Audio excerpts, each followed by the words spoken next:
that drove these calls. I'm also happy to make available any email, phone logs, memoranda, witnesses, or anything else you need to understand these events. My oath is to support the Constitution of the United States of America against all enemies, foreign and domestic, and I will never turn my back on that oath. I firmly believe in civilian control of the military as a bedrock principle essential to the health of this republic, and I'm committed to ensuring that the military stays clear of domestic politics. I look forward to your questions, and thank you, Chairman, for the extra time. Thank you, General. General McKenzie, I understand you do not have a statement. Is that correct? Sir, I'll waive my statement in order to get us back on schedule. Thank you very much, General. Secretary Austin, the Doha Agreement represents direct negotiations with terrorists, and not just negotiations, but an agreement with them that excluded the Afghan government and the allies who've been fighting with us now since 9/11. It set a fixed departure date with conditions has been indicated were not really followed consistently by the Taliban. As you considered in April what to do, did the intelligence suggest to you that reneging on the departure of the troops would lead to significant attacks against American and allied military forces? Chairman, to my recollection, the intelligence was clear that if we did not leave in accordance with that agreement, the Taliban would recommence attacks on our forces. And they would include the blue-on-green attacks and any other means they could use to attack American forces? That's correct, Chairman. So the choice was, in many respects, were we going to incur additional casualties indefinitely in Afghanistan? That's one way to look at it. Is that fair? That's correct, Chairman. You certainly would have to take additional measures to be able to defend yourself if the Taliban recommence their offensive operations against us.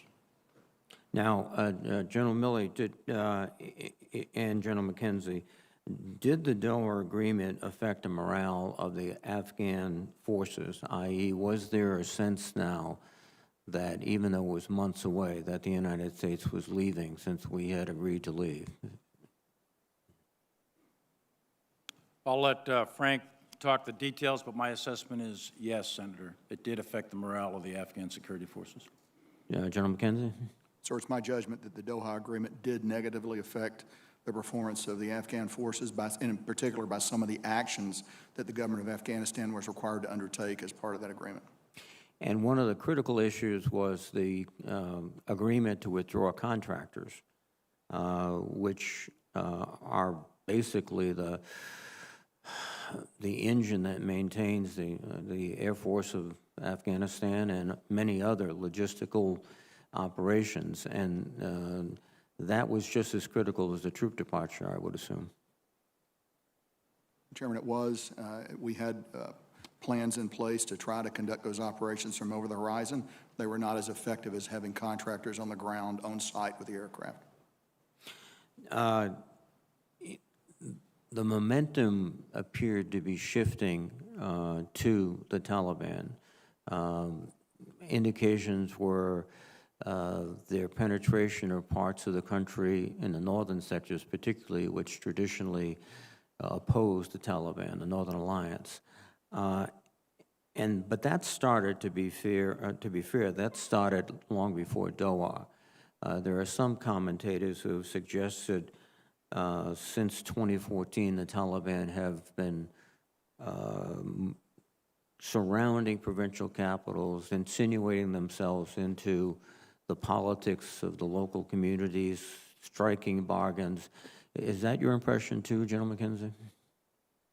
So I think it is a good assessment that from 2014 on, the Taliban did pursue that strategy, and they had some success. Now, the government of Afghanistan also had success holding on to centralized urban areas and population centers. But the Taliban pursued a distinct strategy and had some success with it. Now, Secretary Austin, you did provide your best military advice to the President regarding the situation in Afghanistan, and has been recounted several times. There were multiple meetings, and he received advice from many different quarters. Do you feel that you had the opportunity to make your advice very clear?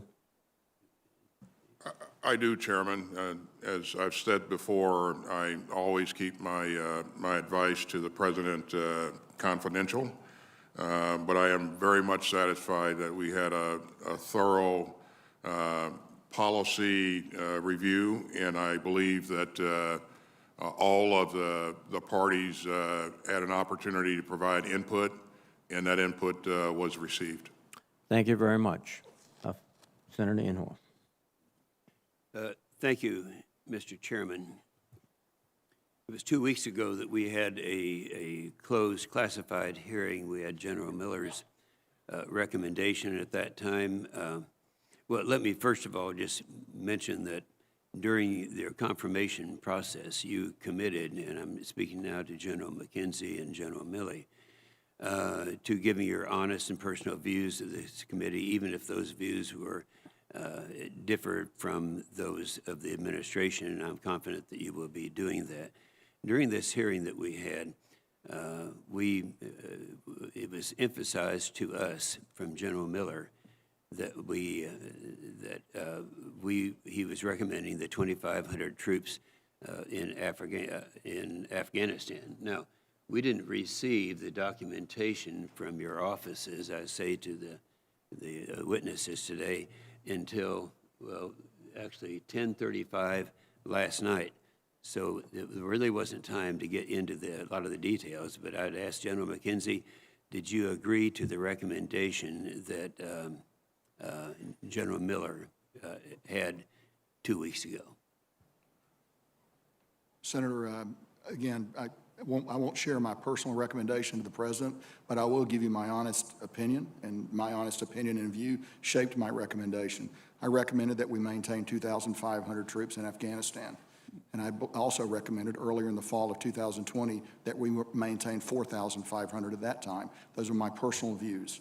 I also have a view that the withdrawal of those forces would lead inevitably to the collapse of the Afghan military forces and eventually the Afghan government. Yes, I understand that. And General Milley, I assume you agree with that in terms of the recommendation of 2,500? What I said in my opening statement and the memoranda that I wrote back in the fall of 2020 remained consistent, and I do agree with that. This committee is unsure as to whether or not General Miller's recommendation ever got to the President. You know, obviously, there are conversations with the President, but I would like to ask, even though General McKenzie, I think you've all made this statement, did you talk to the President about General Miller's recommendation? Sir, I was present when that discussion occurred, and I'm confident that the President heard all the recommendations and listened to them very thoughtfully.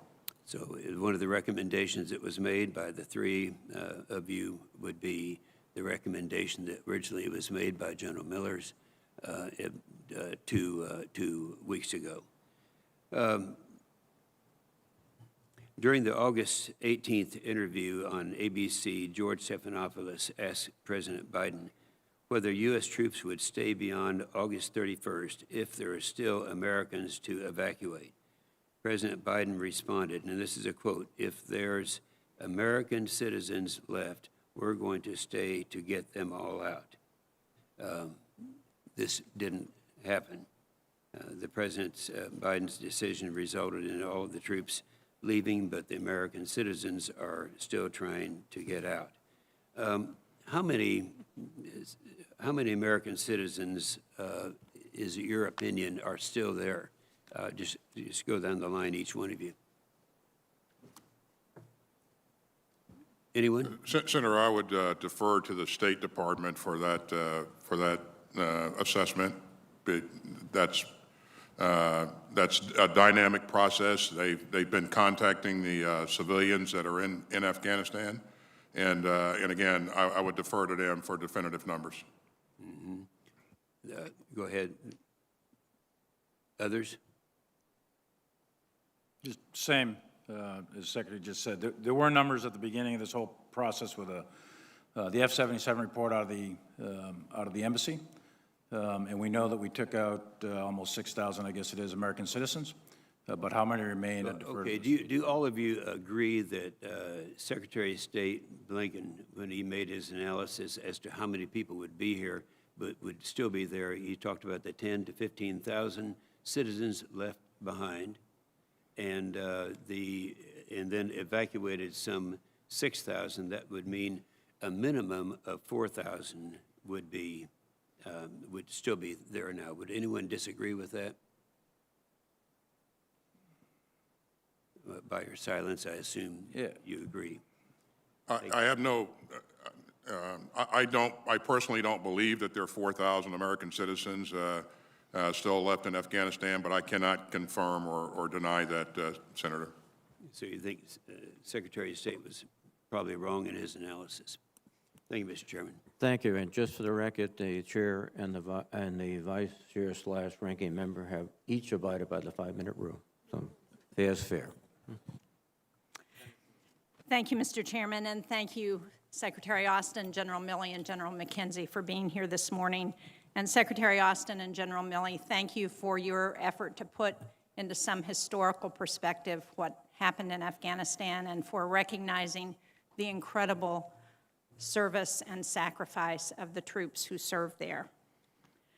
General Milley, in a hearing before the Senate Appropriations Subcommittee on Defense in June, I explicitly raised concerns about the plight of at-risk Afghans due to our withdrawal, and I asked about the department's plans to evacuate them. Now, you indicated today that you thought we might be facing the kind of desperate situation that we saw in Kabul, but your response at that time was that, quote, lots of planning was ongoing, and this is end quote, and the State Department was leading efforts pertaining to evacuating our Afghan partners. And you explicitly told the committee that in your professional opinion, you did not see Saigon 1975 in Afghanistan. So I'm just trying to figure out why we missed, or from a public perception, it appears that we didn't anticipate the rapid fall of Afghanistan and Kabul and the rise of the Taliban and the way we saw it play out on television. And what did we miss? I think, Senator, we absolutely missed the rapid 11-day collapse of the Afghan military and the collapse of their government. I think there was a lot of intelligence that clearly indicated that after we withdrew, that it was a likely outcome of a collapse of the military and a collapse of the government. Most of those intelligence assessments indicated that that would occur late fall, perhaps early winter. Kabul might hold till next spring. It depends on when the intel assessment was written. So after we leave, the assessments were pretty consistent that you'd see a general collapse of the government and the military. While we were there, though, up through 31 August, there's no intel assessment that says the government's going to collapse and the military's going to collapse in 11 days that I'm aware of. And I've read, I think, pretty much all of them. So, and even as late as the 3rd of August, and there's another one on the 8th of August, et cetera, they're still talking weeks, perhaps months, et cetera. General McKenzie can illuminate on his own views on the same topic. He gave his assessments at the same time. And although General Miller did, in many, many assessments, say rapid, fast, hard for collapse, he also centered into the October-November timeframe as opposed to August. So how do we avoid that happening again? I think the key, Senator, that we missed, frankly, we had some indicators, but we didn't have the full, wholesome assessment of leadership, morale, and will. There were some units, and I don't want to say negative things about these guys. There's 60, 70,000 of the Afghan service that were killed in action over the last 20 years. And many units did fight at the very end. But the vast majority put their weapons down and melted away in a very, very short period of time. I think that has to do with will, leadership, and I think we still need to try to figure out exactly why that was. And I have some suggestions, but I'm not settled on them yet. But we clearly missed that. I think one of the key factors we missed it for was we pulled our advisors off 3 years ago. And when you pull the advisors out of the units, you no longer can assess things like leadership and will. We can count all the planes, trucks, and automobiles, and cars, and machine guns, and everything else. We can count those from space and all the other kind of intel assets. But you can't measure the human heart with a machine. You got to be there. Thank you. Secretary Austin, I'm about to run out of time, so you may want to respond to this on the next round. But one of the challenges with getting special immigrant visa applicants out of Afghanistan and this wasn't just a problem in the evacuation, this has been a historic problem that has gone over years, has been having the documents that show they actually served with our military. And DOD has been cited as the major problem in getting those documents. So again, how do we make sure that doesn't happen again in some future conflict where we need our partners on the ground to serve alongside of our military members? And I'm out of time. So hopefully you will answer that. Thank you. Thank you very much, Senator Haynes. Senator Wicker, please. Chairman Reed, before I ask my questions, I have an objection. We've been having hearings in a classified setting on this, our first public hearing. But and I'm sorry Senator Kaine has had to step away, but in a previous hearing, he expressed frustration in various hearings he had been to, and a frustration that I shared, that when the State Department is here and we ask them a question, they say, well, you have to ask the Defense Department that. And now, today, again, Defense Department people are before us, and a question was asked, and the answer to Senator Inhofe was, well, you have to ask the State Department that. Senator Kaine gently but fatherly sent a message to the administration at our last classified hearing that we need to cut that out, that members of the Defense Department need to be ready for the questions that we have asked and that we're going to ask. And so I object to the continuation of that in this hearing today. While I'm at it, I would also point out, General Milley, I appreciate your statement, and I've read it, and I understand what you're trying to say. But further than what you mentioned, the allegation is that you told combatant commanders to report back to you.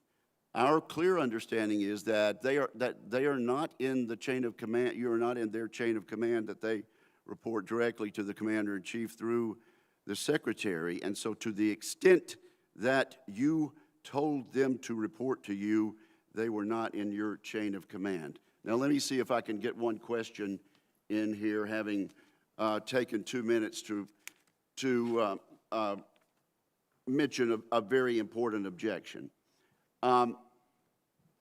General Milley, in the fall of 2020, you said an accelerated withdrawal would risk substantial gains and damage U.S. credibility. Now, I want to ask our witnesses about U.S. credibility. On July 8, President Biden said, the likelihood there's going to be Taliban overrunning everything and owning the whole country is highly unlikely. We now know he was advised, actually, this might happen. Turns out it was completely untrue, that statement on July 8th. Later in July, the President of the United States, President Biden, says, I trust the capacity of the Afghan military, better trained, better equipped, and more competent in terms of conducting the war. President Biden was wrong on that. We told our interpreters, our drivers, our friends, the people who had had our backs during this entire period of time, that we would not abandon them, and that's exactly what we did. And in an interview, it's already been referred to on network news, President Biden says, and I quote, if there's American citizens left, we're going to stay and get them all out. 2 days later, the President of the United States unequivocally said, any American who wants to come home, we'll get you home. We're going to stay and get them out. The President of the United States, our Commander-in-Chief, did exactly the opposite. Now, I think you were right, General Milley, when you advised that our credibility would be damaged. Our credibility has been gravely damaged, has it not, General Milley? I think that our credibility with allies and partners around the world and with adversaries is being intensely reviewed by them to see which way this is going to go. And I think that damage is one word that could be used, yes. Yes, and Secretary Austin, there's no question that this sends a disastrous message to China and Russia. What message does it send to our NATO allies and our other allies around the world about not only our credibility, but our national resolve? Thanks, Senator. What the world witnessed is United States military evacuating 124,000 people out of a contested environment in 17 days. Well, you testified that that was a great accomplishment, our withdrawal and our evacuation. What about our credibility? As I engage my counterparts, I think our credibility remains solid. Clearly, Senator, there will be people who question things going forward, but I would say that the United States military is one that, and the United States of America, people place great trust and confidence in. And relationships are things that we have to work on continuously, and we understand that, and we'll continue to do that. Thank you, Senator Wicker. Senator Gillibrand, please. Thank you, Mr. Chairman. I'm also very grateful to our service members who committed so much over the last 20 years. And I do want to thank President Biden for taking the tough yet necessary step to stop and end an endless war, something that many of us have pushed for over the last decade. There's obviously still a lot to do, both overseas and here at home, such as ensuring that Afghan refugees are treated respectfully and responsibly, both on the DoD bases, such as ensuring that they can be transitioned into their new lives in the United States. We also have the responsibility to our troops and to all Americans to make sure that we have a complete picture of what we did, accomplished, and happened over the last 20 years across all the administrations. We have to look back so that we can do better when we look forward. One way to do better is to make sure Congress maintains and fulfills its constitutional responsibility. We have to put back into the hands of Congress the right and responsibility to declare war. What started as a mission to defeat al-Qaeda in Afghanistan and the perceived threat in Iraq expanded to 20 years of war in multiple countries with hundreds of thousands of lives lost and trillions of dollars spent. This is why I introduced the War Powers Reform Resolution so that Congress can take back this responsibility for the benefit of our service members. Congress must set clear and defined goals for the use of military force abroad and place a limit to how long, where, and against whom we can continue military action without a new authorization in order to finally put a stop to endless wars and prevent them in the future. Second, there should be a comprehensive, rigorous, and objective audit on the war in its entirety. Over the last 20 years, the United States spent more than $2 trillion on the war in Afghanistan, and we lost thousands of American lives and tens of thousands of Afghan civilians. I commend the Special Inspector General for Afghan Reconstruction for its independent and objective oversight of the Afghanistan reconstruction. But I do have questions beyond that. First, General Milley, in your testimony, you said and you mentioned that there are many lessons to be learned. What did you mean by that statement? I think, Senator, thank you. I think there's a series of strategic lessons to be learned, and I would echo some of the ones that Senator Reid mentioned early on. Specific military lessons we have to take a hard look at. The United States military was tasked under the 2002 Bonn Agreement to train, man, and equip the Afghan army. The Germans were required to train, man, and equip the Afghan police. As we built that army and all of its components, I think that one error we may have made over time is we made them too dependent on technology, too dependent on our capabilities. We didn't take in the cultural aspects perhaps as much as we should have, and we mirror imaged, to put it simply. I think that's a big lesson. We're going to have to take a hard look at it. And the result is, when you pull contractors, you pull troops. That, I think, is one of many contributing factors to the rapid collapse. So that's a big lesson. Another one is the intel lesson that we talked about. I think that's in the military realm as well as the intelligence community realm. There's a lot of other lessons: legitimacy of the government, corruption of the government. Those sorts of things are all out there as to why that government collapsed as rapidly as it could. But those are for others to sort out. There's a specific set of military lessons we need to pull out within the military. I've also read, various opinion pieces. I know everyone here is deeply disturbed that the trained Afghan military did not perform as expected. I'd like your thoughts on, if they had performed as expected, would we have seen a prolonged civil war? What is your estimate of what the impact of them actually fighting would have been? My estimate is if they had, performed as we expected them to perform, that the government would still be there. They would have probably lost significant chunks of territory, but Kabul would be there in some of the major provincial capitals. But I'd defer that. Probably you get a more granular view from that from General McKenzie. General McKenzie? I mean, I think had the Afghan military fought, we would have probably seen the Kabul Bowl, the approaches to Kabul, get into the winter, still under the control of the government of Afghanistan. A lot of the outlying provinces would not have been. But I would just note that it wasn't so much the collapse of the Afghan military as the collapse of the Afghan government writ large. Those two things happened together, and they were completely linked together. So when you consider one, I think you have to think about the other. Additionally, in retrospect, one of the areas of debate has been whether we should have started our evacuation earlier. And I recognize that the Kabul government asked us not to start our evacuation early. Can you speak to what you now know and whether it would have been smarter or more effective if we had started evacuating personnel a year in advance or 6 months in advance or any time in advance? Could I ask the Senator? I apologize. I didn't realize my time was expired. Thank you. I'll submit that for the record. Thank you very much, Senator Gillibrand. Senator Fisher, please. Thank you, Mr. Chairman. I, too, would like to thank our military men and women for their dedication to this country, for the sacrifices that they and their families make in any theater of war and make every day for us. But our exit from Afghanistan was a disaster, and the missteps that are already outlined had consequences that struck close to home. As a Nebraskan, Corporal Dagan Page was one of the 13 service members killed in action. And we should not forget, we have the policy discussions here today, but let us remember the human sacrifice. We also left American citizens behind.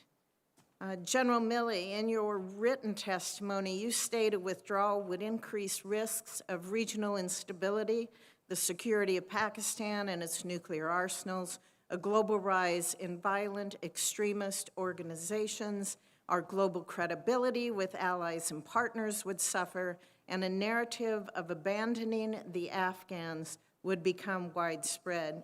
Would you agree that all of these things have happened over the last 8 weeks or are currently happening? I think in the main, yes, Senator. Most of those are probably happening right now.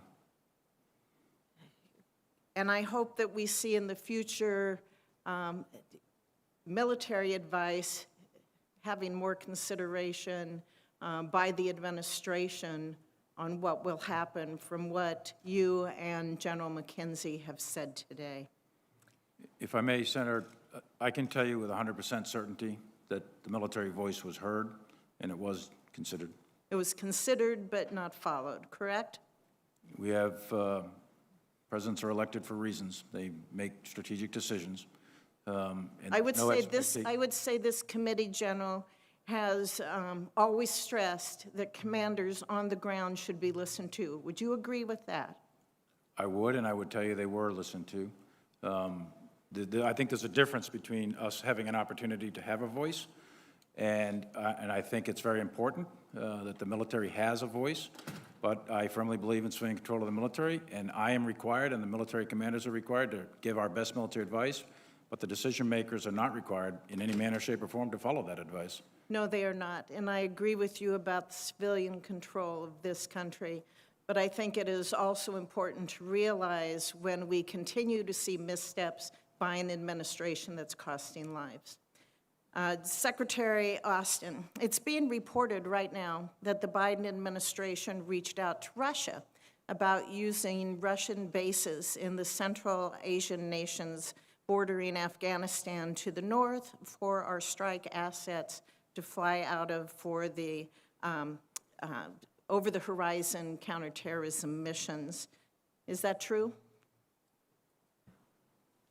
Senator, this is an issue that I believe came up during a conversation that the President had with President Putin, where President Putin offered to provide assistance. But have you reached out to the Russians asking specifically to use bases? General Milley just recently had a conversation with his Russian counterpart. So the reports are true that have been coming out today? I can assure you that we are not seeking Russia's permission to do anything. But I believe, and General Milley can speak for himself, but I believe that he asked for clarification on what that offer was. I have a number of questions, which I'll need to get to with General McKenzie about over the horizon and the capabilities as we look to the future and what's available there. But I think it's what we're seeing in the reports today about asking to use Russian bases. That's just another example that we see of the Biden administration. They've really left us in a terrible position that we have to ask the Russians to be able to protect the United States from terrorists, and we have to ask them to use their installations. Thank you, And I would Mr. just Chairman. reemphasize, Senator, that we're not asking the Russians for anything. But you're negotiating, trying to get these bases to be able to use their installations, because Afghanistan is a landlocked country, and when we have explanations from the military, and they give examples for over the horizon, and use countries like Yemen and Libya and Somalia, that does not take into consideration that Afghanistan is landlocked, and we have to depend on Pakistan to give us airspace to get there. Thank you, Mr. Chairman. Thank you, Senator Fisher. Senator Blumenthal, please.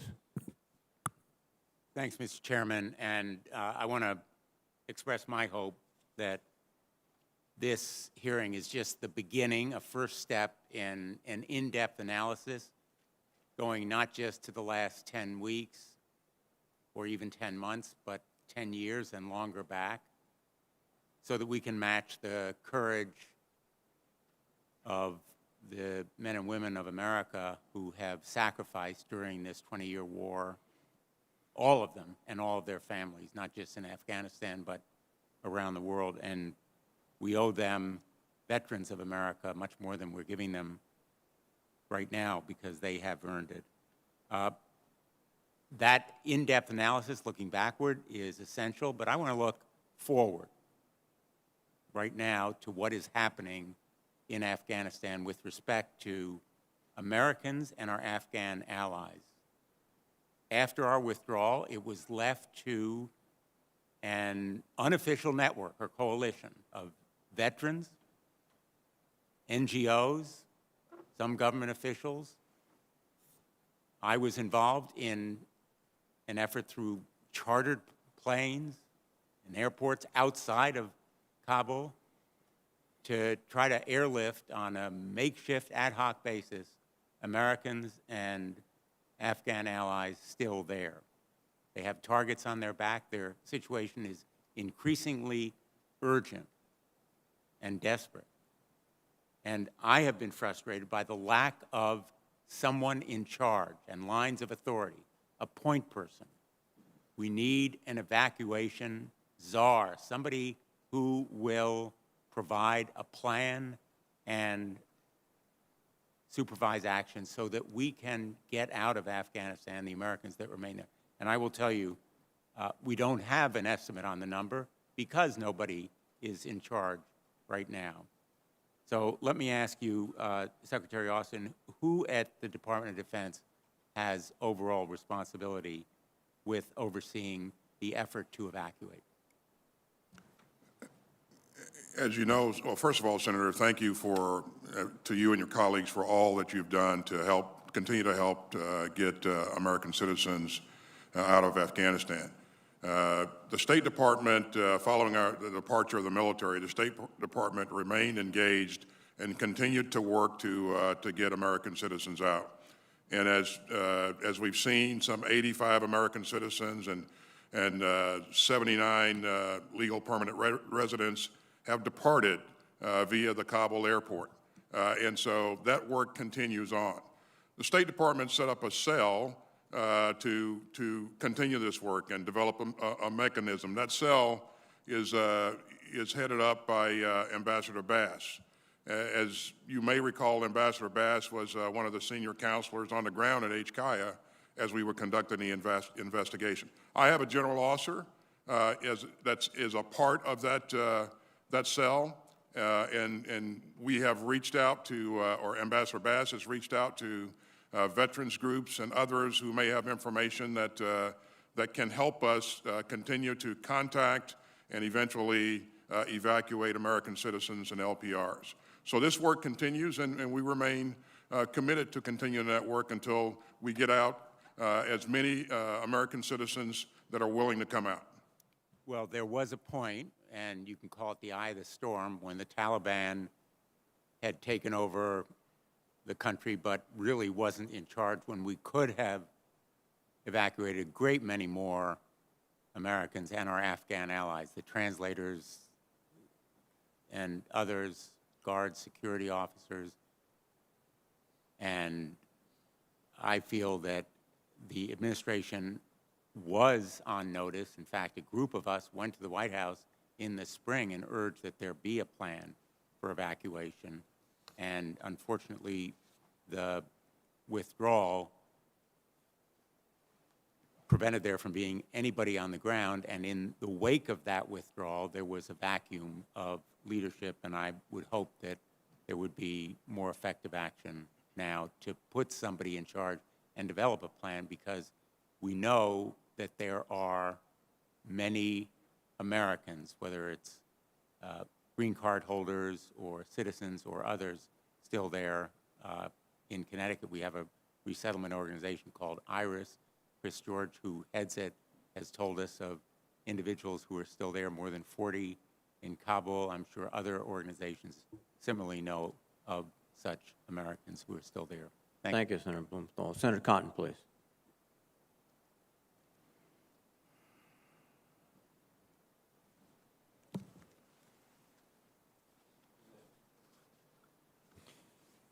Thank you. General Milley, it's your testimony that you recommended 2,500 troops approximately stay in Afghanistan? As I've said many times before this committee and other committees, I don't share my personal recommendations to the president, but I can tell you my personal opinion and my assessment if that's what you want. Yes, please. Yes, my assessment was back in the fall of 20, and it remained consistent throughout, that we should keep a steady state of 2,500, and it could bounce up to 3,500, maybe something like that, in order to move toward a negotiated, gated solution. Did you ever present that assessment personally to President Biden? I don't discuss exactly what my conversations are with the sitting president in the Oval Office, but I can tell you what my personal opinion was, and I'm always candid. General McKenzie, do you share that assessment? Senator, I do share that assessment. Did you ever present that opinion personally to President Biden? Again, I'm not going to be able to comment on those executive discussions. Did General Miller ever present that opinion personally to President Biden? I think it would be best to ask him. I believe that his opinion was well heard. Secretary Austin, President Biden last month in an interview with George Stephanopoulos said that no military leader advised him to leave a small troop presence in Afghanistan. Is that true?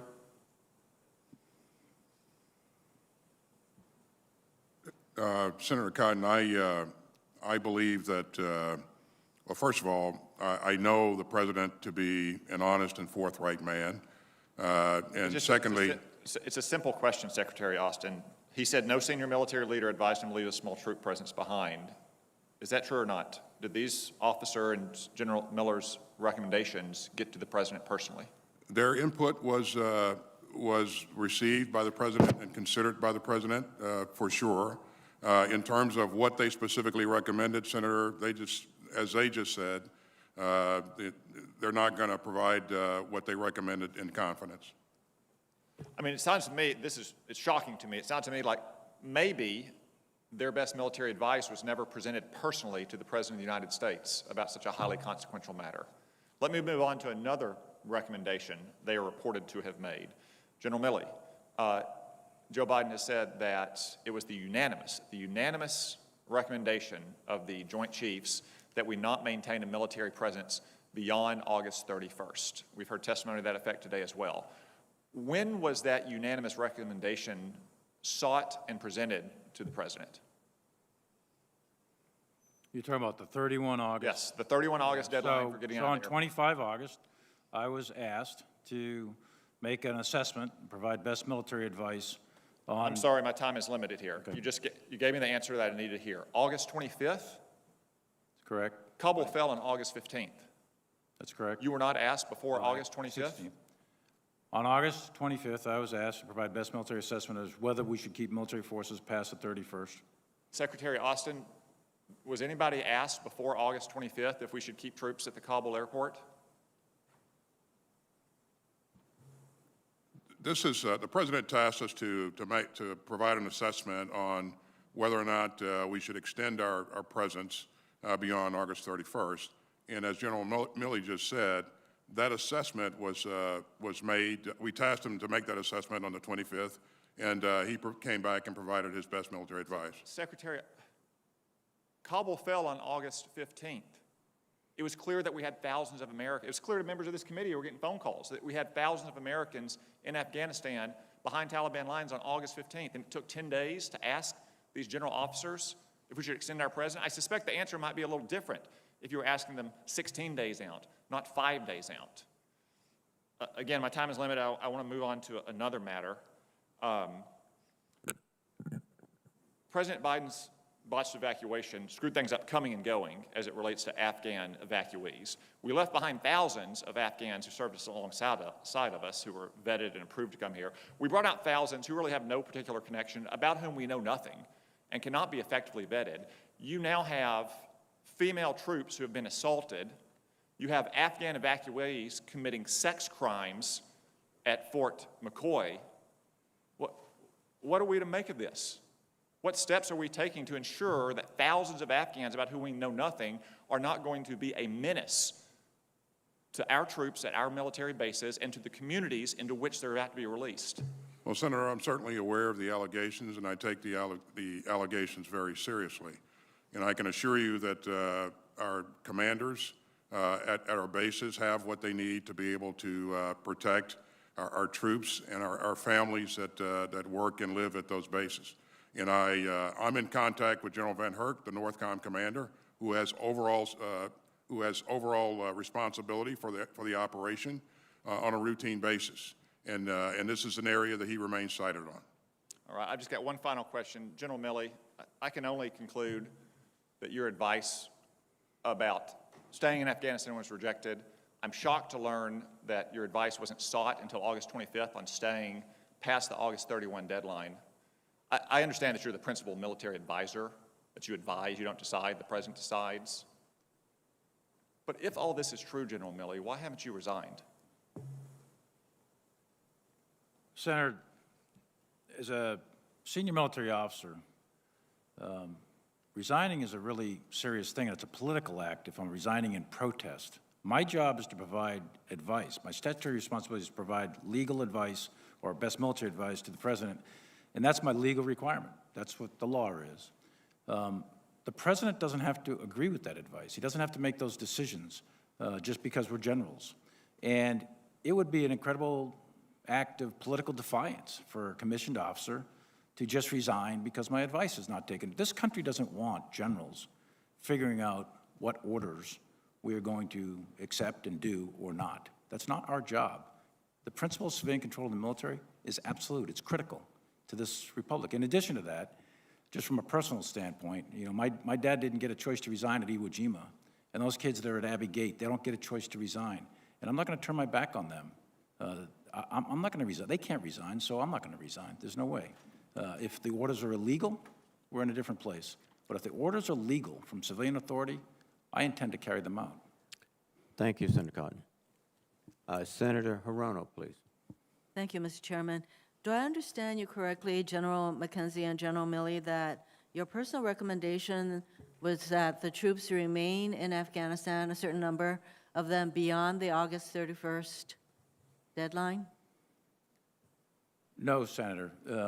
Our recommendation, this is the Joint Chiefs of Staff, this is myself included, General McKenzie, Major General Donahue, the Ground Tactical Commander of the 82nd Airborne Division, and Admiral Vaisley. Every single one of us were in a tank. I brought him up. There was, Secretary Austin did not show up. There's no political pressure. There's no expectation of consensus. Every one of us evaluated the military conditions at the time on the 25th, and we made a unanimous recommendation that we end the military mission and transition to a diplomatic mission. Thank you. So while you testified that you may have had the personal recommendation in the, I think in your case, General McKenzie, in the fall of 2020, or it might have been General Milley, that by the time we're evacuating everyone, that was not a recommendation that you personally held? That Absolutely not. At Thank that you point, on the 25th of August, no. At the Thank you. 25th of August, we recommended that the mission end on the 31st. Thank you for that clarification. Thank you. So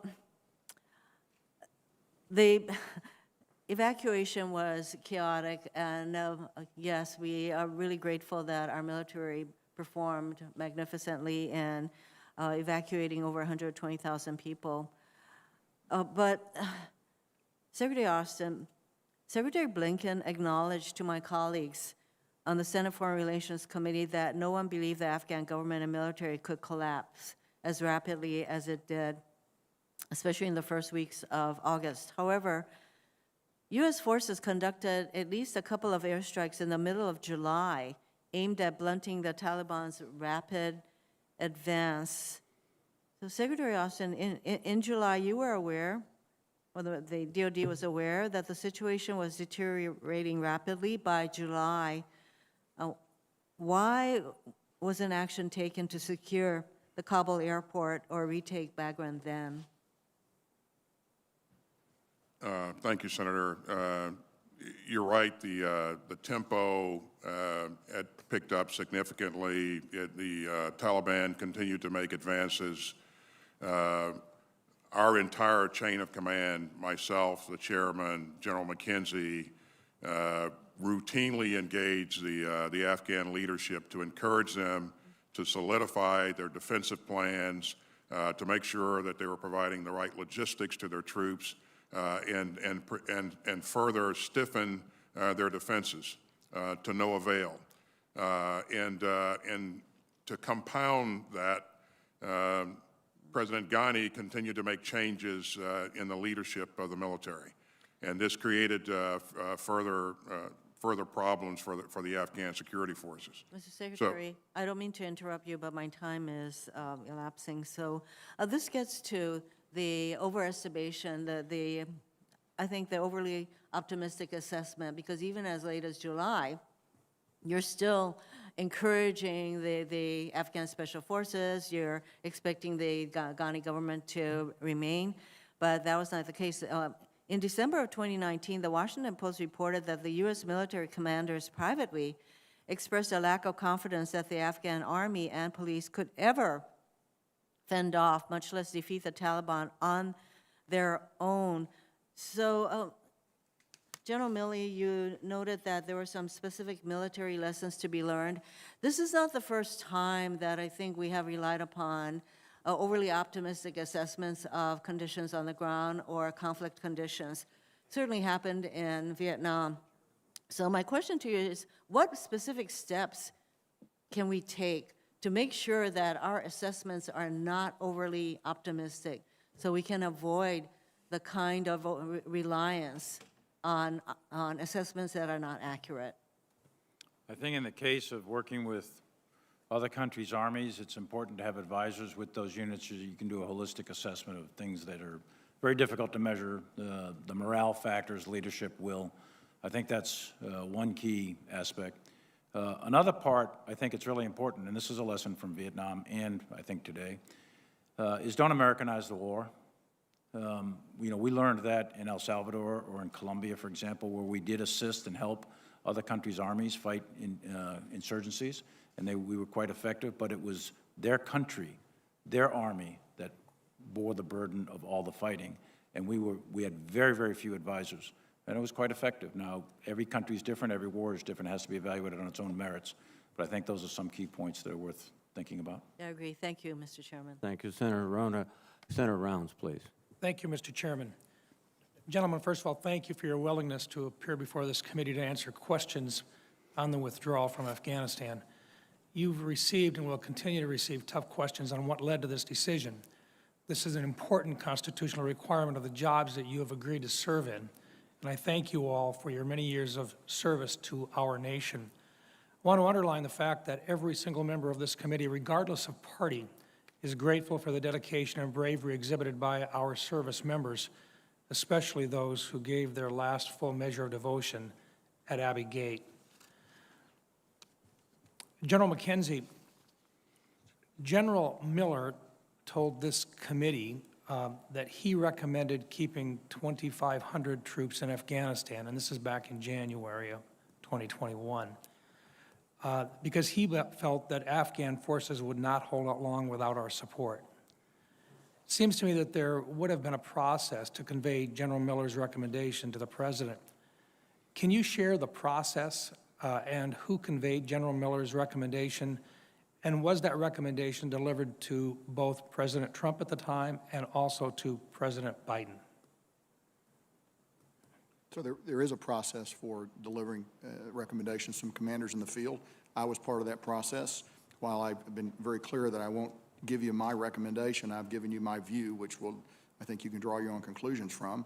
And my view is that 2,500 was an appropriate number to remain, and that if we went below that number, in fact, we would probably witness a collapse of the Afghan government and the Afghan military. So, General McKenzie, I guess my question is, would it be fair for the committee to assume that both President Trump and President Biden received that specific information that had been assumed to be delivered by General Miller? I believe it would be reasonable for the committee to assume that. And would General Miller have been able to deliver that directly to the President, or would someone else have had to have delivered that for him? I would leave it to General Miller to express an opinion on that, but he and I both had the opportunity to be in executive session with the President, and I can't share anything beyond making that statement. Thank you.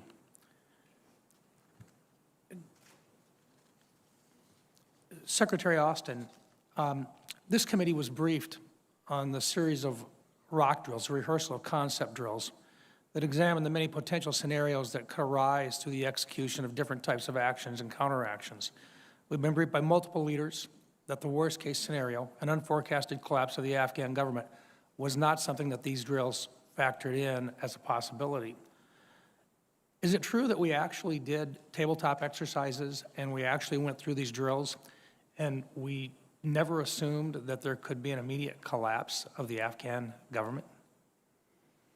We planned for a range of possibilities. The entire collapse of the Afghan government was clearly one of the things that, if you look at the intel estimates and some of the estimates that others had made, that could happen. But in terms of specific planning, especially with respect to NEO, we planned for a contested environment or an uncontested environment. The requirement to evacuate a moderate amount of people versus a large amount of people. So there was a range of possibilities that we addressed. But never with an immediate collapse of the government. We certainly did not plan against a collapse of a government in 11 days. Thank you. General Milley, I think Senator Cotton made a very good point with regard to the timing, the collapse of Kabul, and the time in which you were asked for your professional military opinion about the path forward. What seems to be the real challenge for many of us is that it appears that in your professional military opinion, it would have been prudent to have used a different approach than a date certain with regard to a withdrawal from Afghanistan. And if that is correct, and if there were other alternatives presented to the President, I'm certain that the frustration that you felt in not having your professional military advice followed closely by an incoming president, that you were then tasked in a very short period of time with handling what was a position in time for the people that were on the ground there to respond in an emergency basis. Would it be fair to say that you changed from a long-term plan of gradual withdrawal based on conditions to one in which you had to make immediate changes based upon a date certain? Senator, as a matter of professional advice, I would advise any leader, don't put date certains on end dates. Make things conditions-based. In 2 presidents in a row put dates on it. I don't think that's my advice is don't put specific dates. Make things conditions-based. That is how I've been trained over many, many years. With respect, though, to the 31st and the decision on the 25th, the risk to mission and the risk to force, and most importantly, the risk to the American citizens that are remaining, that was going to go up, not down, on the 1st of September. And the American citizens, I know there's American citizens there, but they would have been at greater risk had we stayed past the 31st, in our professional opinion. Thank you. Thank you, Mr. Chairman. Senator Kane, please. Thank you, Mr. Chair. To the witnesses, I want to return to a point that Senator Wicker made. I informed a DOD witness about 10 days ago that we would expect an answer to the question of how many Americans are still in Afghanistan, and that we would not appreciate an answer that was deferred to state. I'm going to ask the question during my second round of questions after lunch, and with the number of staff who are here in this room and in the anteroom, we ought to be able to get an answer. And if we can't, it will suggest to the committee, and I don't think you want to suggest this to the committee, that you don't want to be responsive to that question, or that you don't talk to the State Department, or that the number of Americans in Afghanistan is something that you're indifferent to. I don't think any of those are true, so I'll ask the question again after lunch, and I hope we can get an answer. 2 compliments and then a critical observation and inquiry. First, thanks to President Biden for ending the U.S. combat mission in Afghanistan after 20 years. It took guts, and it was the right thing to do, and it should have been done earlier. A Virginia service member whose wife is expecting said this to me recently: "I'm so glad that my baby is not being born into a country at war." Some want us to stay on permanent war footing in Afghanistan and elsewhere. Some will point out that U.S. troops are still deployed, still in harm's way, still carrying out limited military strikes around the world. But to the families of those who have been deployed over and over again into Iraq and Afghanistan over the course of the last 20 years, they are relieved that America is now turning the page and rejecting the notion that we should be a nation in permanent war. Second, the effort to evacuate more than 120,000 people to safety under chaotic circumstances was remarkable. I visited the Dulles Expo Center, the principal arrival point for about 80% of the Afghans. I also visited Fort Lee, the first of the 8 forts that process Afghans. And I visited with Afghans, our troops, the many federal agencies working together, NGOs. The competent and compassionate service on the American side and the deep gratitude among Afghans made a deep impression on me. We should do all we can to make that transition to a safe life in America as productive as possible. My chief criticism and question is this: why did the Afghan security force and civilian government collapse so quickly, and why did the U.S. so overestimate their capacity? The second half of the question, why we overestimated their capacity, is very important. To any who have said we couldn't see this coming, the members of this committee know that's wrong. An immediate collapse may not have been the most likely outcome, but we have heard for years, particularly from the intel community, that DoD estimates of Afghan strength were way too optimistic. I believe the U.S. government had a good evacuation plan, but it was premised on an Afghan civilian and military government that showed high resistance to the Taliban. And so we did not adequately plan for the real possibility of a quick collapse. We need to explore both military and interagency decision-making processes to understand why we were unrealistic and how to correct that going forward. But the most important part of the question is why a military we had trained for 20 years at a cost of $800+ billion collapsed so quickly. I can think of 3 reasons, but after I put them on the table, I would like each of you, beginning with General McKenzie, to address the question, and if we can't, we can do it when we come back after lunch. First, the lightning collapse may show that our training was insufficient and that it did not prepare the Afghan military to defend the country on their own. That should have been our goal, but we failed to accomplish it. If so, how must we change our thinking about training foreign militaries? Second, the lightning collapse may not prove that the ANSF were poor fighters, but that they were demoralized. Did they lack confidence in their own political and military leaders? Were they demoralized by a 2020 peace agreement between the U.S. and the Taliban that didn't even include the Afghan government? Mr. Chair, I'd like to introduce the peace agreement for the record. Without objection. Did U.S. and allied funding deepen a culture of corruption that long predated our involvement? Even the best fighting force may give in if they have no confidence in their leadership. Third, the lightning collapse may show that we wanted things for Afghans that Afghan leadership did not want for themselves.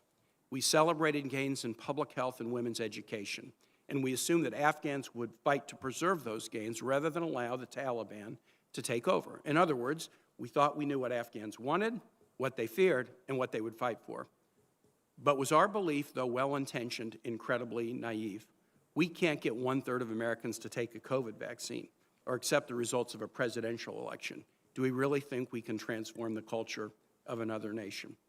So to each of our witnesses, when we return in the second round, I will ask you this question.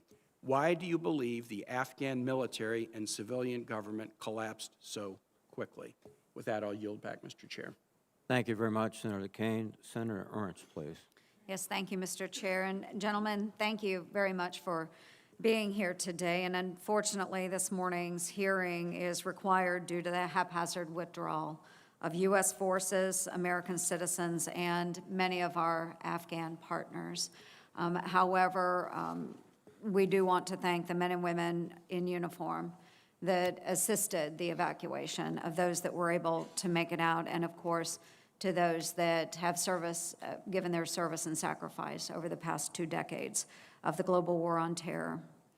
The loss of our service members and abandonment of Americans and Afghan allies last month was an unforced, disgraceful humiliation that didn't have to happen. The president put a cheap political victory, a withdrawal timeline timed to the 20th anniversary of 9/11 on his calendar and executed his vision with little regard for American lives or the real threats that we face. I do appreciate your open, your honest, and expert participation in communicating to this committee what went wrong. I think our American citizens are at a real crossroads right now where they are questioning the leadership from this president and this administration. President Biden's blunders can't be erased, but the United States must now account for them through a revamped counterterrorism strategy that recognizes the newfound momentum of terrorists and new threats emanating from the Middle East, in addition to rising challenges that we see coming from China and Russia. Pretty high stakes. Secretary Austin, I'd like to start with you. Did President Biden or any of his national security advisors express any military or diplomatic conditions for the American withdrawal from Afghanistan beyond the looming date of 9/11? What were those military conditions or diplomatic conditions that were outlined to you?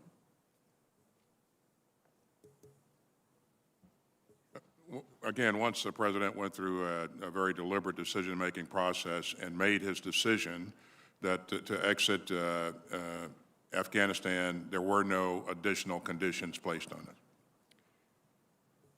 Can you tell me that he did take into consideration military or diplomatic conditions, and what were those conditions that he was weighing as he was making those decisions?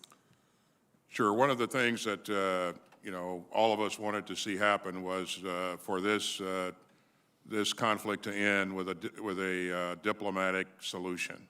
And so one of the things that we certainly wanted to see was progress being made in the Doha negotiations. And we did not see, or he did not see, any progress being made, and there was really not much of a bright future for that process. So General Milley had stated earlier that his recommendation is always, as any military commander should do, should be conditions-based. And we have to be able to evaluate whether those conditions are achievable and if we can successfully complete those. It sounds like there were very little consideration given to diplomatic or military conditions. The diplomatic, again, going to conditions-based, the diplomatic end to it, I think, General Milley, you also said that the military mission would end on the 31st and transition to a diplomatic mission. But I don't understand how we fulfill a diplomatic mission after August 31st when there are absolutely no diplomats on the ground in Afghanistan. They're gone. They've been evacuated. Who do we hand that mission off to when there is nobody there to complete it?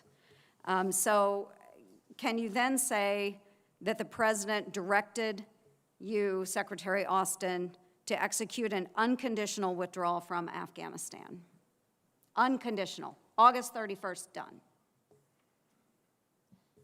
Once he made the decision to withdraw, I mean, that was the decision to leave.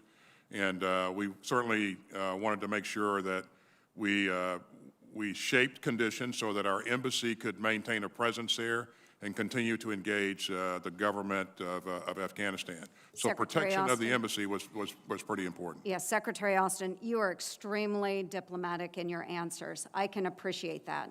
But this was not a conditions-based withdrawal.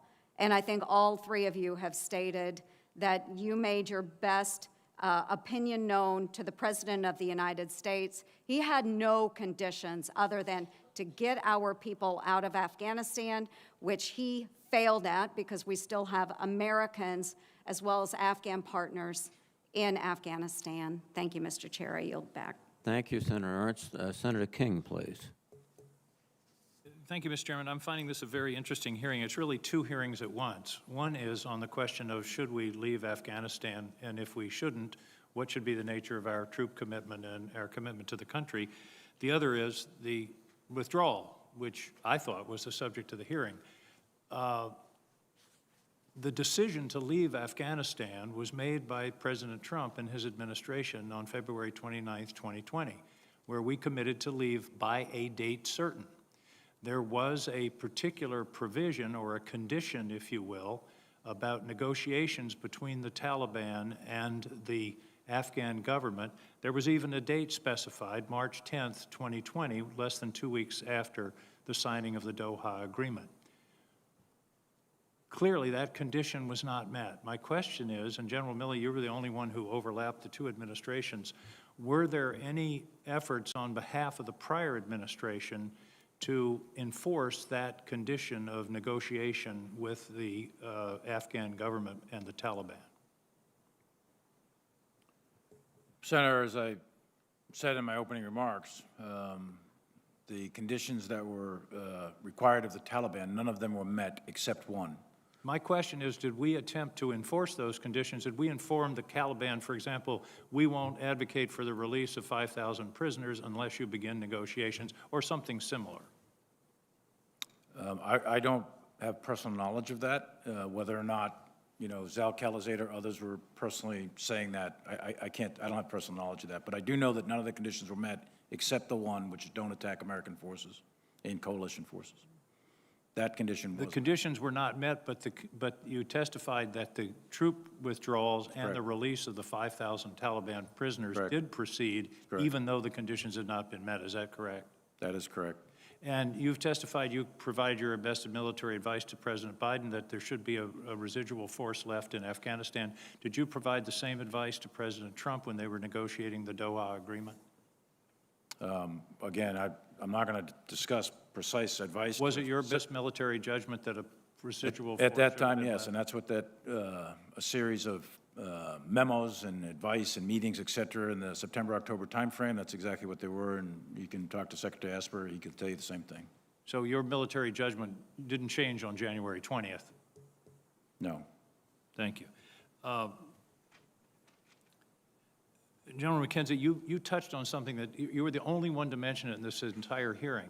In my judgment, one of the key moments was the fleeing of President Ghani. and that is, in fact, what really pulled the rug out from under the military and demoralized the entire government. That was really not the beginning of the end of the end. Do you have some thoughts on that? I think when we consider what happened to the Afghan military, you have to consider it linked, completely linked to what happened to the Afghan government. And when your president flees literally on no notice in the middle of the day, that has a profoundly debilitating effect on everything else. Now, events were pretty far along on 15 August, so I would note that. But I do believe it is possible they could have fought and held parts of Kabul had the president stayed. I think that really demoralized those remnants of Afghans, and there were still considerable Afghan combat formations around Kabul on 15 August. I believe they were really disorganized by that and led to the Taliban really pushing in as fast as they wanted to go into the center of the city. I do want to point out for the record that, to my knowledge and memory, this committee never had a hearing on the decision to withdraw from Afghanistan in February of 2020. And it now appears that would have been a beneficial hearing because we could have discussed all of these issues, but we were already on the path for withdrawal. And the withdrawal date under that agreement was May 1st of 2021. President Biden extended that. I don't know whether it was a negotiation or some kind of understanding until the end of August. General Milley, in questioning from Senator Cotton, you talked about your military advice about leaving on August 31st versus staying to try to help additional Americans leave. Was it the unanimous recommendation of the Joint Chiefs that the August 31st date should be observed? And if so, why was that the military advice? It was of the Joint Chiefs, plus General McKenzie, General Miller, and General not Miller, but Admiral Vaisley and General Donahue. The reason is risk to force, risk to mission, and risk to the American citizens. On the 1st of September, we were going to go to war again with the Taliban. Of that, there was no doubt. And we were already in conflict with ISIS. So at that point in time, if we stayed past the 31st, which militarily is feasible, but it would have required an additional commitment of significant amounts of forces, probably 18th Airborne Corps, 15, 20, maybe 25,000 troops. We would have had to re-seize Bagram. We would have had to clear Kabul, the 6,000 Taliban that were already in Kabul. That's what would have happened beginning on the 1st. And that would have resulted in significant casualties on the U.S. side, and it would have placed American citizens that are still there at greater risk, in my professional view and in the view of all the other generals.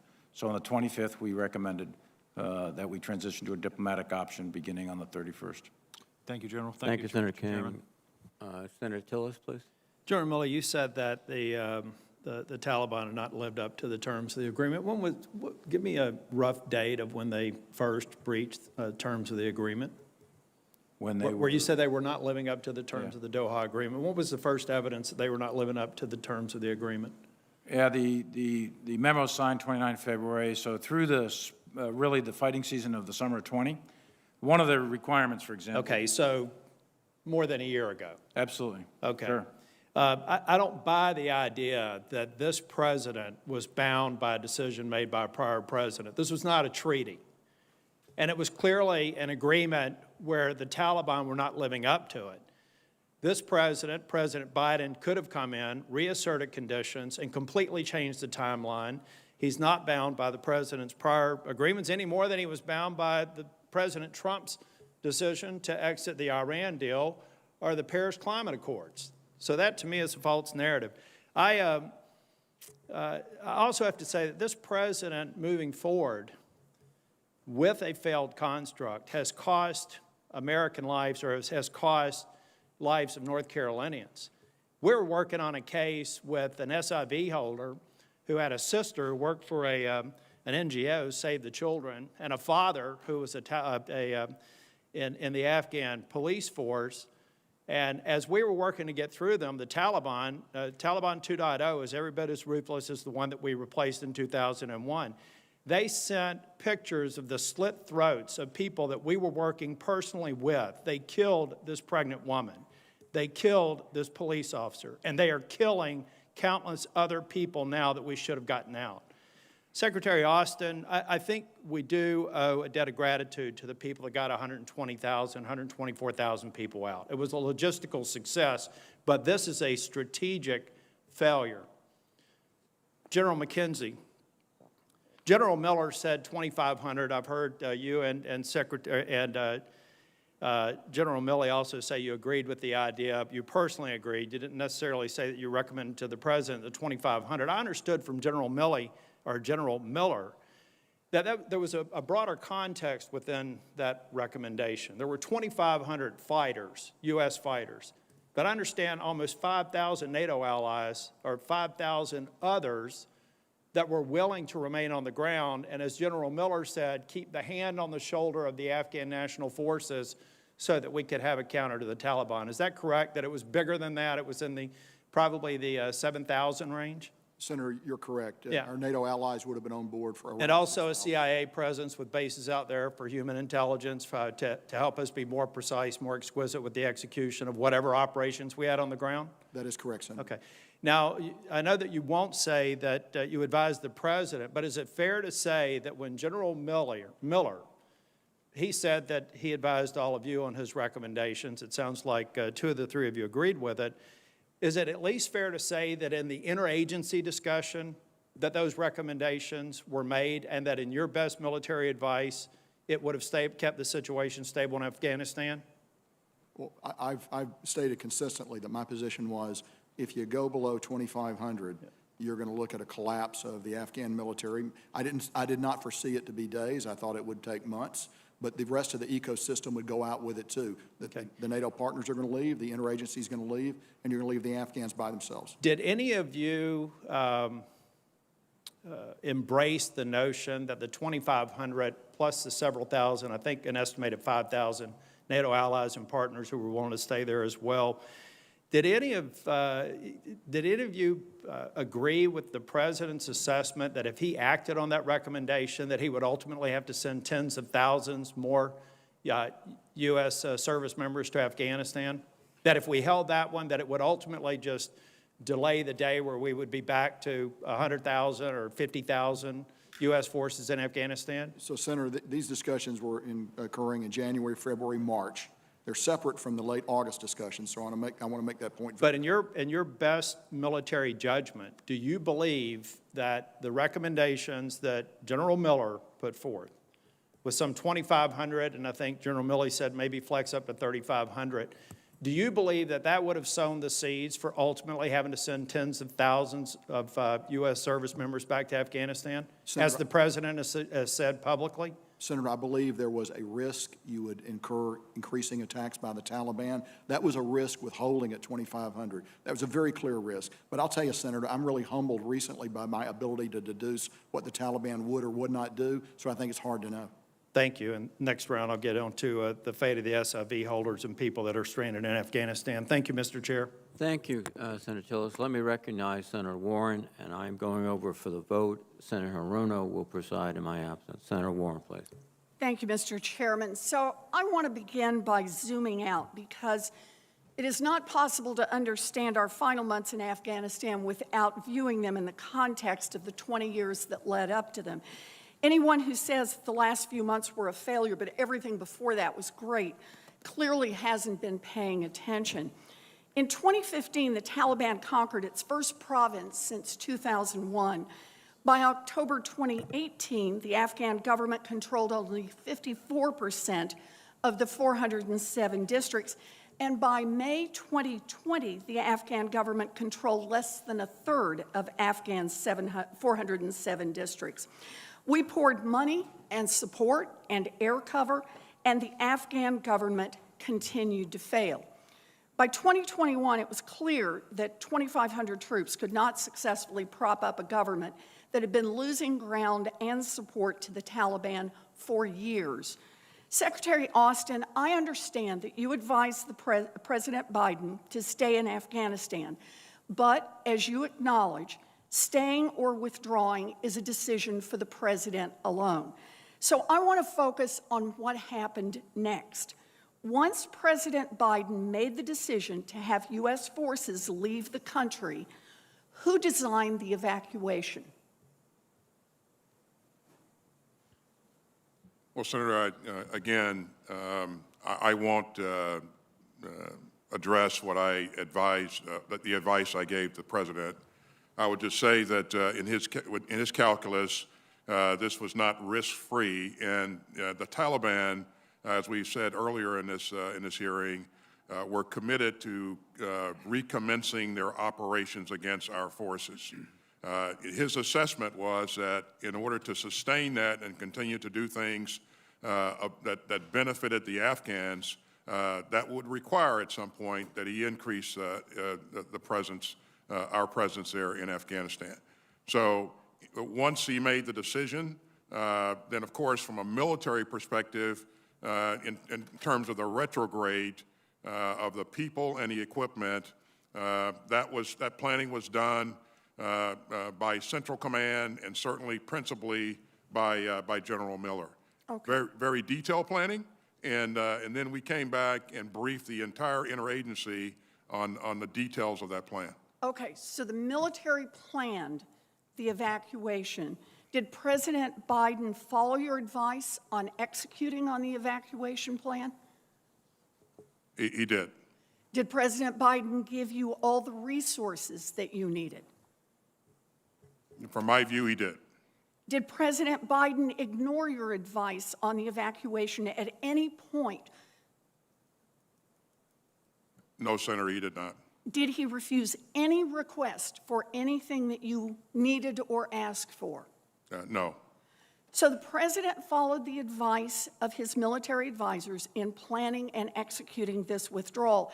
As we've already established, the seeds for our failure in Afghanistan were planted many, many years ago. So let me ask you one more question, Secretary Austin. Knowing what you know now, if we had stayed in Afghanistan for another year, would it have made a fundamental difference? Again, it depends on what size you remain in at and what your objectives are. There are a range of possibilities, but if you stayed there at a force posture of 2,500, certainly you'd be in a fight with the Taliban, Well, and you'd have to reinforce yourself. I appreciate you're looking at it as a fighter, but I would also add one more year of propping up a corrupt government and an army that wouldn't fight on its own was not going to give us a different outcome. And anyone who thinks differently is either fooling himself or trying to fool the rest of us. I believe President Biden had it exactly right. Withdrawing was long overdue. The withdrawal was conducted in accordance with the advice of his military advisors, who planned and executed every step of this withdrawal. Thank you, Mr. Chairman, or Madam Chair. Senator Warren. Senator Sullivan, you are recognized. Thank you, Madam Chair. Gentlemen, this committee recognizes that your constitutional duty is to follow the lawful orders of the President or resign if you don't agree with his decisions and policies like Secretary Mattis did. But I want to emphasize you do not have a duty, constitutional or otherwise, to cover for the Commander-in-Chief when he is not telling the truth to the American people. With that, I have a few questions that I'd like you to keep short, concise answers to. On August 18th, in a media interview to the American people, the President said that none of his military advisors told him that he should keep U.S. forces in Afghanistan. General Milley, that was a false statement by the President of the United States, was it not? I didn't even see the statement, to tell you the truth. I'm reading you a truthful statement.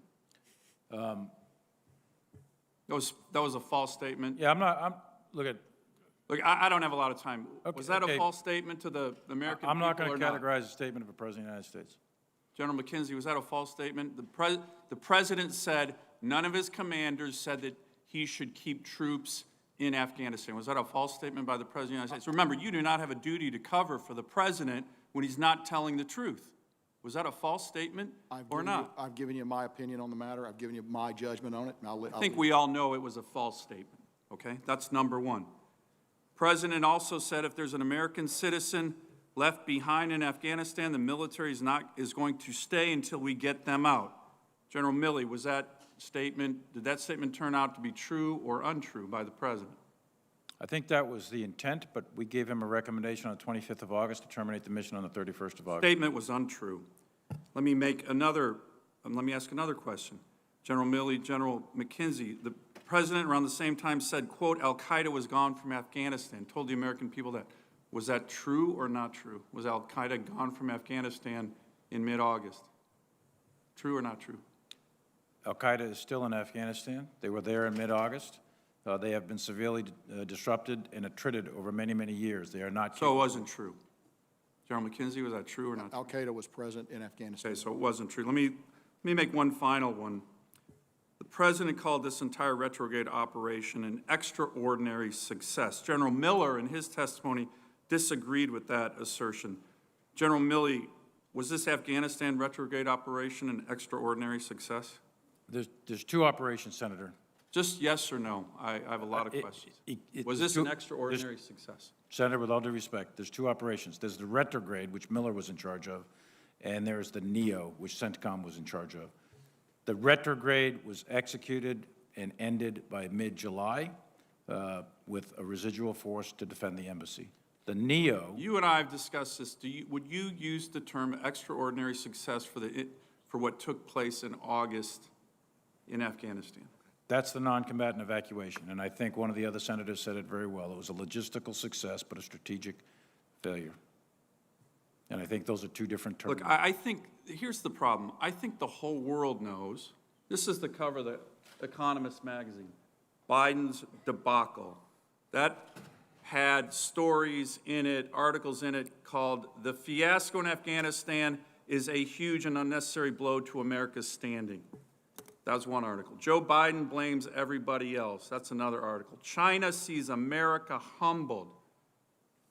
That's another article. And gentlemen, the problem here, these are not marginal misstatements by the President to the American people. These are dramatic, obvious falsehoods that go to the very heart of the foreign policy fiasco we have all witnessed. These are life and death deceptions that the President of the United States told the American people. I have one final question. I might leave it because it's a long one for the follow-up, but here's the anger. I've never seen my constituents more angry about an issue than this. And it's the combination of everybody knowing that this is a debacle, and yet people defending it as a, quote, extraordinary success. And here's the biggest: no accountability. No accountability. You gentlemen have spent your lives, and I completely respect it. Troops in combat, you've been in combat, you've had troops under your command killed in action. You have been part of an institution where accountability is so critical, and the American people respect that. Up and down the chain, where there are instances, commanders get relieved. Up and down the chain, we see it. The McCain incident, the Fitzgerald incident, the AAV incident with the Marine Corps, 3-star, 4-star flag officers, all relieved of duty. But on this matter, on the biggest national security fiasco in a generation, there has been zero accountability, no responsibility from anybody. So I will ask this final question of all of you. Senator Cotton talked about Sullivan? it. Madam Chair, if I may. Could you submit your question for the record, please? We're trying to keep to a 5-minute questioning rounds. You can ask the question in your second round if you'd like. Thank you. Senator Peters.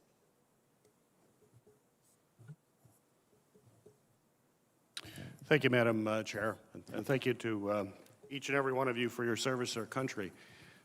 I want to return to some of the comments made by Senator Warren and looking at over the last 20 years. I think if ever we're going to have a strategic assessment of what happened in Afghanistan, it's important in any kind of strategic assessment is not just to look at the present, but to look at the past and look at the future and look at all three of those elements as we're making that kind of assessment. And if we're going to do that, we have to look over the last 20 years that we were in Afghanistan, and we're going to have to have a pretty hard assessment of it. There are no strategic assessments.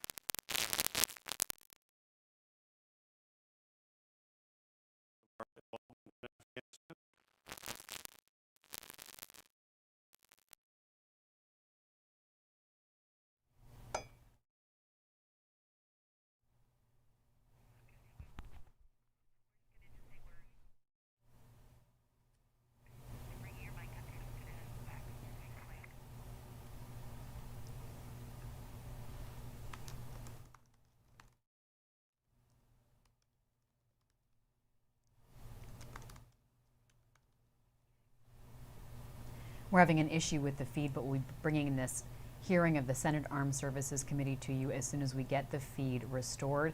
Watching that first round of questioning by senators asking America's top military officials questions. Let's go back to Senator Peters. This is the Democrat from Michigan. You heard me say in my opening comments, yeah, we have to ask ourselves some tough questions. Did we have the right strategy? Did we have too many strategies? And so if you're recooking or reshaping that strategy every year, 1 year at a time, then that has consequences. So I think that's something we got to go back and look at. And we also have to look at the impact, the effect of the corruption that was in the environment, weak leadership, changes in leadership, and a number of factors. Well, I want to build on that because I think it's important, Secretary Austin. For example, General Milley, when you commanded NATO ground forces in Afghanistan 8 years ago, you called 2013 a critical year for the Afghan security forces because it was the first time they'd taken responsibility for their security across the country.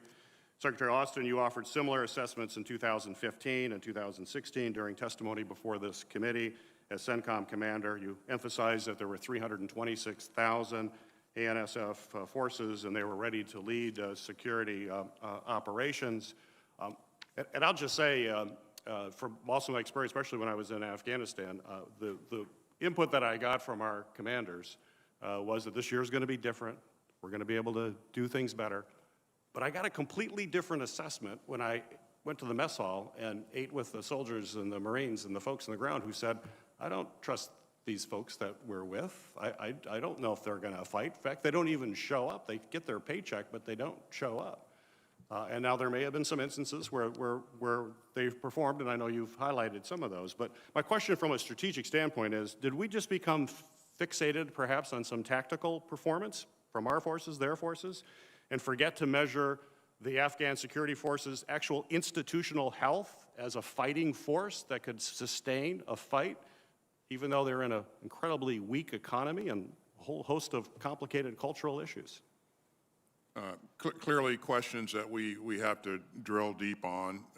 At one point, as you know, Senator, we had a number of advisors down to fairly low levels. As we began to lift the numbers of advisors that we had there and scale back on the people that we had interfacing with the Afghans on a daily basis, we began to lose that fingertip feel. And so our ability to assess with some degree of certainty continue to erode the smaller that we got. My sense is that that was what we were hearing for years. It wasn't just at the end, that this is an endemic problem for over a decade. So hopefully we will have the opportunity to do that. That's my final question, Secretary Office. What are we actually doing to learn from the conclusion of these military operations, just particularly from a strategic assessment point of view when it comes to end of conflict transition? We're going to have potentially other operations like this, even in great power competition. Yeah, so as we always do, Senator, we're going to take a hard look at ourselves in terms of, what we did over the last 20 years, what worked, what didn't work, and we're going to learn from those lessons and make sure that we incorporate that into our planning and our strategic assessment going forward. Thank you. Thank you very much, Senator Peters. Senator Kramer, please. Thank you, Mr. Chairman. Thank all three of you for your service and for being here, and God bless the men and women under your command. General McKenzie, is it true that U.S. forces had the ISIS-K cell under surveillance prior to August 26th and could have struck before the deadly terrorist attacks at Kabul, but were not given the authority to strike? No, that's not true. I noticed that the president was quick to take a victory lap after the first strike and push this tough guy image he's so famous for. He once threatened to have union bosses beat me up. He said things like, just do it. If we find more, we'll strike them. Of course, this was after he said of the ISIS-K leaders, we will hunt you down. He talks tough. He's going to go get them. But I also notice he's been equally silent, taking no responsibility for the strike on innocent civilians, including children, that was in part caused by, in my view, his insecure need to appear tough. He just let you take the blame, General McKenzie. But what I really worry about is the air crews who actually were pressured into pulling the trigger that terrible day. Secretary Austin, as you know, the North Dakota Air National Guard operates Reapers around the world, and I know what kind of pressure those air crews are under and the level of responsibility they feel to accomplish their missions properly. And I'm worried that whoever was operating the aircraft involved in the tragic 29th August strike more than they wanted an American victory. Have you reached out to the air crew to make sure that they understand it's not their fault that there are 7 dead children? I have not, Senator. As you probably know, I have directed a 3-star review of this incident. General McKenzie did an initial investigation, and I've directed a 3-star review, and so I won't make any comments. You know, there certainly seem to be a lot of indications that a terrorist event was likely, if not imminent, leading up to the ISIS-K bombing on the 26th. Were our military members still, why were our military members still exposed after that threat was known, General McKenzie? The purpose of our force at the airfield was to bring American citizens and Afghans at risk out. In order to do that, you had to have the gates open. You had to process people. You're right, there were a lot of threats, and we worked very hard to minimize those threats, and you try to balance it. Every once in a while, the bad guys sneak one in on you. This is an example of where that occurred. It wasn't through any lack of attention to trying to find those cells or looking hard for them. And we did find a number, and we did, in fact, which I'll be happy to talk about in closed session, we did, in fact, enable and stop those attacks from occurring. This one we were not successful on. So speaking of that, I want to drill down just a minute since I have a couple. The Taliban was controlling the checkpoints, obviously, around the airport. And you had indicated, General McKenzie, that U.S. at that time had you called it a pragmatic relationship of necessity with the Taliban. Did we share any information with the Taliban about the ISIS-K threat? And if so, how did the Taliban respond to it? In other words, how did they get in? Is it possible that they let them in on purpose? So it is possible that they let them in on purpose, but the body of intelligence indicates that is not, in fact, what happened. You know, so one event happened, and that's a terrible, tragic event. A lot of other events didn't happen because that outer circle of Taliban forces were there. Look, I defer to no one in my disdain for the Taliban and my lack of trust for them, but I believe they actually prevented other attacks from occurring. This event, someone got through. I believe there were other times when people did not get through. All right. Look, the reality is there are patriotic Americans all over the country, and certainly in North Dakota that are really upset. I mean, they're genuinely pissed off. And they sense that there's a lot of sort of political positioning and apologizing and rationalizing, and no one's really saying anything other than it was an extraordinary event. Now, some of you have admitted that it wasn't perfect. I think were your words, General Milley. But extraordinary success just rankles them when they hear that, especially when they see that out of the 124,000 people that were brought to the United States, we don't know much about a whole bunch of them. And yet we know a whole bunch about people that weren't brought back to the United States. And they're upset. They're really, really upset. And I know you know that. I think you're seeing the reflection of that in their elected representatives. And when we get to this afternoon, we'll probably drill down a little more on some things. But I look forward to the closed session as well, General McKenzie, to learn more about the August 26th. Thank you, Senator Kramer. Senator Manchin, please. Thank you very much. And first of all, thank all three of you. I appreciate your service to our country, and I never have doubted your unwavering commitment to defend our country and our Constitution. I'm having a hard time. I'm old enough to understand. I remember Vietnam very well. I was in line to go there and had an injury in my playing ball at WVU, and that didn't happen. So anyway, I just can't figure out, I can't explain to the younger generation, to my children and grandchildren, how do we get into this and never get out? We didn't learn from Vietnam. That was a horrible exit. I remember that very vividly. This was even worse than that as far as my recall. And I don't know what lessons we're taking from this right now, but I look back at lack of an AUMF. We had an open-ended AUMF. We still have an open-ended AUMF. If we would have had an AUMF and basically had a time certain and a specific goal, do any of you think that could have made a difference? And do you think, I mean, hindsight being 20/20, what did we learn from these mistakes? How do we prevent them again? We thought from Vietnam we learned not to go in and try to change the nation, and here we are, trading partners with Vietnam. Is that same going to end up with Afghanistan? I can't comprehend any of it, to be honest with you.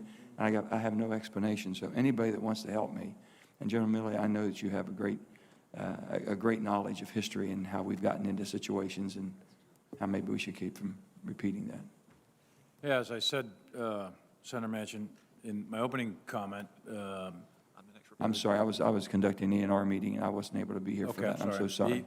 I mentioned, that there's been, 4 presidents, 20 commanders on the ground, 7 or 8 chairmen of the Joint Chiefs, dozens of secretaries of defense, et cetera. And outcomes like this are not determined in, the last 5 days, the last 20 days, or the last year for that matter. Outcomes in a war like this, an outcome that is a strategic failure, the enemy is in charge in Kabul. There's no way else to describe that. That outcome is the cumulative effect of 20 years, not 20 days. And there are a huge amount of strategic, operational, and tactical lessons that need to be learned from this. Some of them in the military sphere, the narrow military sphere. One of them, for example, is the mirror imaging of the building of the Afghan National Army based on American doctrine, tactics, techniques, and procedures. And that made a military that may, I'm going to wait full evaluation, but may have been overly dependent upon us, our presence, contractors, and higher tech systems in order to fight a counterinsurgency war. That's one area that needs to be fully explored. Another is the intel. How did we miss the collapse of an army and a government that big, that fast in only 11 days? That needs to be pulled apart. And then there are other factors that are not strictly military, but things like the legitimacy of the government, corruption, the parasitic nature of the police forces. There's a whole series of 10 or 20 that I wrote down just a week or 2 ago that need to be looked at, and looked at in depth and very seriously and comprehensively over time. We know where the president, the former president of Afghanistan is today, and how much money he took with him. We have any idea? Secretary Austin, do you have any idea? I think that he may be in the UAE, Senator. I'm not certain of that. That's what the last report that I had. And in terms of any money that he may have taken with him, I have no knowledge of any amounts of money. You all haven't been able to. I mean, there's no way that we can trace that through the banking institutions. No way that we have any insight on that whatsoever. It has to be exchanges going back and forth, because I'm sure he's not keeping it in the Bank of Afghanistan. Yeah. Defense doesn't have any insight on that, Senator, but certainly I'm not sure if the law enforcement agencies We'll check with are Treasury. tracking that or Maybe not. Treasury might. Yeah. I'm just looking for some answers that maybe aren't answerable, but everyone's asked the questions of how do we prevent this from happening again? Why didn't we see it? There's not a person that's returned that I've spoken to on special ops that were there. When they returned, I was there a couple of times. In 2006, I was there. In 2011, I was there. But every time it got worse, it didn't get better. So this couldn't be a surprise. They never were going to step to the plate, and it couldn't have been a surprise that they wouldn't fight. They never had allegiance to a country. I mean, we knew that. And the special ops people said, it gets worse every day. It doesn't get better. Every mission was worse. We used to drive from Kabul to Bagram. After I went back the second time, hell, it couldn't do that. I mean, it got so bad. Everything got bad. And I got to tell this one, it drives me absolutely insane to see the television at night and see the Taliban and all of them wearing our uniforms, wearing our night vision, doing everything, using everything we have, our MRAPs and everything else that we left there. I just can't believe it. I can't even get an accounting of how much equipment we really did leave. I know how many aircraft we left, and I know how many, MRAPs and all the different things, but not to plan better to take that equipment out. It was unbelievable. I would just flag for you, Senator, that all of the equipment that we had, that we used, was retrograded by General Miller as a part of the drawdown. Thousands of tons of equipment and whatever high-end equipment that we had that we were using. The equipment that the Afghan security forces had as the Taliban took over is the equipment that you see. And of course, All of the helicopters that were left on the airfield at HKIA, I asked General McKenzie to demilitarize those so that they couldn't ever be used again. And so we retrograded all of our equipment that we were supposed to retrograde as we drew down. The only thing I can say in finishing up is that I would hope that God would bless America to have the intelligence not to repeat what we continually have seen doesn't work. And with you all, expertise you have and knowledge you're gaining from all this, please help us from ever repeating what we've done. Thank you, Senator Manchin. Senator Scott, please. Thank you, Chairman. First, I want to thank each of you for being here. General Milley, one thing I hope at some point you'll address is the content of your calls with regard to the Chinese, and whether what's been alleged is that you would warn them if there was going to be an attack. Also address whether there was any intelligence indicating that the Chinese were actually nervous. One thing that surprised me about what's been going on the last few months is the President has absolutely blamed everyone else but himself for the botched withdrawal of Afghanistan. He is the President of the United States. He has the ability to make these decisions. He can take all the advice he wants, but he gets to make the final decisions. He's blamed previous administrations. He's blamed the people of Afghanistan. He's blamed the military of Afghanistan, which I think is absolutely disingenuous. The people in the White House have even blamed our own military. Secretary Austin, some things you've said today actually surprised me. You said you were ready. You said you exceeded expectations. You said our credibility is solid.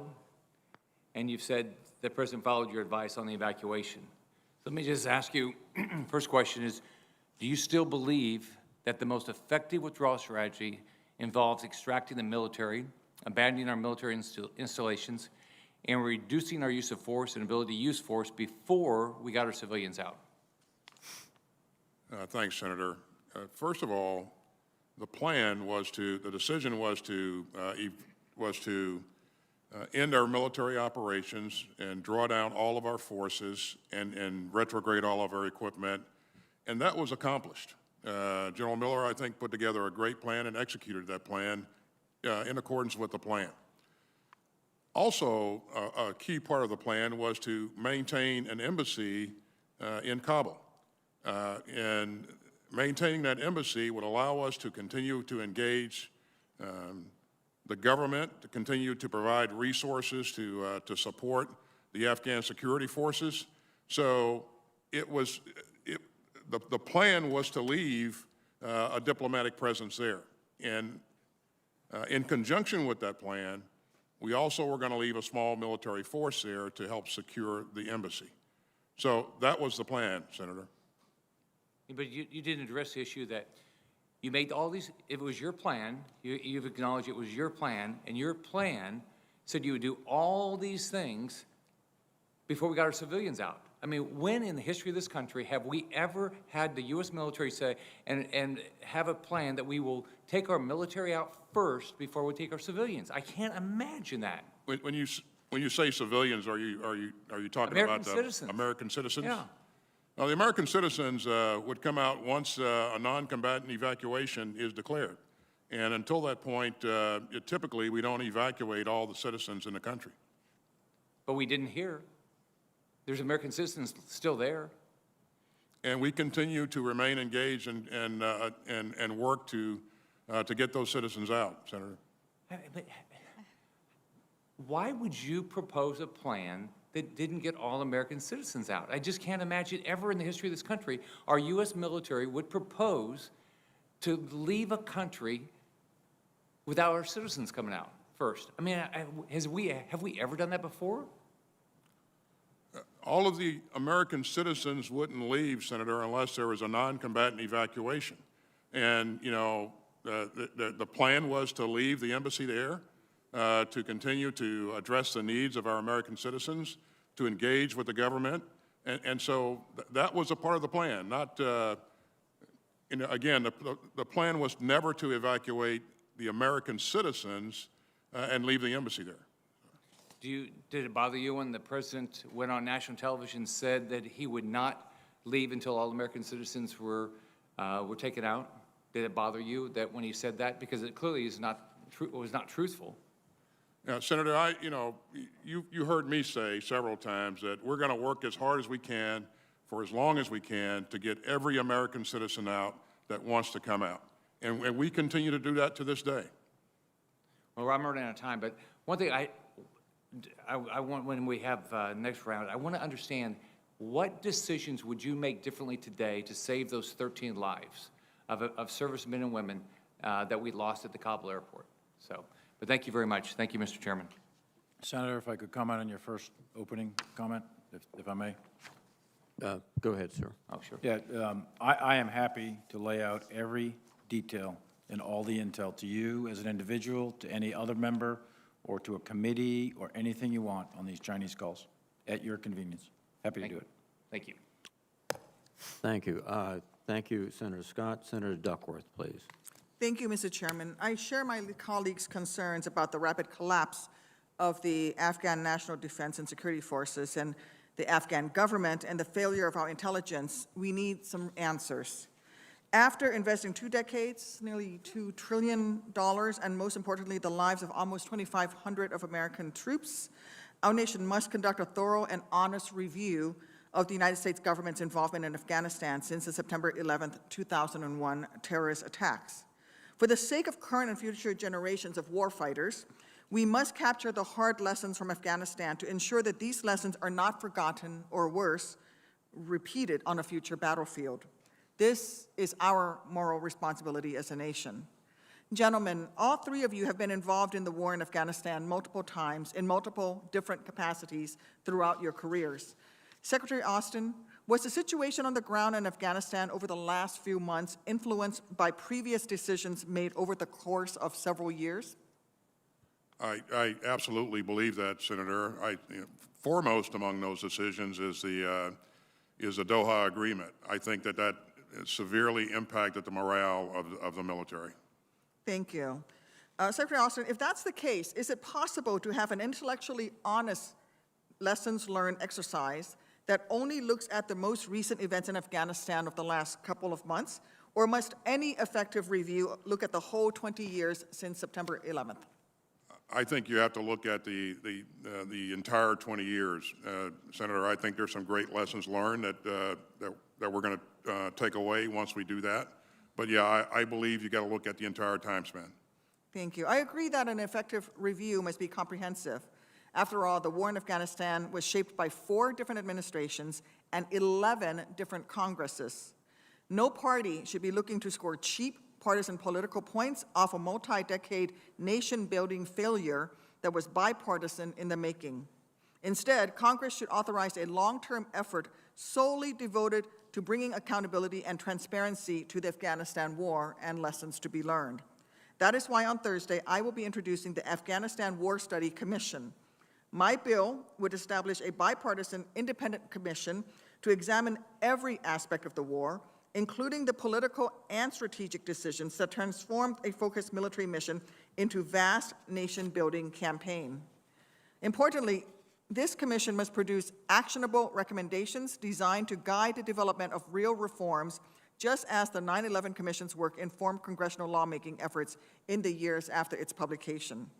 Secretary Austin, would you agree with me that such an independent, long-term study could serve as an effective complementary effort to the more targeted lessons learned reviews that DoD always conducts, particularly in shedding light on how Congress and civilian leaders from multiple government agencies can do a better job in defining the scope of military missions and actually enforcing legal limitations on the use of force?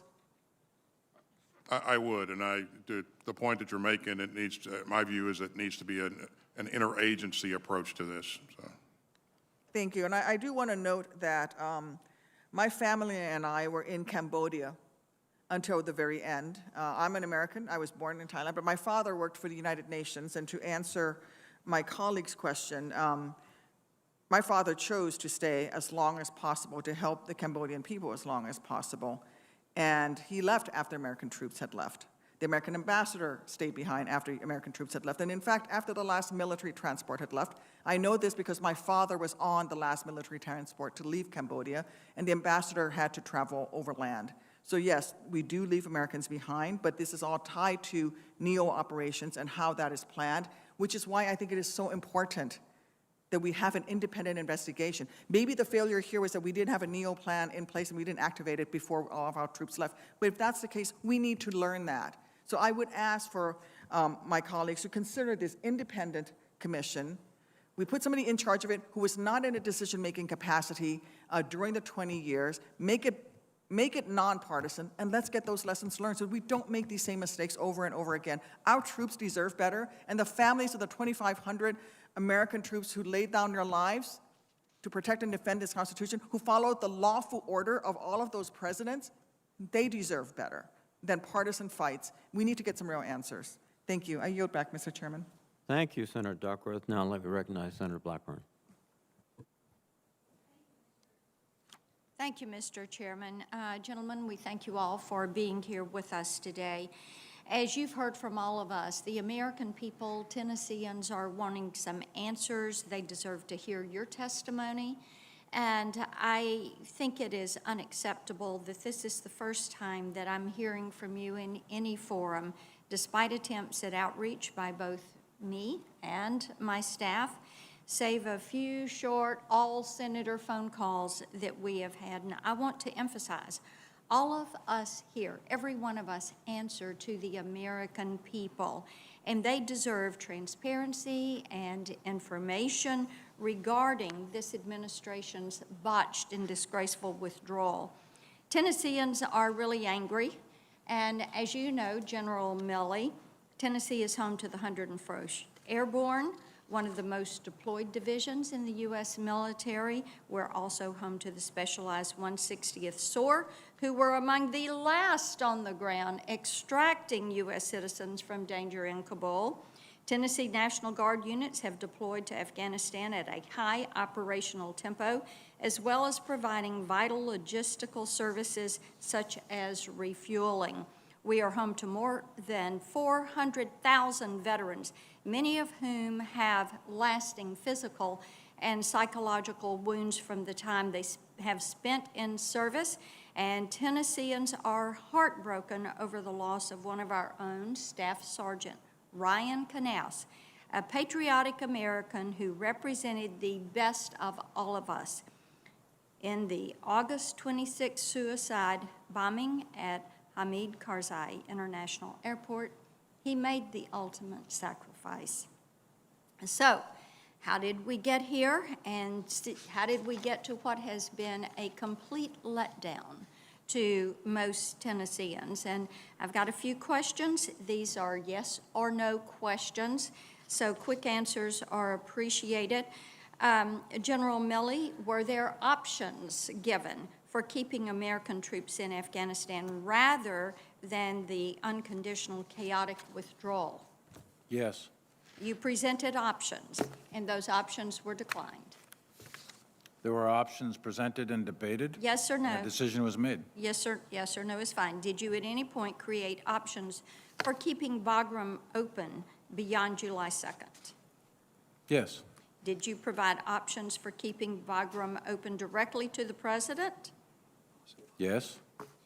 Had Bagram stayed open, would our support to the Afghan Air Force have been more effective in your view? I'm sorry, I didn't catch the last part. If Bagram had stayed open, would our support to the Afghan Air Force have been more effective in your view? Yes or no? Frankly, I'm not sure on that one because most of the Afghan Air Force was at different bases, specifically at HKIA. President Biden keeps calling it an extraordinary success. We've discussed some of this today.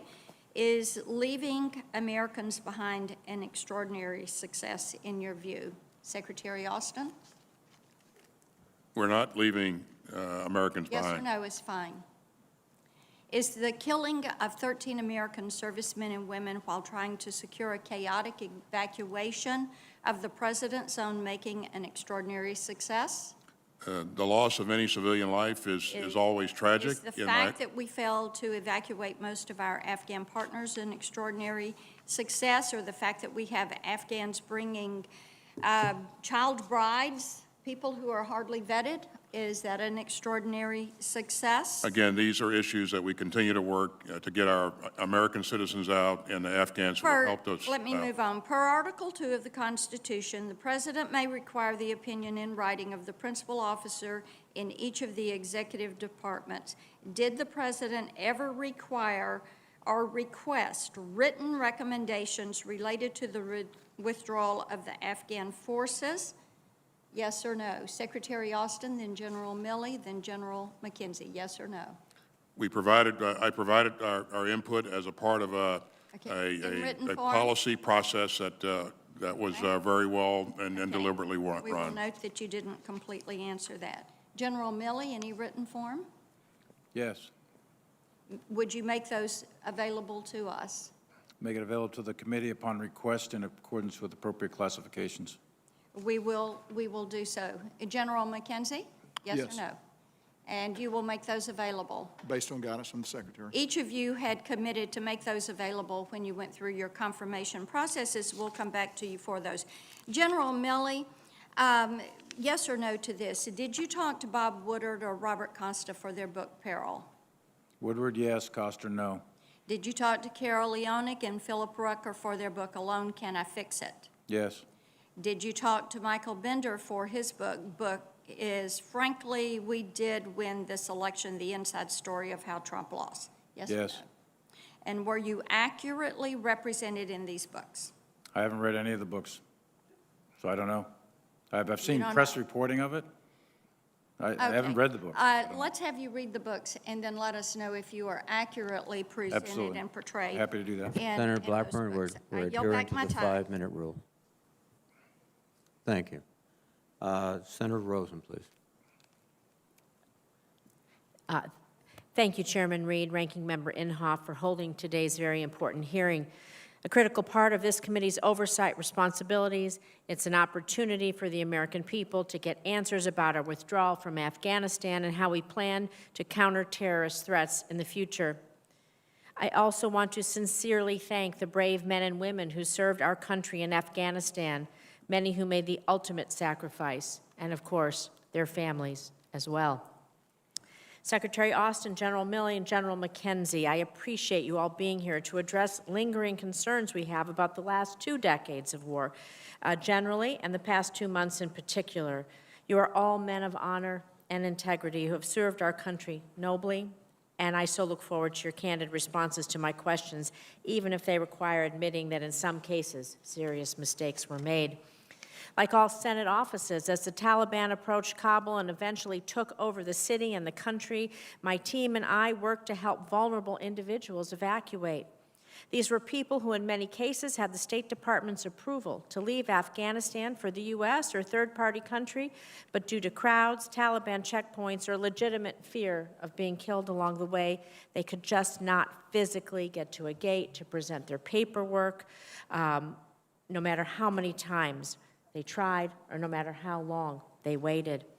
My office worked with CENTCOM and the Afghanistan Task Force to try to coordinate opportunities just to grab these people from the crowd so they could present their paperwork and flee to safety, but unfortunately, again, these efforts were to no avail. As these individuals continue to wait for help that may never come, I remain frustrated that the U.S. did not set up a perimeter around Kabul or at the very least create a safe corridor for the S-1 visa holders to get to the airport for their families, potential asylum seekers who were attempting to escape a near certain death. So, continued support. General Milley, I appreciate the State Department now taking the lead on evacuations. But like our military, the State Department no longer has any presence on the ground in Afghanistan. So I'd like to ask you, sir, does the U.S. military's recent experience facilitating the evacuation from Kabul give you the confidence that the Taliban will be honest brokers in working with our diplomats to help vulnerable Afghan nationals leave the country? I think that what we've seen so far since the 31st is some Americans have gotten out through diplomatic means, and they have reached safety through either overland routes or through aircraft. I don't know all the details, but I can't imagine that that didn't happen without Taliban facilitation.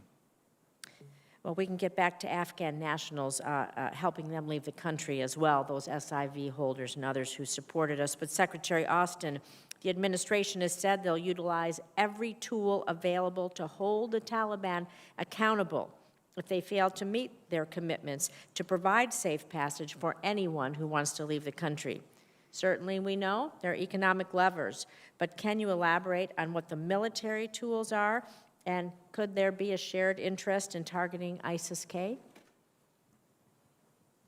In terms of military tools, Senator, as you know, we have the ability to offer a range of options depending on what, the President's objectives are. So we can do most anything that's required of us and because we have substantial resources. But in terms of our cooperation with the Taliban against to counter ISIS-K, I won't venture to make any comments on that. I would just say that we have coordinated some things that are very narrow in scope with them to get our people out, as you know, and to continue to further evacuate American citizens. But I don't think it's right to make assumptions to broader and bigger things from that coordination. They are still the Taliban. Thank you. I'd just like to, in the few seconds I have left, and we can take these second rounder off the record, future counterterrorism operations.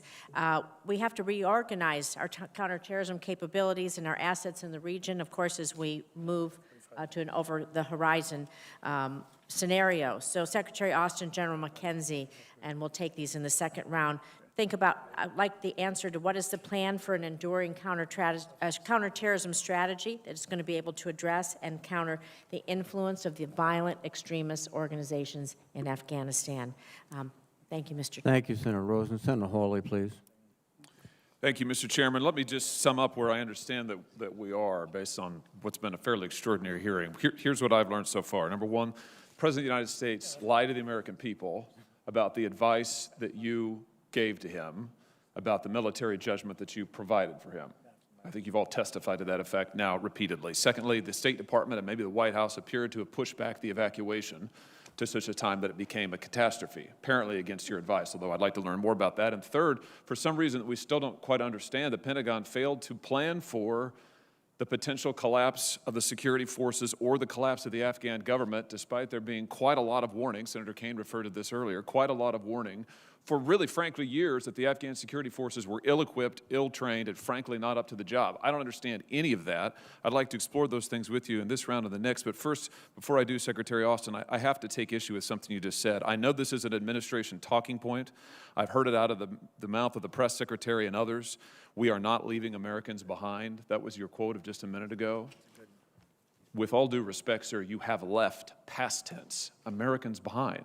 We have no presence any longer in Afghanistan. There are hundreds of Americans, and not just Americans generally, civilians you left behind against the President's explicit commitment not to leave until all American citizens were out and to safety. That is not what happened.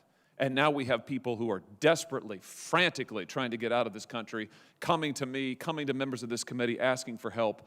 They can't get that help. They're stuck behind enemy lines. So please don't tell me that we're not leaving Americans behind. You left them behind. Joe Biden left them behind. And frankly, it was a disgrace.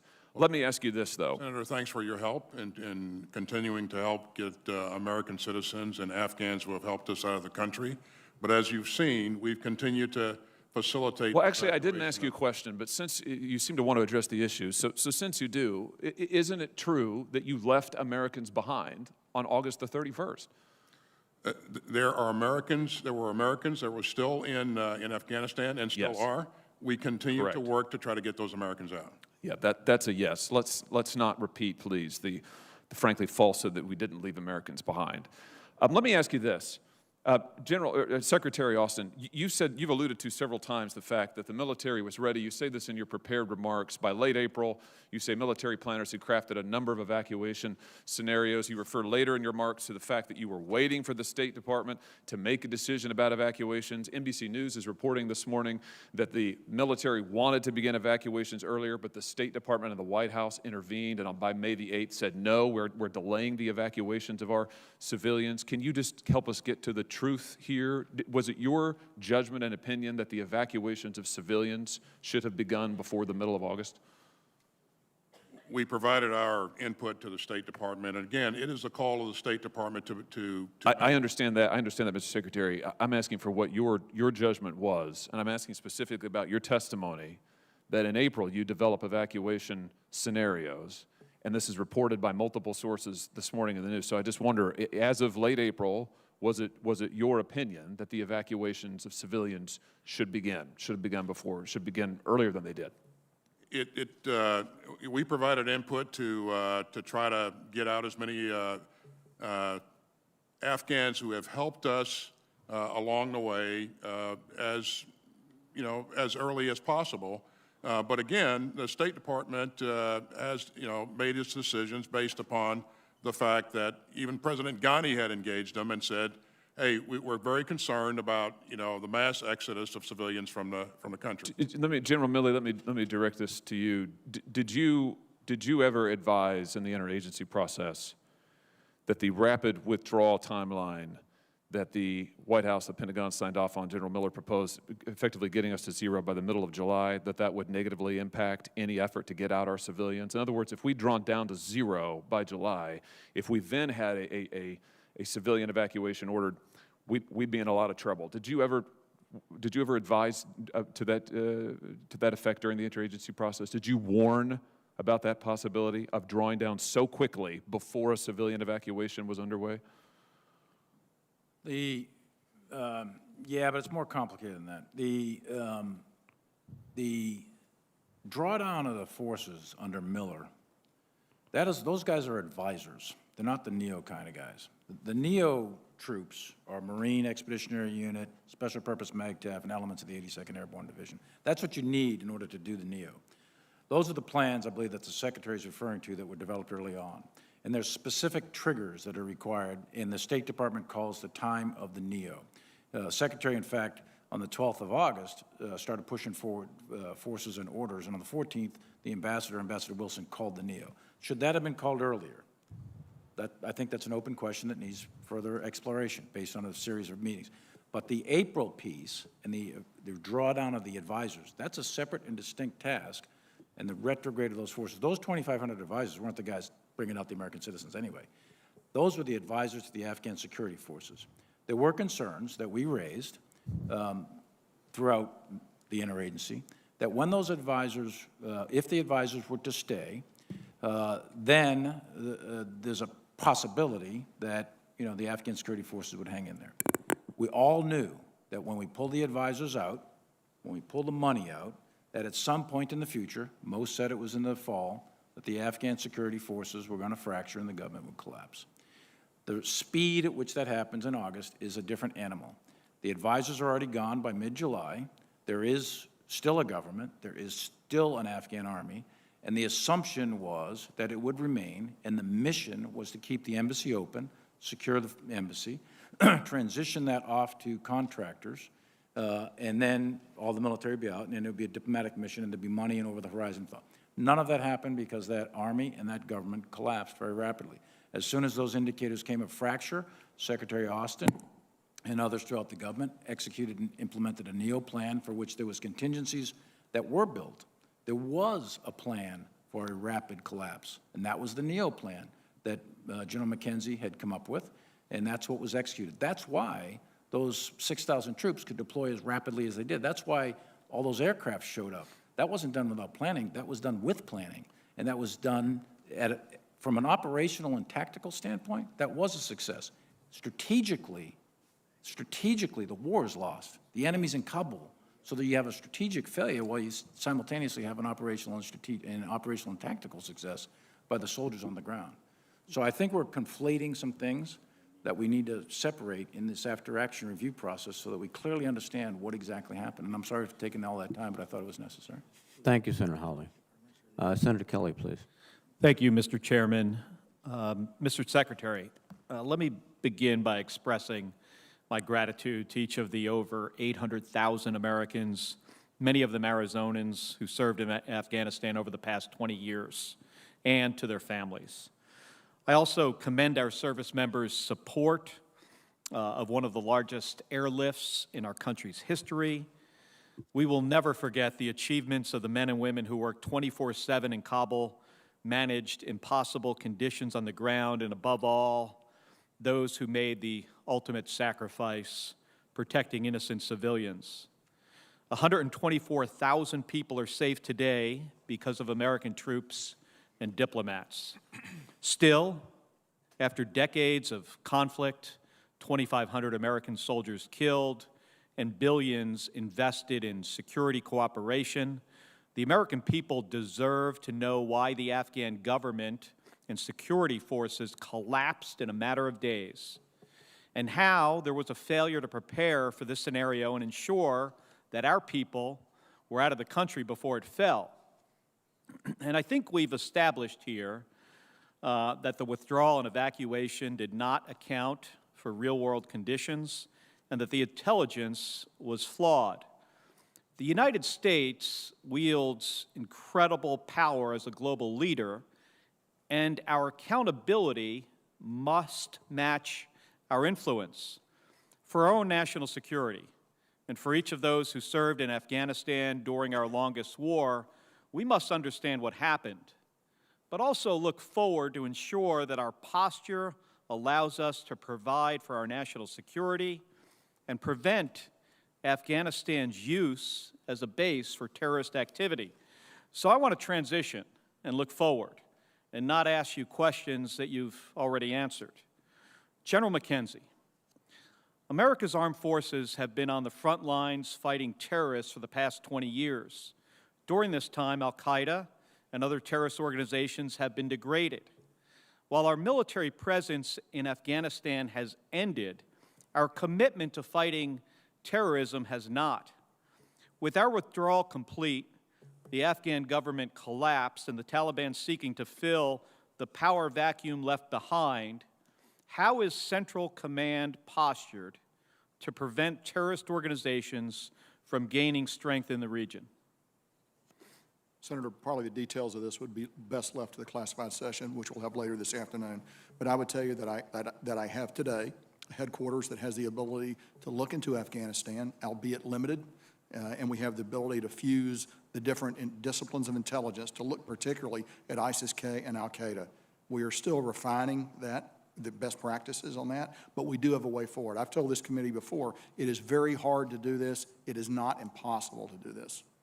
Well, I'm looking forward to seeing those details in the closed hearing. Are you confident that we can deny organizations like al-Qaeda and ISIS the ability to use Afghanistan as a launch pad for terrorist activity? I think that's yet to be seen. I think we're still seeing how al-Qaeda and ISIS are configuring themselves against the Taliban. We're still seeing what the Taliban is going to do. So I think it's early. I would not say I'm confident that that's going to be on the ground yet. We could get to that point, but I do not yet have that level of confidence. And you might have to share this in the closed hearing, but do you have the resources necessary to accomplish this, even as our national security pivots towards great power or near-peer threats like China and Russia that are seeking to expand their influence and compete with our military? Senator, I'll just say I'm in a constant dialogue with the Secretary about requirements in CENTCOM, and I'll give you some more details in the closed session. Okay. Well, thank you.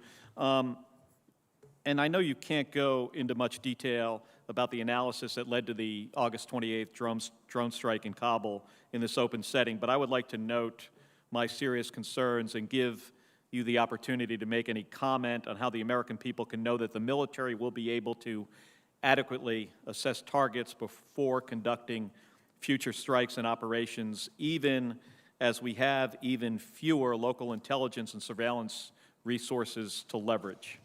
Senator, again, the matter's under investigation, but what I can tell you broadly, and to restate some things I've said earlier, I am responsible for that. It happened in my area of responsibility, so I'm the responsible officer for that strike. Moreover, I was under no pressure, and no one in my chain of command below me was under any pressure to take that strike. We acted based on the intelligence read that we saw on the ground. We acted several times on intelligence that we saw, and we were successful in other occasions in preventing attacks. This time, tragically, we were wrong. And you're right to note that as we go forward and our ability to create what we call the ecosystem that allows you to see what's going on the ground and put all that together, it's going to get a lot harder to do that, particularly in places like Afghanistan. But I can share a little more with you later. Well, thank you, General. Thank you, Senator Kelly. Senator Tuberville, please. Thank you, Mr. Chairman. Gentlemen, thanks for being here today. You're part of the most powerful military in the world. I'll ask all three of you this question. I know how are you going to answer this? Is there any enemy that could defeat the strongest force in the world, the United States military? And I know all of you are going to say no. So, Secretary Austin, since your confirmation in January, have you been denied any resources with regards to Afghanistan? I think I heard you say earlier you got everything you needed. That's correct, Senator. Yeah, thank you. On August 18th, you were asked why the U.S. wouldn't rescue Americans who couldn't reach the airport. You responded, quote, "I don't have the capability to go out and extend operations currently in Kabul," end quote. We saw the Germans, the French, the British rescue citizens in Kabul.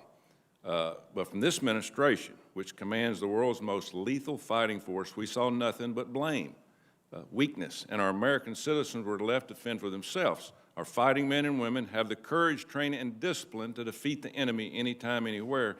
And there's people all over this country wondering why in the heck would we let our allies get their people and we didn't get ours. I want to thank all the hundreds of thousands of veterans and their families who sacrificed over the past 20 years. And I truly believe our soldiers didn't fail us. A lot of our leadership did. Secretary Austin, before President Biden even took office, you thought we needed to leave Afghanistan. On January the 19th, you told my colleague, Senator Sheehan, quote, "I think this conflict needs to come to an end, and we need to see an agreement reached and in accordance with what the President-elect wants to see," end quote. You testified that General Milley and General Miller had adequate resources to secure Afghanistan at a troop level of 2,500, but you told Senator Hawley you wanted to, quote, assess the situation and make recommendations to the President, end quote. I know how you're going to answer this. Did you give advice to the President on the withdrawal from Afghanistan without conditions, or is that the direction you got from him?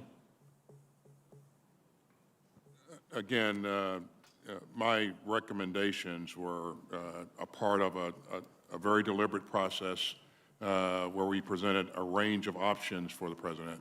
And if I could, Senator, I'd like to go back to the first comment that you made about the question that I answered for a reporter who asked, why don't you go out and establish cordons and create safe passageways for our people just to move into the airport. At that point, early on in our deployment, we only had less than 4,000 or about 4,000 troops to secure and defend the airport. And our troop presence continued to grow as we flowed people in. We used a number of innovative approaches to go out and pick up and facilitate the entry of American citizens into the airport as the situation continued to develop. But just wanted to give you a little context for that answer.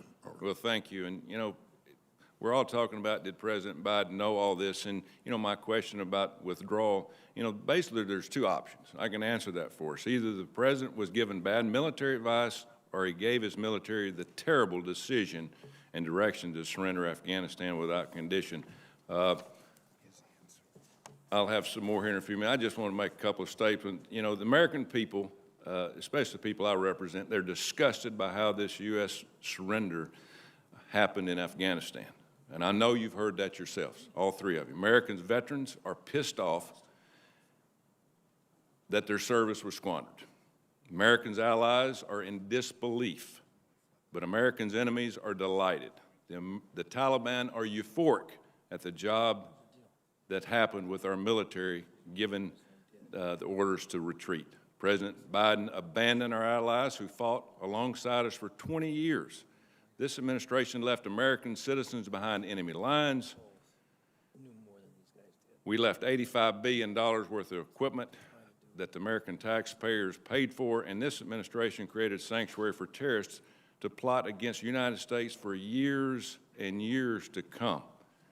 It's just absolutely amazing that we did this. So I'll end it there. I know these guys need to probably take a break, but we'll see you after the break. Thank you, Mr. Chairman. I yield my time. Thank you very much, Senator Tuberville. We've completed the first round, and as I indicated, we will break at 1 o'clock for lunch, so we'll begin the second round. Secretary Austin, you said in response to Senator Warren that if we stayed past August 31st, we would certainly be back at war with the Taliban, and that you'd have to reinforce yourself. And do I interpret your testimony to mean that staying at 2,500 past the 31st was not sustainable at an acceptable level of risk to American personnel, and that we would be seeing today casualties which could be accumulating at an unacceptable rate? Chairman, I think the point that's been left out of a lot of the conversation is that, you know, had we stayed past that date that was agreed upon early on, that the Taliban would begin to attack us, attack our forces here, and we'd have to make some decisions on how to reinforce our forces so that we could continue to operate, and that would include quite possibly increasing the force there. Now, in the Doha agreement, President Trump agreed to leave with certain conditions on May 1st. Those conditions have been testified by the panel that were really never achieved, never challenged by the Trump administration. Would you consider that an abdication of or a surrender, that agreement? Well, I certainly believe that the conditions were preset. That and again, we lived up to all the things that we were obliged to do. We didn't attack them, and we drew down our forces. But the Taliban, the only thing that they lived up to was that they didn't attack us. Right. We saw a great deal of difficulty in meeting the deadline, which was August 31st. Would it appear to you that a May 1st deadline, as President Trump imagined, would have caused more complications in terms of getting our equipment out, getting our personnel out, identifying Americans who were eligible to leave and getting them the paperwork, since you would be doing it at a much shorter time frame? Yeah, I don't think that would have been feasible to do that in an orderly fashion, Chairman. Thank you very much. General Milley, regardless of whether the Taliban had met the conditions required under Doha, weren't you already in the trajectory to go to zero forces, as I said, by May 1st, as required by the agreement when the President took over, so that you actually would have accelerated the process of withdrawal and complicated it more, similar to my question to the Secretary? Yes, we were actually given an order to go to zero by 15 January, which was changed to go to 2,500 by 15 January, and then take it down to zero by 1 May, depending on the decisions of the new administration. Thank you. And General Milley, your prepared testimony indicates that the Biden administration, through the National Security Council process, conducted a rigorous interagency review of the situation in Afghanistan in February, March, and April, in which the views of senior military leadership were all given serious consideration by the administration. You also testified that you received an order in November 2020, you've just referred to withdraw all forces from Afghanistan by January 15th, 2021. Was that November order similarly informed by a rigorous interagency review? No. So that was basically, I think... Secretary Esper submitted his recommendations in a written format on the 9th, the day that he was relieved, and 48 hours later we received a written order to go to zero by 15 January. I think General McKenzie, again, your advice with regard to maintaining 2,500 troops has been reiterated repeatedly. But you also recommended in the fall of 2020 4,000 troops. Was that correct? Sir, that is correct. I recommended that in the fall of 2020, when we were having deliberations, I recommended that we hold at that level. And that was rejected by the Trump administration. Sir, it was. And there was no recriminations against you or anyone else that was the President of the United States making a decision based on his view of the world. Sir, insofar as I know, that's correct, sir. Thank you very much. And again, adhering to the 5-minute rule, I will cede back 8 seconds to Chairman Inhofe. Thank you, Mr. Chairman.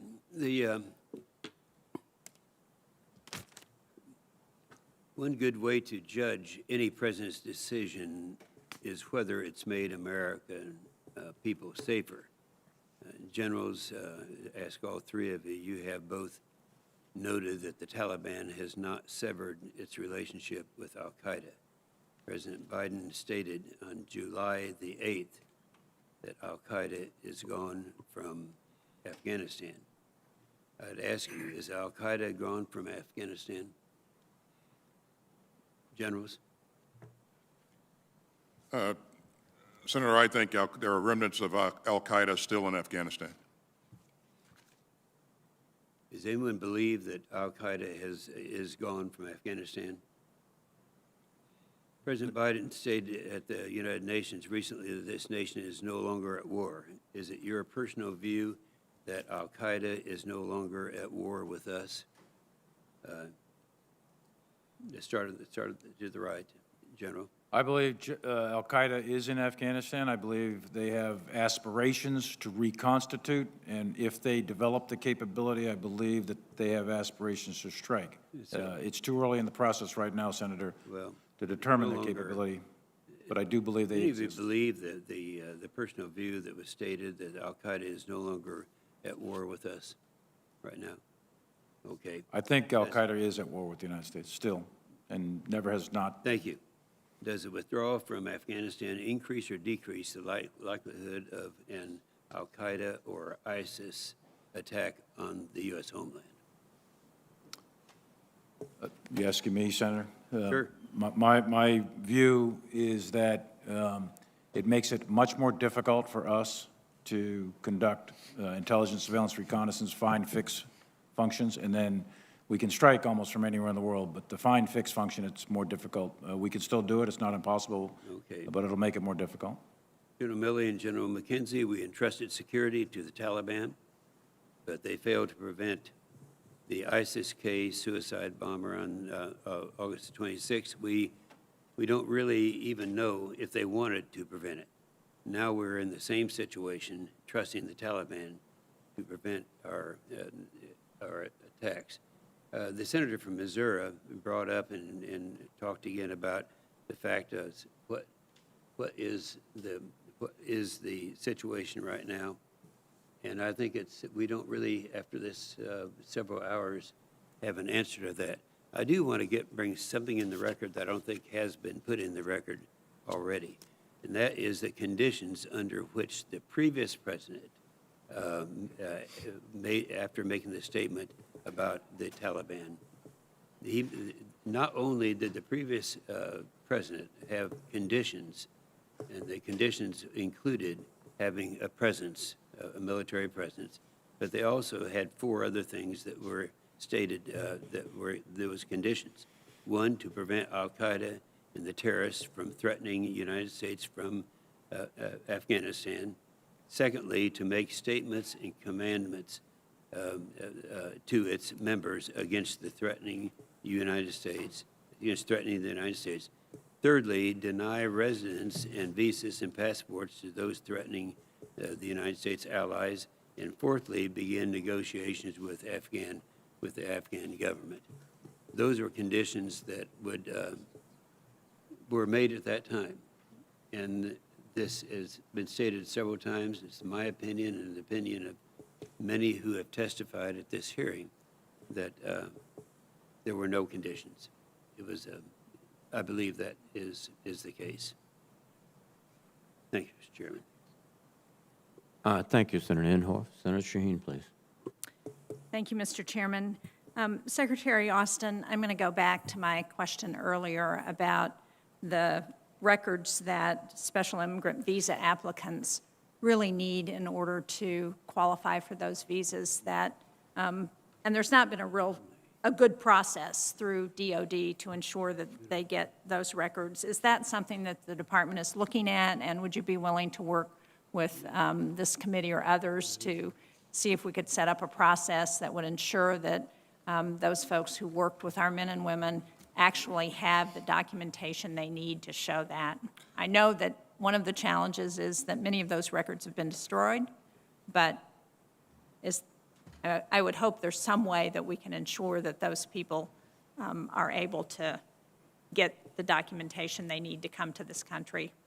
Senator, let me first say that I absolutely agree with you that the process is onerous and that we need to do something to make it easier for those people that have helped us to prove that they have in fact worked with us before. One of my departments in defense is working to try to find ways to propose ways to truncate the process or come up with alternative means to demonstrate that they have worked with us in the past. And to answer your question, we would absolutely welcome working with the committee on this. Thank you. I assume we should contact your office to find who the appropriate contact person would be? Well, we'll contact your office and let you know who he is, Senator. Okay. General Milley and General McKenzie, it's long been publicly reported that the Pakistani intelligence services have maintained a close and continuing relationship with the Taliban. Do we expect that relationship to become more complicated now that the Taliban is in power? Are we concerned about Pakistan's nuclear weapons and the potential that terrorist groups might be able to get access to those weapons?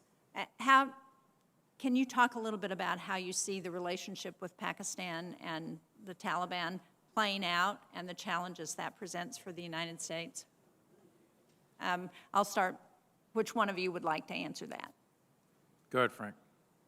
I'll follow you. Senator, some of this we can talk in a little bit more detail in the closed session. Okay. But I would tell you that I believe Pakistan's relationship with the Taliban is going to become significantly more complicated as a result of the U.S. withdrawal from Afghanistan. And in fact, they're going to see pressure moving into Pakistan from Afghanistan in ways that they've been able to deflect before because of the pressure that we and our allies had them. So I think that's a significant problem that Pakistan is going to face. Well, I'd like to talk about their special weapons perhaps in the closed session. As has been noted by several people, in order to get to Afghanistan, you have to fly over Pakistan unless you come from the north. And that's the subject of continuing deliberation with Pakistan, and I can shed a little bit more light on that going forward. But, you know, they've actually, over the last 20 years, we've been able to use what we call the Air Boulevard to go in over western Pakistan, and that's become something that's vital to us, as well as certain landlines of communication.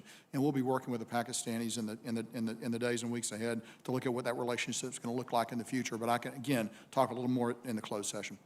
Thank you. General Milley, did you Yeah, want and to add to that? I've had several conversations over the years and also recently with Pakistanis, and there's no question in my mind that the relationship between Pakistan and the Taliban is going to become increasingly complex. There's a whole series of issues there that have national security interests for the United States that are best handled in a different session. Okay, thank you. Well, can you, and Secretary Austin, can you talk about what we're doing to work with our European counterparts who, based on conversations that I've had with some of the civilians from our NATO allies, there was some frustration about the communication that led to the withdrawal and the evacuation. Are we working to rebuild those relationships? Do you see that frustration reflected in the military relationships that you have? I don't, Senator, and you know, I understand that there will be concerns, but as I engage my counterparts, they're all very willing to work with us. And, you know, I don't want us to sound Pollyannish on this, but they have been very, very thankful for the fact that we helped them get their people out, and we helped them get thousands of evacuees out that had worked for them because of what we did. So I think as I look at the major players, that there is still a strong sense of a strong willingness to work with us, and relationships are things that we just have to continue to work at. Thank you very much. Thank you, Mr. Chairman. Thank you, Senator Shaheen. Before I recognize Senator Wicker, at the conclusion of Senator Wicker's questioning, we will adjourn, as I said, at the 1 o'clock adjournment, a little early, a couple of minutes, and then we'll promptly return at 1:30. Senator Wicker, please. Thank you, Mr. Chairman. General McKenzie, let me ask you, as I understand it, one of our primary missions in Afghanistan was training the Afghan armed forces. We also equipped them with approximately $83 billion in military equipment, but we always provided them extensive support in the form of intelligence and surveillance, air support, logistics, including contract aircraft maintenance, and special operation advisors. General McKenzie, were the Afghan armed forces ever trained to fight the Taliban without U.S. support of any kind? So, Senator, some elements of the Afghan military could fight very well without our support. Some of the elite commando units. Obviously, we know from the example that we saw in August that other elements were unable to do that. And in fact, as we began to withdraw our support during the withdrawal operation, we began to see the effects of that. You know, we shifted to an over-the-horizon model for aviation maintenance. That is difficult to do in the United States. It really is difficult to do. In a technologically literate population, it is harder to do in Afghanistan. We were having some small success with that, and actually the Afghan Air Force continued to fly strikes up until well into August. But they were nonetheless on a general negative attrition. What percentage would you term as elite? Oh, I'd say less than 5%. Okay, and so really, for 95%, it's really, it was unrealistic for us to expect them to be able to fight alone at that point in July and August of this year. The combination of the obvious withdrawal of the U.S., which had a profound psychological effect, because I think in the mind of the soldier, you know, that the Taliban and the Afghan military, they have the same DNA. So it comes down to the fighting heart of the man on the ground. And I think that that the Taliban were heartened by what they saw happen at Doha and what followed, and our eventual decision to get out by a certain date. I think the Afghans were very weakened by that morally and spiritually, if you will. Thank you. Good. Let me rush on then to try to get another question in. Secretary Austin, the reports in the New York Times are that you warned the president all the way back in March that there could be dire outcomes in which the Afghan military folded in an aggressive advance by the Taliban, and that you drew comparisons between that and our experience in Iraq, where a disaster unfolded and we were required to go back in.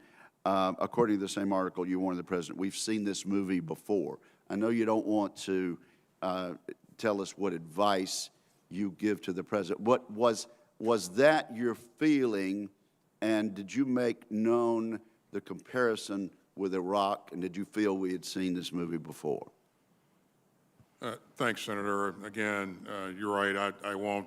I'll keep my conversations, my recommendations to the president confidential. But I would say that as we worked our way through the process here, we laid out, you know, all potential consequences that could result from any course of action that we took. And we were clear-eyed about that. And so, you know, there were inputs coming. With regard to Iraq, that's my question, Mr. Secretary. Well, certainly then we get back to the specific conversation that I would have had, but it's clear that I have a history with Iraq. It's clear that I've learned, you know, there are lessons to be learned from Iraq, and I would certainly. Was it your feeling that we had seen this movie before? Well, there's certainly some of the same kinds of things could transpire as we look to transition. Okay. Speaking of things transpiring, one was that we had to go back into Iraq. Secretary Austin, does the Department of Defense have plans in place to redeploy U.S. combat troops to Afghanistan in the event that our intelligence estimates prove true and our homeland security is in fact threatened? Currently, the President's decision, Senator, as you know, is that, we've left Afghanistan, and so we've not been tasked to construct any plans to go back into Afghanistan. So there are no such plans in place? No. Right. General Milley, of the conditions that were required of the Taliban in the agreement, only one was met. Is that correct? That's correct. The condition was, the one that was met was the most important one, which was don't attack us or the coalition forces, and they didn't. And so the President Trump made a recommendation, gave an order that we leave on 15 January.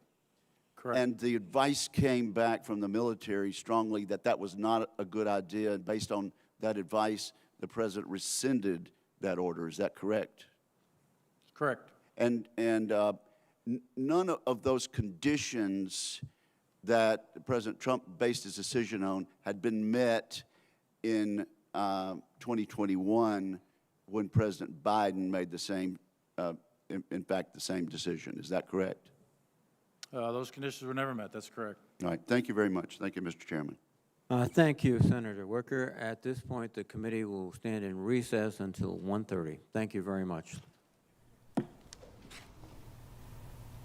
Sharp testimony on Afghanistan and admissions of failure from the U.S. military, plus a rare personal plea for respecting civilian control of the U.S. military. I'm Libby Casey. You're watching a special report from the newsroom of The Washington Post. The committee on break now until 1:30. Let's talk about the guests I have with me. Rhonda Colvin on Capitol Hill, Joyce Coe at the White House, and James Homan here in the Washington Post newsroom. We do expect them to start at 1:30. We are seeing that Chairman Reed is running this with the military precision that you would expect of a former Army major. Rhonda, let's go to you to talk about, what the biggest takeaways here have been, both in terms of what the senators have been focusing on and the messages that these top military leaders came to deliver. Well, as expected, politics are a part of all of this. We've seen a partisan approach to some of the line of questioning, but we have been getting some substance from General Milley and Defense Secretary Austin as well.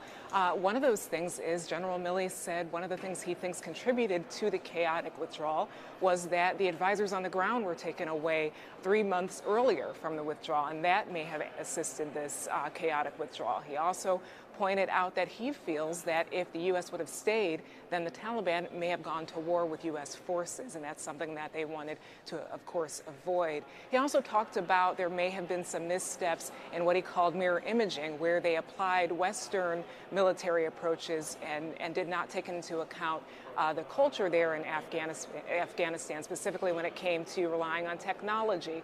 So we are hearing some substance and kind of getting in inside the minds of these generals and why they thought that this was an appropriate time to withdraw. But of course, again, politics do often play a role in these hearings, at least the public side of these hearings. And we have seen Republicans sort of try to take the approach where they're saying that President Biden may have gone on these decisions on his own, not taking into account what his advisors were saying to them. We saw some Democrats push back on that thinking. Specifically, Elizabeth Warren asked directly, did the president ever ignore any of your advice? And she was told no. Tammy Duckworth also commented on that and said this withdrawal, the chaos of it, was a part of a culmination of prior administration's decisions as well. And she also talked about a piece of legislation she's going to have coming later this week to form somewhat of an investigative panel to look into sort of the fallout from this withdrawal from Afghanistan. So that's what we've seen in this the first part of the questioning. They have already started the second round of questions. They're on this break, as you have mentioned, and then they'll be coming back. And then they will also be doing a closed-door briefing with these generals, too, and get into some of that classified material we have not heard about in these public rounds. And one of those things, too, that you notice at the beginning beginning of this hearing is the generals often would say that they could not speak on specifics that they talked with the president about. That was something we heard on and on and on. So again, those closed-door briefings do play a role in all of this in congressional hearings where lawmakers are able to hear a little bit more than what we're hearing in the public. James, let's go to you. You know, we saw General Milley leaving the room there, and he made a point of going over and having a moment there with Senator Dan Sullivan of Alaska, Republican, who was very combative, almost to the point of not even bothering to get his questions answered, just kind of throwing stuff at the panel. Former active duty Marine Corps. So we do see a lot of former members of the military on this committee. Let's talk about how these generals are able to answer the questions they're being asked, and sort of what this dynamic is that Rhonda was talking about, what this dynamic is between the senators and these top military leaders. Yeah, Libby, absolutely. Rhonda is correct. And what you saw was those Republican senators trying to drive a wedge in between the White House and the Pentagon, including President Biden's pick for Defense Secretary Lloyd Austin. And they were successful, I think. Some were trying to be very pointed, some were very fiery, including Dan Sullivan. That's very surprising from him. That was very out of character, sort of his the fieriness that he brought to those questions. But you saw Tom Cotton, who you would be expecting to behave that way, all basically saying one variation of the question, the White House lied, didn't they? Didn't Biden lie when he told George Stephanopoulos this? Josh Hawley saying, President Biden said you wouldn't leave Americans behind, and you did, and it's now in the past tense. And it seems almost to be a concerted strategy by the Republicans on that side of the dais to highlight comments that Biden has made over the last, not just 6 weeks, but 6 months, and then the generals privately giving advice that was contrary to what Biden said their advice was. And then on the Democratic side, what we've seen their strategy is, Libby, is trying to highlight how much of this Biden inherited from Trump. The first question that Jack Reed there asked, the first round, was about the Doha agreement. And you heard those generals say very strongly that that really did undercut morale of the Afghan army. You heard Milley talk about how the Doha deal was basically a bad deal.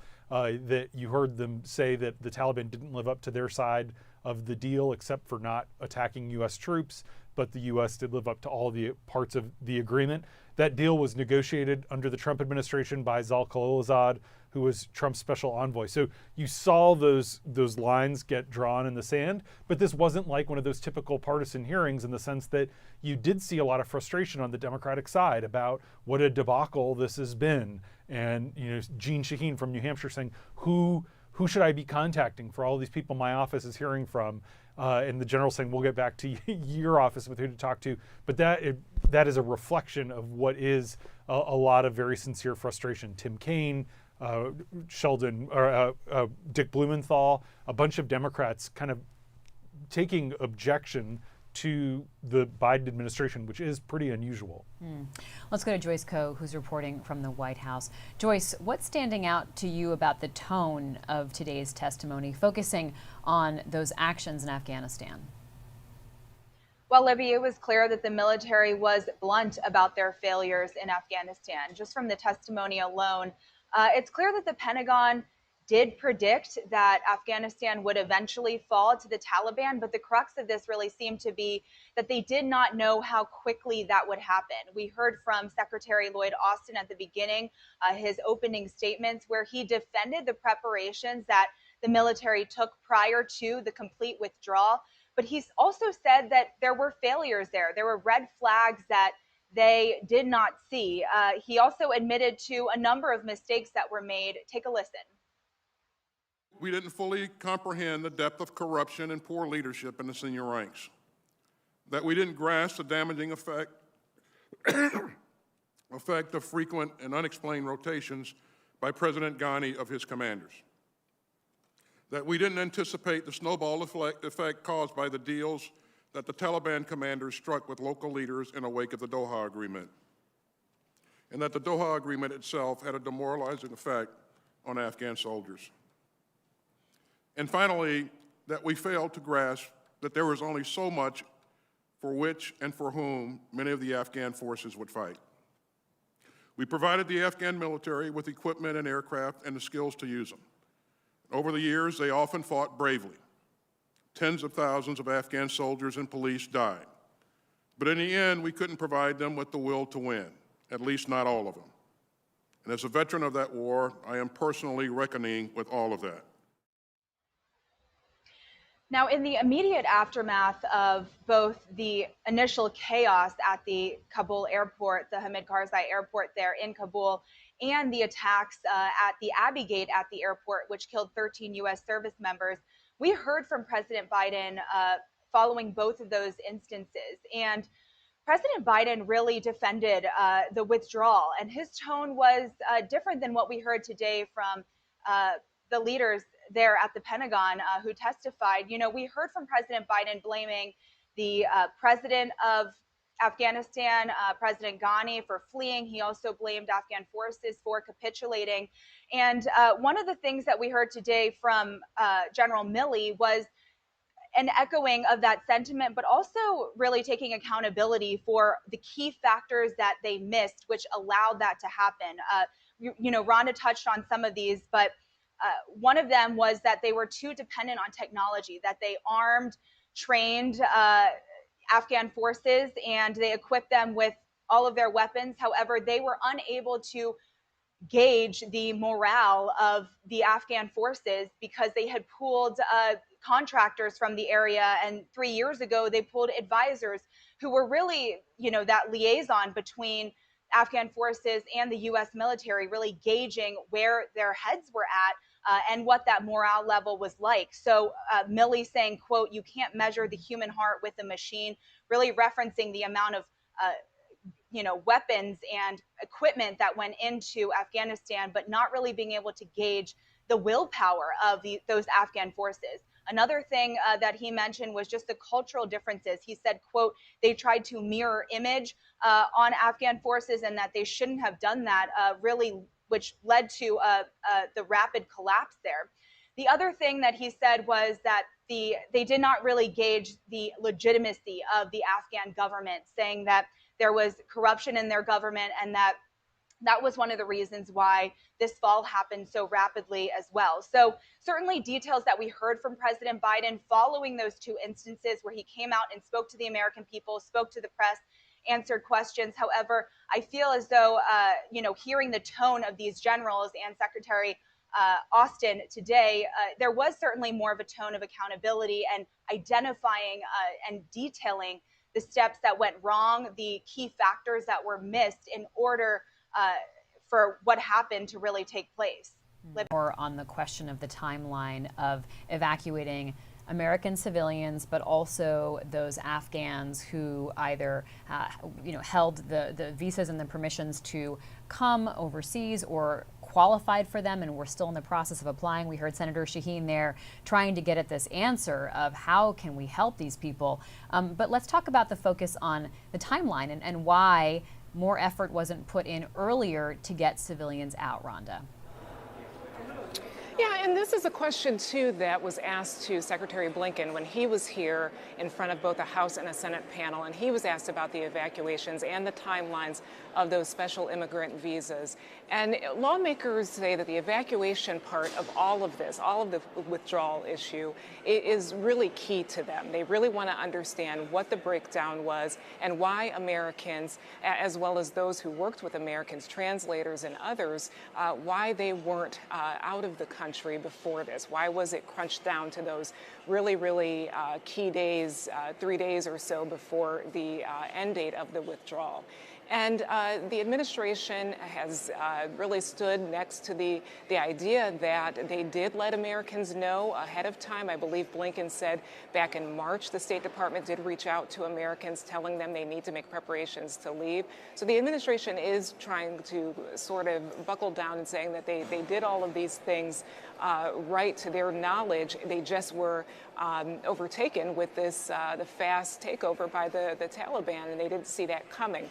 But this is going to be a reoccurring, from my own reporting, I can tell that this is going to be a reoccurring issue with lawmakers, is that evacuation element.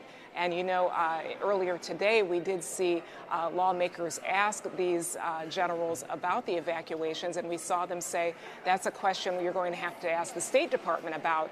And we saw Senator Wicker and Senator Kane say, you all should be prepared to answer these questions. We gave you a heads up. And Senator Kane even said, I will be bringing that question back after we are done with our lunch period. So expect the evacuation question to be brought up. But I can tell, at least from my reporter's observations here on the Hill, that the evacuation element of this withdrawal is going to be incredibly key in the weeks and months ahead as lawmakers are trying to get their footing on what to investigate when it comes to the withdrawal.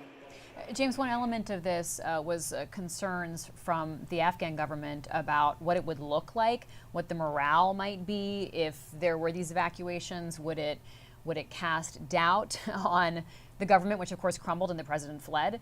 So how are these generals addressing that? Well, they are basically throwing the State Department under the bus. The Ashraf Ghani, when he came in late June to the White House, asked Biden, Tony Blinken, the Secretary of State, and Jake Sullivan, the National Security Advisor, not to accelerate evacuations because it would hasten the fall of his government. And it was basically a decision that was driven by the State Department. I had several conversations with very senior administration officials during that period and asked a lot of these questions the senators are asking now. Like, why aren't we getting these people out while we have the chance before Bagram was evacuated? And that was always the answer at the time, about not wanting to create a panic, not wanting the images of Saigon, where the helicopter is taking the last people off the roof of the embassy. So there was a desire to do that. And this is one of those things where you think about kind of the institutions. The way to think about how Washington works is buildings. There's the White House, then there's the State Department, there's the Pentagon, and all three of the gentlemen we're hearing from work in the Pentagon. I guess technically General McKenzie works in Tampa running Central Command, but they're of the Pentagon, and institutionally the Pentagon is trying to protect its interests, ultimately being very deferential to civilian control of the military, but being very defensive, trying to argue that, as Milley did, they did a good job tactically executing an order they were given, which, as Milley also said, was a lawful order that they followed. Let's bring in Karan Demirjian, national security reporter covering Congress, who's following this hearing very closely. Karan, what are your main headlines here from the hearing so far? Well, look, I mean, you've seen that there have been various shots made at the defense chiefs and asking for them to point the finger at the Biden administration.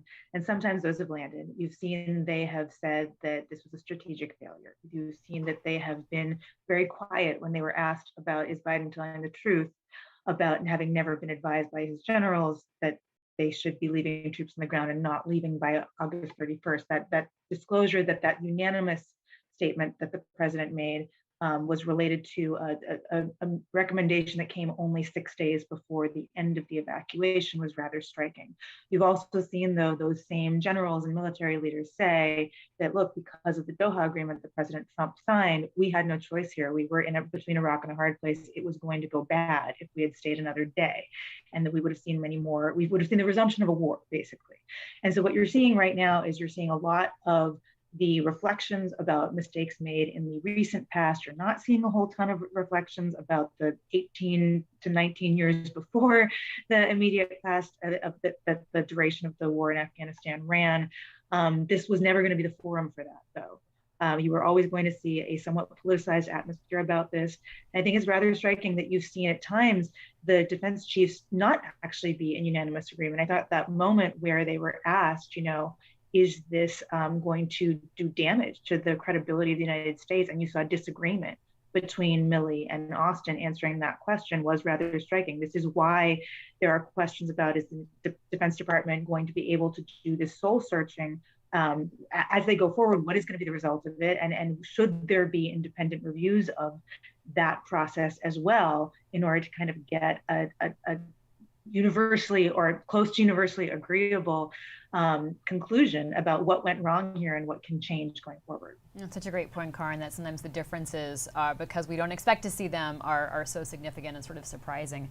Let's go back and listen to some of the hearing from earlier. This is the chairman of the Joint Chiefs of Staff, General Mark Milley, and he's saying that the United States would have been going to war again with the Taliban if it had stayed beyond September 1st. Watch.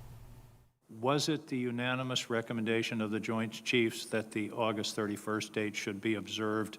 And if so, why was that the military advice?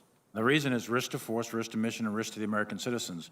On the 1st of September, we were going to go to war again with the Taliban. Of that, there was no doubt.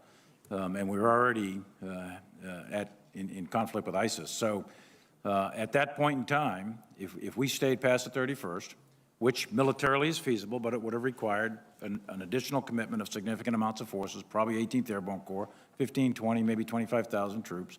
We would have had to re-seize Bagram. We would have had to clear Kabul, the 6,000 Taliban that were already in Kabul. That's what would have happened beginning on the 1st. And that would have resulted in significant casualties on the U.S. side, and it would have placed American citizens that are still there at greater risk. That was General Milley speaking earlier. Karin, let's go back to you for this question of what the Trump administration laid the groundwork for. And as we've already heard, of course, the very first question from the chairman, Democratic chairman, was about that Doha agreement. So what are these military leaders saying about what the Biden administration inherited from the Trump administration? That it was basically an agreement that was going to make staying without incurring higher casualties and committing greater resources untenable. I mean, I think that you heard them detail various points of that you heard Milley say, look, we've had 2 presidents in a row now stick to date certain withdrawals, which is a bad idea. It should be conditions based. You heard the generals say the Taliban really did not abide by most of the contours of that agreement that was struck in Doha.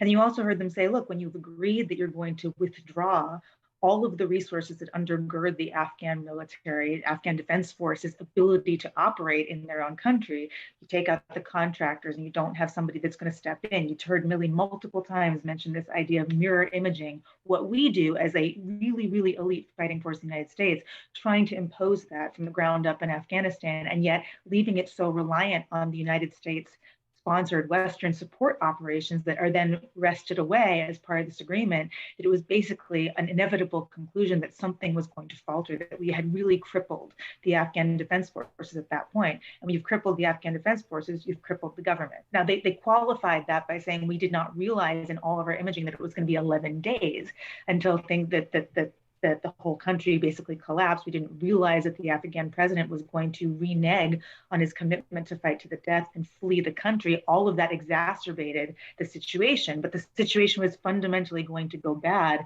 because there was no way of staying after you make that agreement without inciting a war. And once you make that agreement, there's no way of shoring up the Afghans to do what they would need to do to actually be able to fly solo. James, we saw Senator Tillis, a Republican, ask the question, well, why didn't President Biden just renegotiate, right? President Biden came in and reasserted the conditions of the Iran deal, the Paris Climate Accords, which of course President Trump had done before him. And so Senator Tillis asking, why did he have to stick to timelines or obligations from a past administration? So where did that go today? And what do we do with that question? It's an important question. The truth, Libby, is that both Donald Trump and Joe Biden ran in 2020 on ending the endless war, as both called it, in Afghanistan, and they both wanted to get out. The polling, including the latest post-poll, shows strong majority support for getting out, disapproval of how it was done and handled. But Biden felt like he had made a promise to the American people. He also felt during this review that we heard so much about from these generals that he wasn't going to get rolled by the military the way he felt Barack Obama was in 2009 when he agreed to a significant surge of 100,000 troops into Afghanistan.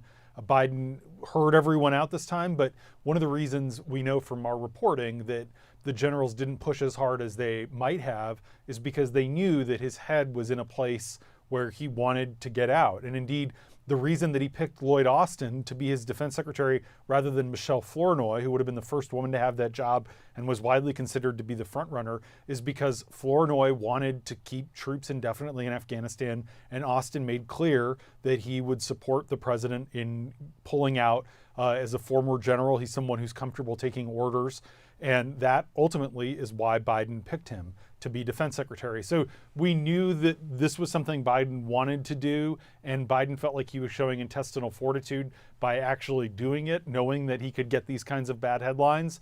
But Tillis isn't wrong that Biden could have said the Taliban didn't follow their side of the deal that the American government reached with them in Doha, so we're not going to pull out. But Mark Milley's also right that if that had happened, the Taliban would have begun attacking U.S. ground forces that were left in the country. How bad it would have been, how manageable it would have been, those are questions we'll never know the answer to, because ultimately the U.S. did withdraw all of its troops by August 31st.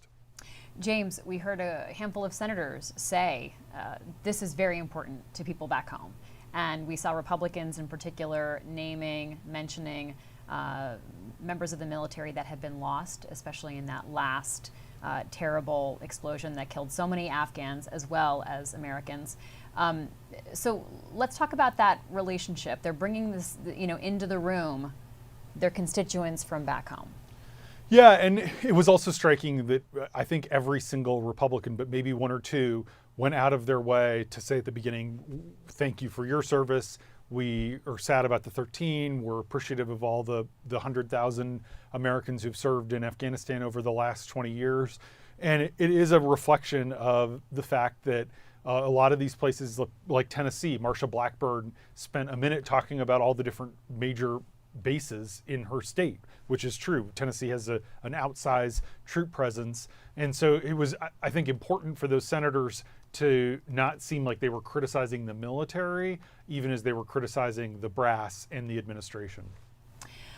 Karin, let's go to you for one last take here on sort of the philosophical questions of military decisions versus the civilian leadership of the United States of America, and this tension that we've heard senators address between just what General Milley did under President Trump, where the decisions came from, what direction was he taking, and what that means about the military's ability to make decisions on its own. Well, I mean, look, you heard Milley state in unequivocal terms that, if orders are legal, you follow them, and he very much believes in civilian control of the military, and this country does not want generals to be saying, well, this is how you do it, and that's it. I think there's been, you heard some of the Republicans say there hasn't really been accountability. You've heard general criticism that this is a war that went wrong, and yet people kept being congratulated over the last 20 years in increments for doing things right, and that just does not match up. So, when you hear people like Senator Duckworth say we have to have an independent review of this, where there's nobody who's making judgment calls that is actually in charge of that review, that says that there's a problem here in terms of how the military conducts these sorts of campaigns, and there are issues here that need to be worked out. However, I would also say that you see the criticism, and I know that it's largely partisan, but still you see the criticism of the decisions that were taken by presidents, Trump and Biden, in terms of timelines, in terms of ways things would work, that ran counter to the advice that they were getting from generals and from the military. And you see that there is now blame at both presidents, frankly, for things that went wrong, that were policy decisions, that were strategic decisions, not the tactical operations that those generals control. So this isn't like a win that's a clear for one side or the other of generals wrong, civilian leaders right, or vice versa. Everybody has some black marks, black eyes on this, really. And so there is really a lot of soul searching that is going to have to be done going forward. So it's not an easy philosophical answer, unfortunately. Thanks so much, Karin DeMerchant. Appreciate your time and your reporting. Let's go back and listen to comments made by General Milley earlier. He addressed the reporting in a book by the Washington Post's Bob Woodward and Robert Costa about concerns over former President Trump's mental health and conversations with the Chinese about a possible attack in the waning days of the Trump administration. Let's watch General Milley explain the events of January 8th of this year. Speaker of the House Pelosi called me to inquire about the president's ability to launch nuclear weapons. I sought to assure her that nuclear launch is governed by a very specific and deliberate process. She was concerned and made various personal references characterizing the President. I explained to her that the President is the sole nuclear launch authority and he doesn't launch them alone, and that I am not qualified to determine the mental health of the President of the United States. There are processes, protocols, and procedures in place, and I repeatedly assured her that there is no chance of an illegal, unauthorized, or accidental launch.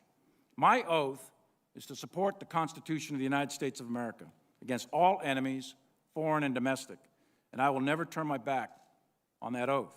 I firmly believe in civilian control of the military as a bedrock principle essential to the health of this republic, and I'm committed to ensuring that the military stays clear of domestic politics.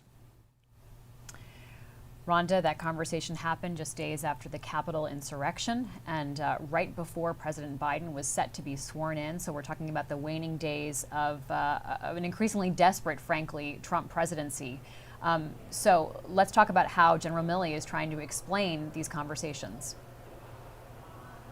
Well, first of all, he addressed it right at the top. After he gave his opening statement, he did ask the chair if he could go in to addressing those developments that came out in that book.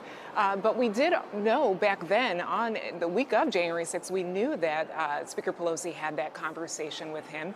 And Milley also went on to say that some officials in the White House, the chief of staff of the president, Mark Meadows, knew of that call. There were 11 people on the calls, and it was well known at the time. So he did kind of air that out before all of this hearing started, because that has been an issue hanging over this hearing. We heard Republican Senator Cotton also press him on this issue, asking Milley, why did you not resign yet? And Milley said, if I were to resign, that would be political. And I think we're going to go ahead back to the hearing room. I think they're coming back in. Let's actually go to political reporter Joyce Coe. So Joyce, we heard Secretary Austin talk about their new mission going forward. What did you gather about what remains in the aftermath of this withdrawal? Yeah, so Libby, of course, there was a reflective aspect of the questions that were asked and looking back and what they could have done differently. But there were two lines of questioning that looked forward, and that was the new mission that Secretary Austin said was regarding the Afghan evacuees that remain here in the United States, as well as the counterterrorism efforts that the Biden administration will effort going forward. In regards to the potential terrorist attacks that could happen or take place within the next, General Milley said, 12 to 36 months, they addressed that, saying that they have to continue to protect the United States and its people from terrorist attacks, as groups like Al-Qaeda and the Taliban and ISIS have aspirations to attack the United States. They said it was a very real possibility. General Milley also said that those threats could present themselves within the next year to 2 years. They said they are looking into that they are watching that closely, that it is something that is a priority for them. In addition to this, there are, of course, concerns about the thousands of Afghan partners and hundreds, potentially thousands of Americans that still remain in Afghanistan. You heard during that testimony the generals being asked about the number of Americans that remain in Afghanistan. They were not able to answer that question, instead punting that to the State Department.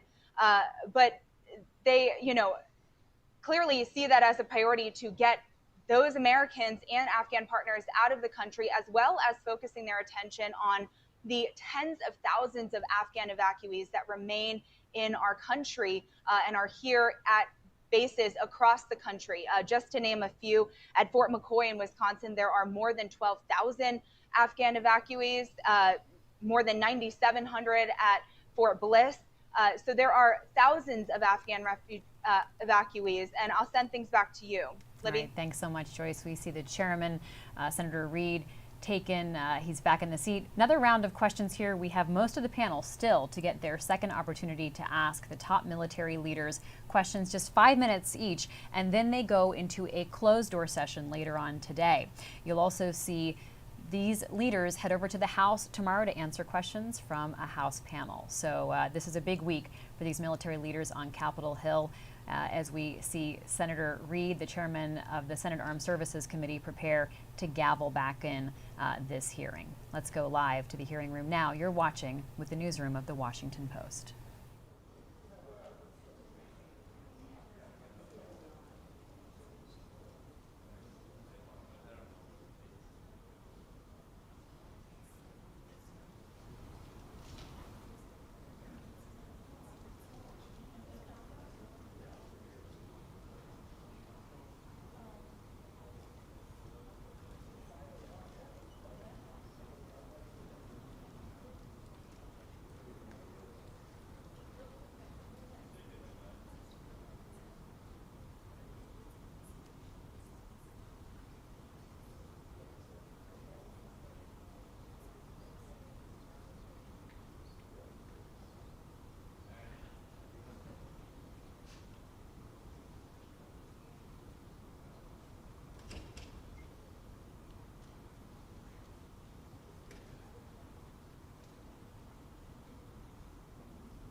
Call the hearing back to order, and I will recognize Senator Blumenthal for a second round. Thank you. Thank you, Mr. Chairman. Thank you for your testimony earlier and your continuing testimony now. Secretary Austin, I'd like to go back to the topic of my first round of questions, the evacuation of Americans and our Afghan allies, the translators, interpreters, guards, security officers who sided with us, put their lives on the line, and who now literally have targets on their backs along with their families.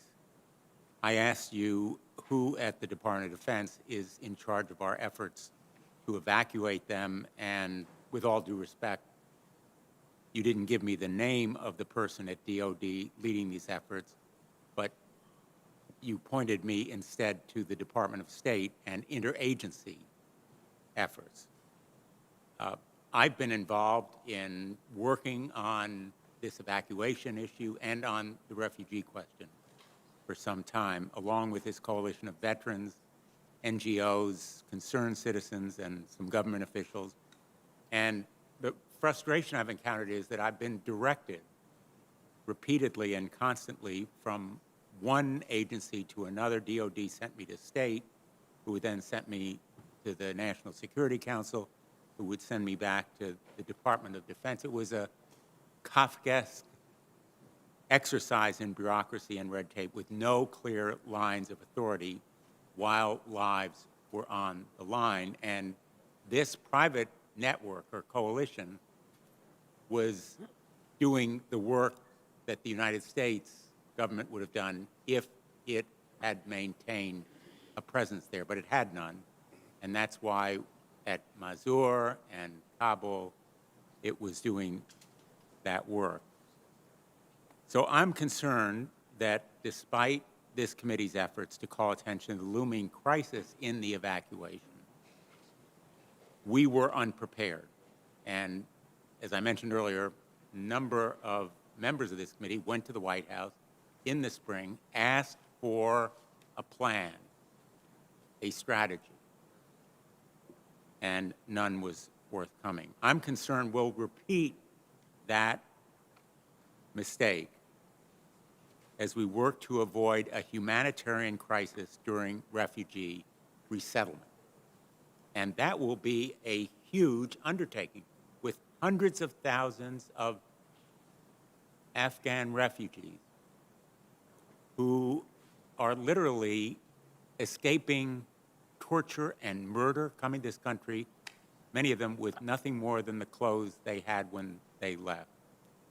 We currently have tens of thousands of those individuals on your bases, Department of Defense bases, both overseas at Qatar, Kuwait, Saudi Arabia, Germany, and domestically, as you well know, Virginia, Wisconsin, New Mexico, and Texas. This is a Department of Defense responsibility. It's a moral imperative. These people risk their lives for us, as you know on this panel better than any of us. And it'll be shared with the State Department, the Department of Homeland Security, Health and Human Services, numerous other federal agencies. And we owe it, we own it. It's our responsibility. I'm a United States Senator, and I continue to have difficulty ascertaining who's in charge. I think we need an evacuation czar, a point person on refugee resettlement, whose mission is public and who is known to the American people to be in charge here. So I would like to ask you, how do we ensure that there is a official in charge, a point person, someone to ensure that Afghan children receive schooling, that there are language services, that they receive medical care, and can you give us an update on what the status is? Well, again, Senator, thanks for your sustained interest and for all that you have done to continue to help get people out. And there is a process, there is a mechanism. State has responsibility, as you know, for being the lead to continue to evacuate American citizens and SIV applicants out of Afghanistan. That process is being run by Ambassador Bass. It's an interagency effort, and we contribute to that with a dedicated general officer as a part of that. In terms of the evacuees or the guests that are being housed on our installations, Department of Defense has responsibility for housing them and for their care and feeding. In terms of integrating them into our society, DHS and state really are leading that process. And I agree with you. It's very important that we do this the right way, and it's very important that we do this carefully, but as rapidly as possible, because we do have children that need education and all those kinds of things. In the meantime, DOD will remain sighted on making sure that they receive the very best care, and we provide for their safety as well. Thank you. Senator Fisher, please. Thank you, Mr. Chairman. General McKenzie, at the beginning of this hearing, Chairman Reed made a comment about the goal and mission that we're going to be looking at now in the future is to assure that Afghanistan never again can be used as a base for terrorists. And as we look at that goal, as we look at that mission, I think we need to be honest with the American people on how that will be accomplished. I don't think the American people should be misled about capabilities that are needed to make sure that we can conduct over-the-horizon counterterrorism operations. President Biden has pointed out that we conduct over-the-horizon CT operations to go after terrorists in other places in the world, including ISIS in Syria, Al-Qaeda in Yemen, Al-Shabaab in Somalia. General McKenzie, in those three locations, we have either a U.S. presence or reliable partners on the ground. Is that correct? Senator, that's correct. And in those three locations, do we have strike assets or basing agreements in nearby countries? At the level of this briefing, yes, we do. General McKenzie, when the department developed its initial plans for an over-the-horizon approach to counterterrorism in Afghanistan, did those plans assume that the Afghan security forces would serve as our partner on the ground? So we developed plans that were neutral on that. We developed a spectrum of options ranging from we would have robust help from some future government in Afghanistan to a situation, which is what we have now, where we would have no help from the government of Afghanistan. So we developed options across that entire span of future possibilities. But as we developed the options, you developed the options, and the reality is now that we didn't see this collapse coming so quickly, and we don't have partners on the ground. Is that correct?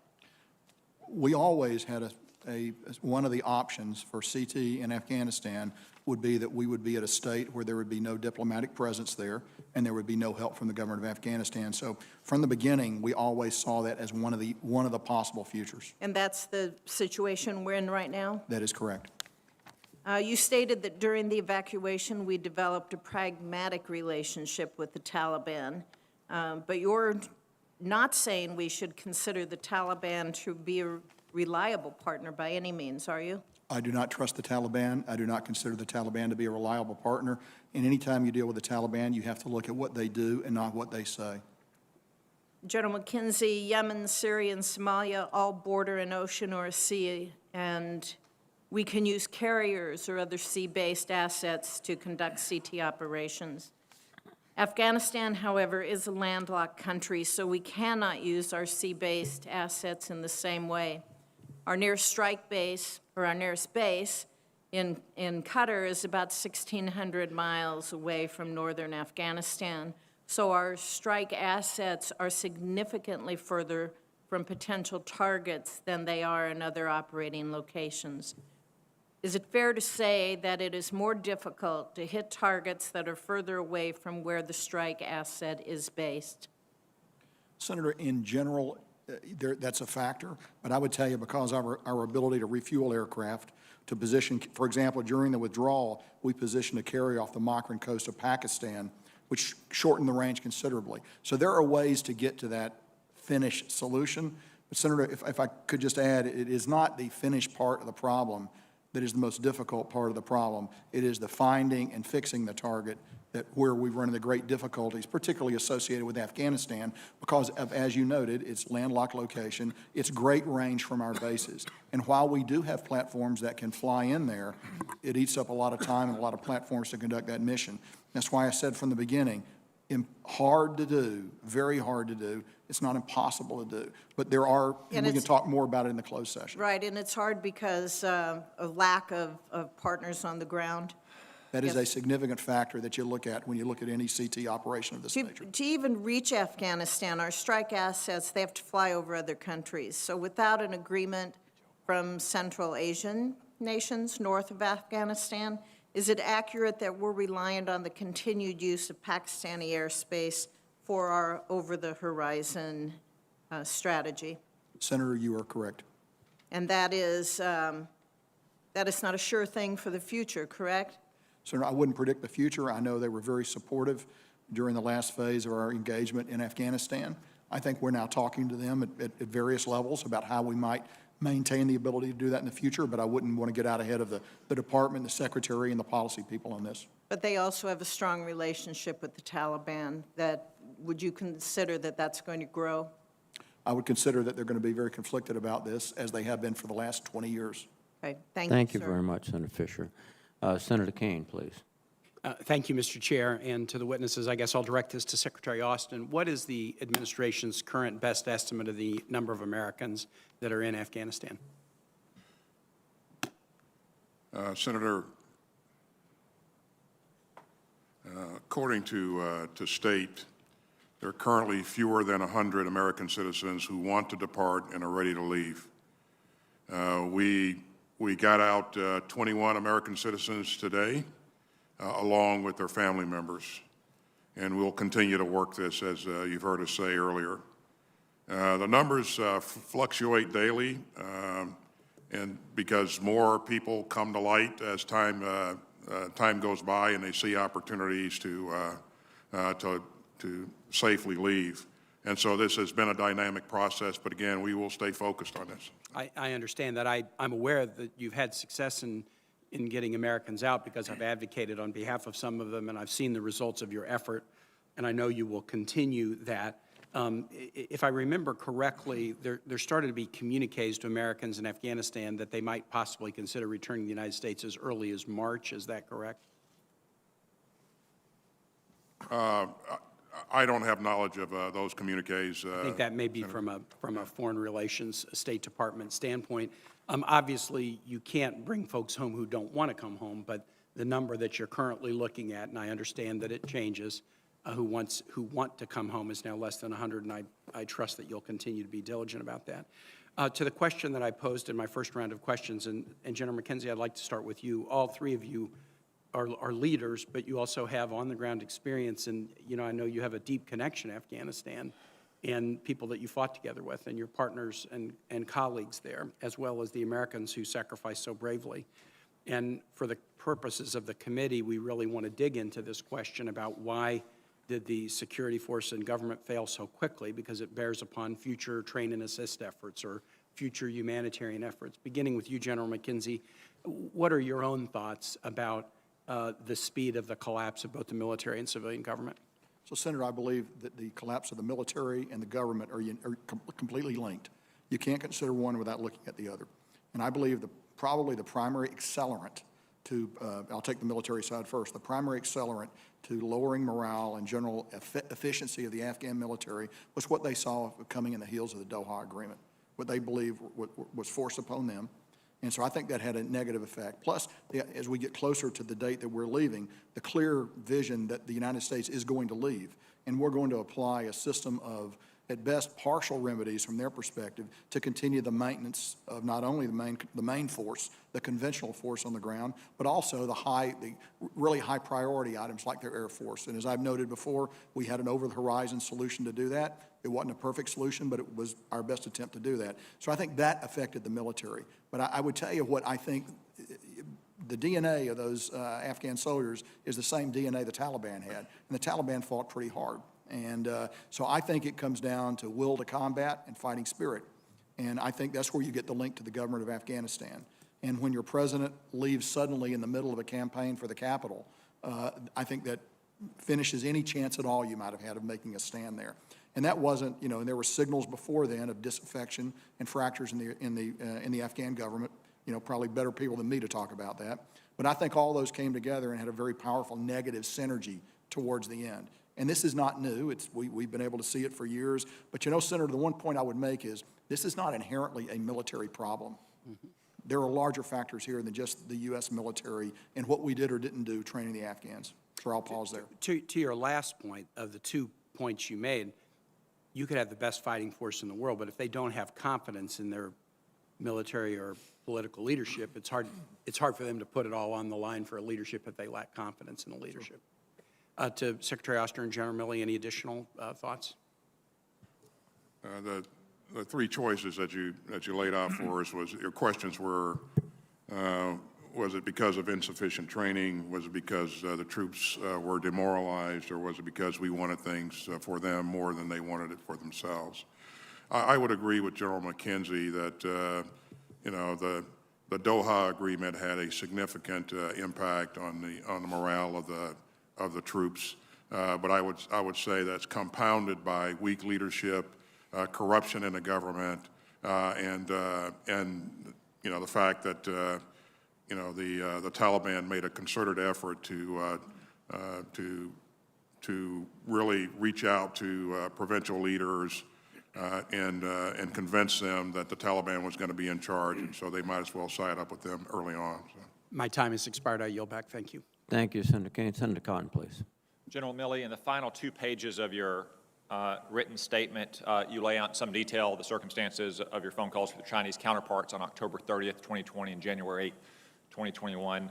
You also say you'd be happy to make available various documents. I want to ask for 3 sets of documents, if we can get them. I think the first 2 should be fairly straightforward. One, could we get the list of people who joined you on those calls by name and by title? Yes. U.S. officials. Yes. 2, could we get a list of similar calls you have made to your military counterparts around the world from, say, September 1, 2020 to January 20th, 2021? Sure. Yes. Again, I think there should not be an issue. There should not have any classified information. Third, you mentioned in that written statement that you, shortly after those 2 phone calls with General Lee, circulated readouts within the Pentagon and inside the interagency partners you have. Could we get those readouts as well? Yes. Secretary Austin, can I get your commitment that you'll work with General Milley and his team to get that to us both as quickly as possible and without unnecessary classification? Yes, Senator. Thank you. Secretary Austin, on May 8th, you conducted at the Pentagon what's known as a rehearsal of concept drill, also called a rock drill. Is that right? That's correct. And that's pretty important, especially for such a significant decision as withdrawing from Afghanistan. Is that right? That's correct. And it's been reported that you attended, General Milley attended, Jake Sullivan attended, Bill Burns attended. Is that correct? That's correct. Did Tony Blinken attend? His deputy attended, Senator. His number 2 deputy, Wendy Sherman? No, Brian McKeon. yeah, McKeon. His number 3 deputy, Brian McKeon. Do you know where Tony Blinken was on Saturday, May 8th? I don't. Do you know if he used any DOD resources to travel between May 7th and May 10th?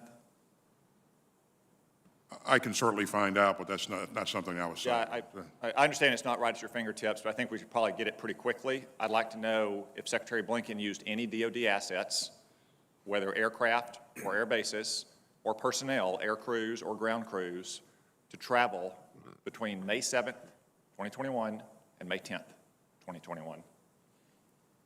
Thank you for that.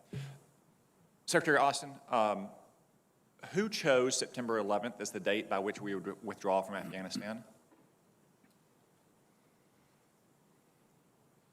I'm not sure that, well, certainly that was not a military recommendation, but the military, when asked to provide an estimate of how long it would take to retrograde our people and equipment, that number fell in the range of possibly up to 120 days, but certainly much shorter than that if we were uncontested. And as it turned out, we were uncontested. That date takes you to the end of August. I'm sorry, Secretary, my time is limited. So can you tell me who it was that directed you, the Secretary of Defense, that September 11th was the date by which you would complete the withdrawal? Nobody directed us that September 11th was a date that we would complete. I think that was an objective that was laid out by the administration. I believe the President announced that in mid-April when he announced the decision. Someone had to come up with that date. You can't recall who it was that recommended September 11th? No, that was not a military recommendation. General Milley, is there any military significance to withdrawing by September 11th? I don't know who come up with it, but sure the significance of September 11th. General McKenzie, it's been reported by NBC News that you told Taliban leader Bardar on August 15th that if they took Kabul, we would bomb them. They obviously took Kabul on August 15th. We didn't bomb them. Is the report that you told him that correct? That report is incorrect. It's incorrect. Thank you. General McKenzie, why did we not conduct ground patrols into Kabul? The French did, the British did, the Germans did. We stepped outside the gate some. We flew Chinooks out to police up our people. Why did we not conduct ground patrols? Senator, actually, I don't believe any of those nations conducted ground patrols into Kabul from HKIA. I believe that the British went out to what they call the Baron Hotel, which is a facility located about 150 meters off the HKIA compound, and they did business there. But no one conducted ground patrols off from HKIA going out. In fact, I'm very confident of that based on, I looked into it with my commander on the ground, so I'm quite confident when I make that assertion. Thank you. Secretary Austin, one final question. Obviously, this is an issue on which many of our troops and our veterans feel very passionately on both sides of the issue. One of those service members, Marine Colonel Stuart Scheller, posted a very critical video on social media last month, and he was relieved of his command for that posting. Media reports today indicate that he is being held in pretrial confinement. Why is that? I don't have any specifics of what caused him to be held in pretrial confinement, and I would certainly ask the Marines to provide that insight. So. Thank you, Senator Cotton. Senator King, please. Do you need a moment?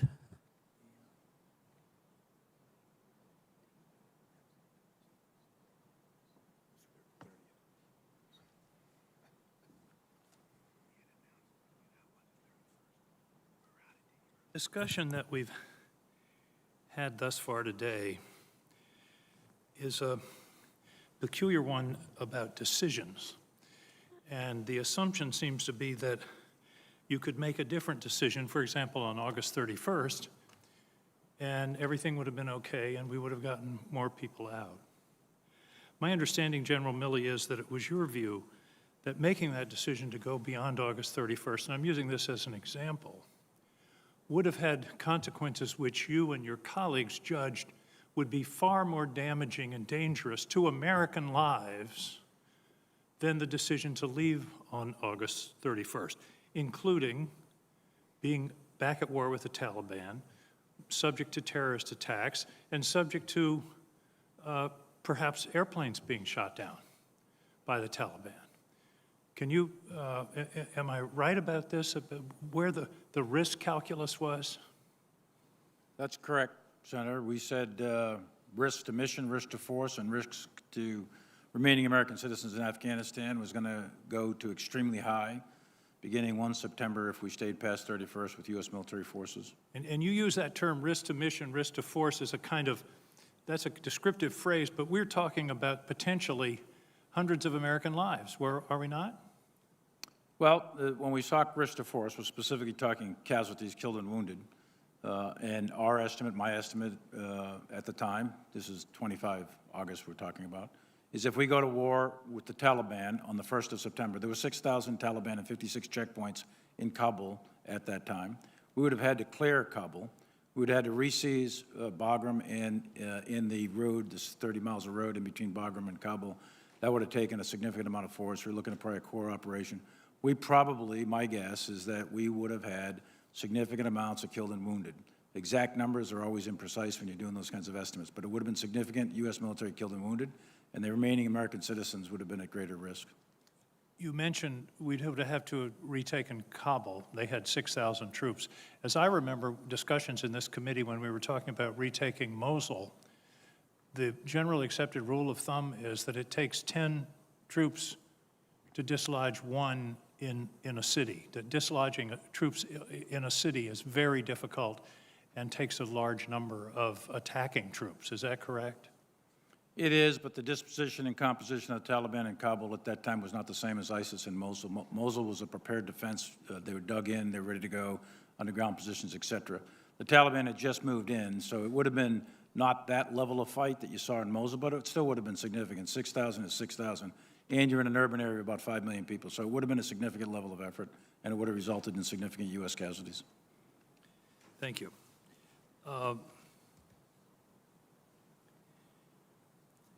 Do you know, and I want to be clear on this, there was a deadline in the Doha Agreement of March 10th for the beginning of negotiations.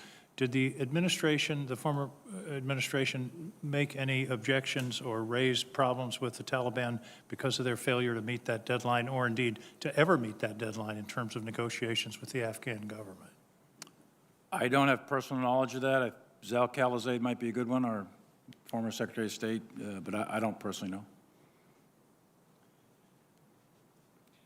General McKenzie, I don't want to go over the same ground, but do you agree with General Milley that had we gone beyond August 31st, that decision wasn't just, oh, we're going to abandon Americans. It was, if we stay until September 1st, we would have to make an additional troop commitment and our troops would be at risk. Is that correct? Senator, that's exactly correct. And actually in the meeting in the tank with the JCS, I was the principal briefer who advanced that argument, and that does reflect my position.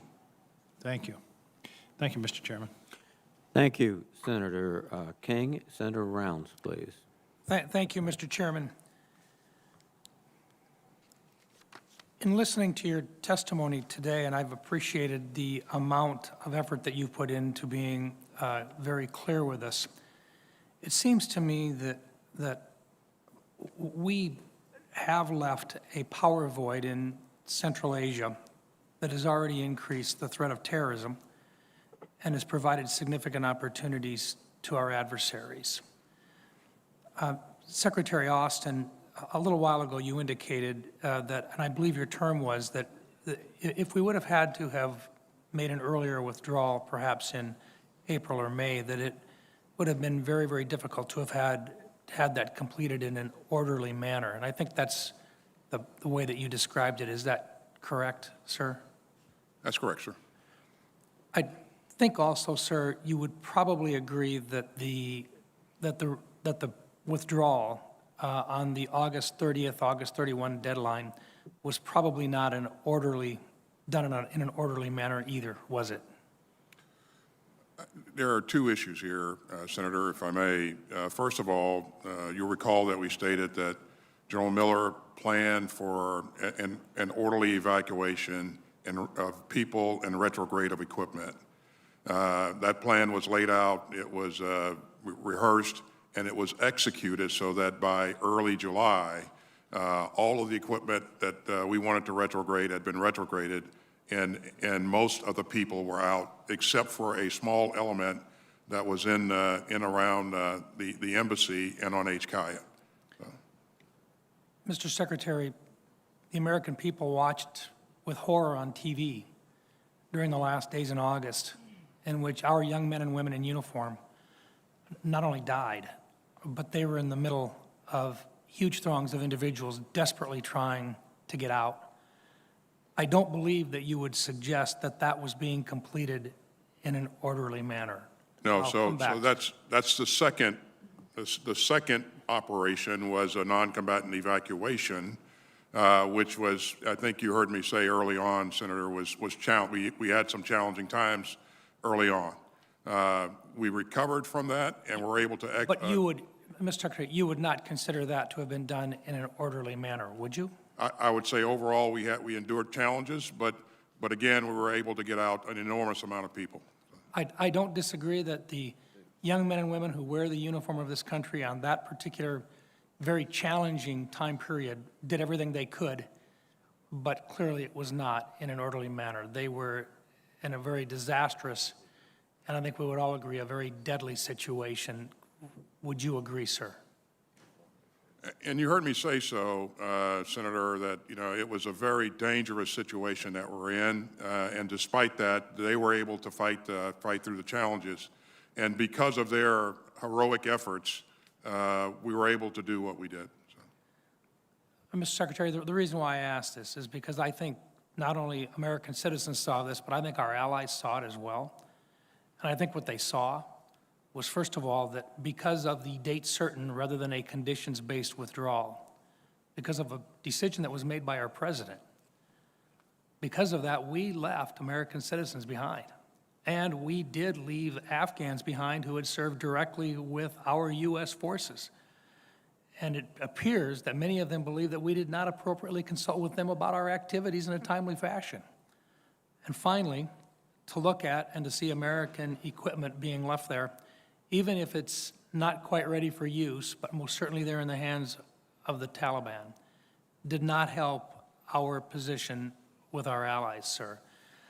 Let me just move on very quickly. General Milley, I've got just less than a minute left on this, and I just wanted to comment. I think your second statement in which you shared with the American people and with us today, an expression of how in a very unclassified way, how the nuclear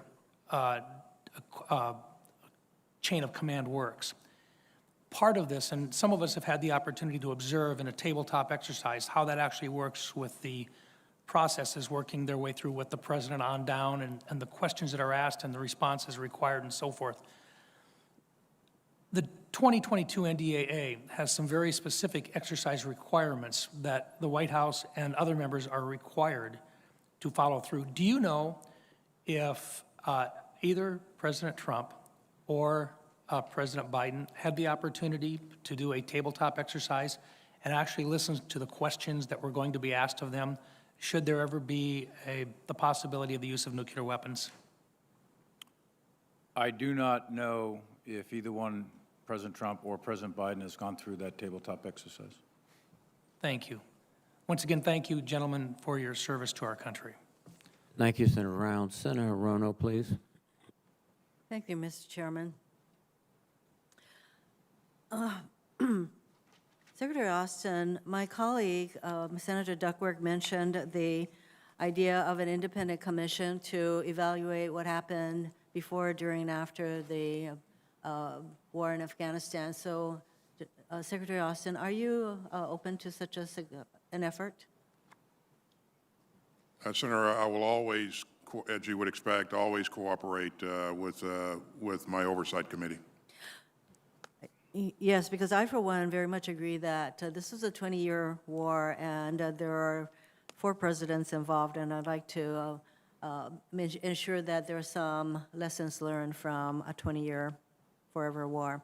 And at the same time, I feel as though the Republicans have made a total about-face, a U-turn regarding the war. I thought that they wanted the war to end, and they were very supportive of President Trump when he made the deal with the Taliban to get out.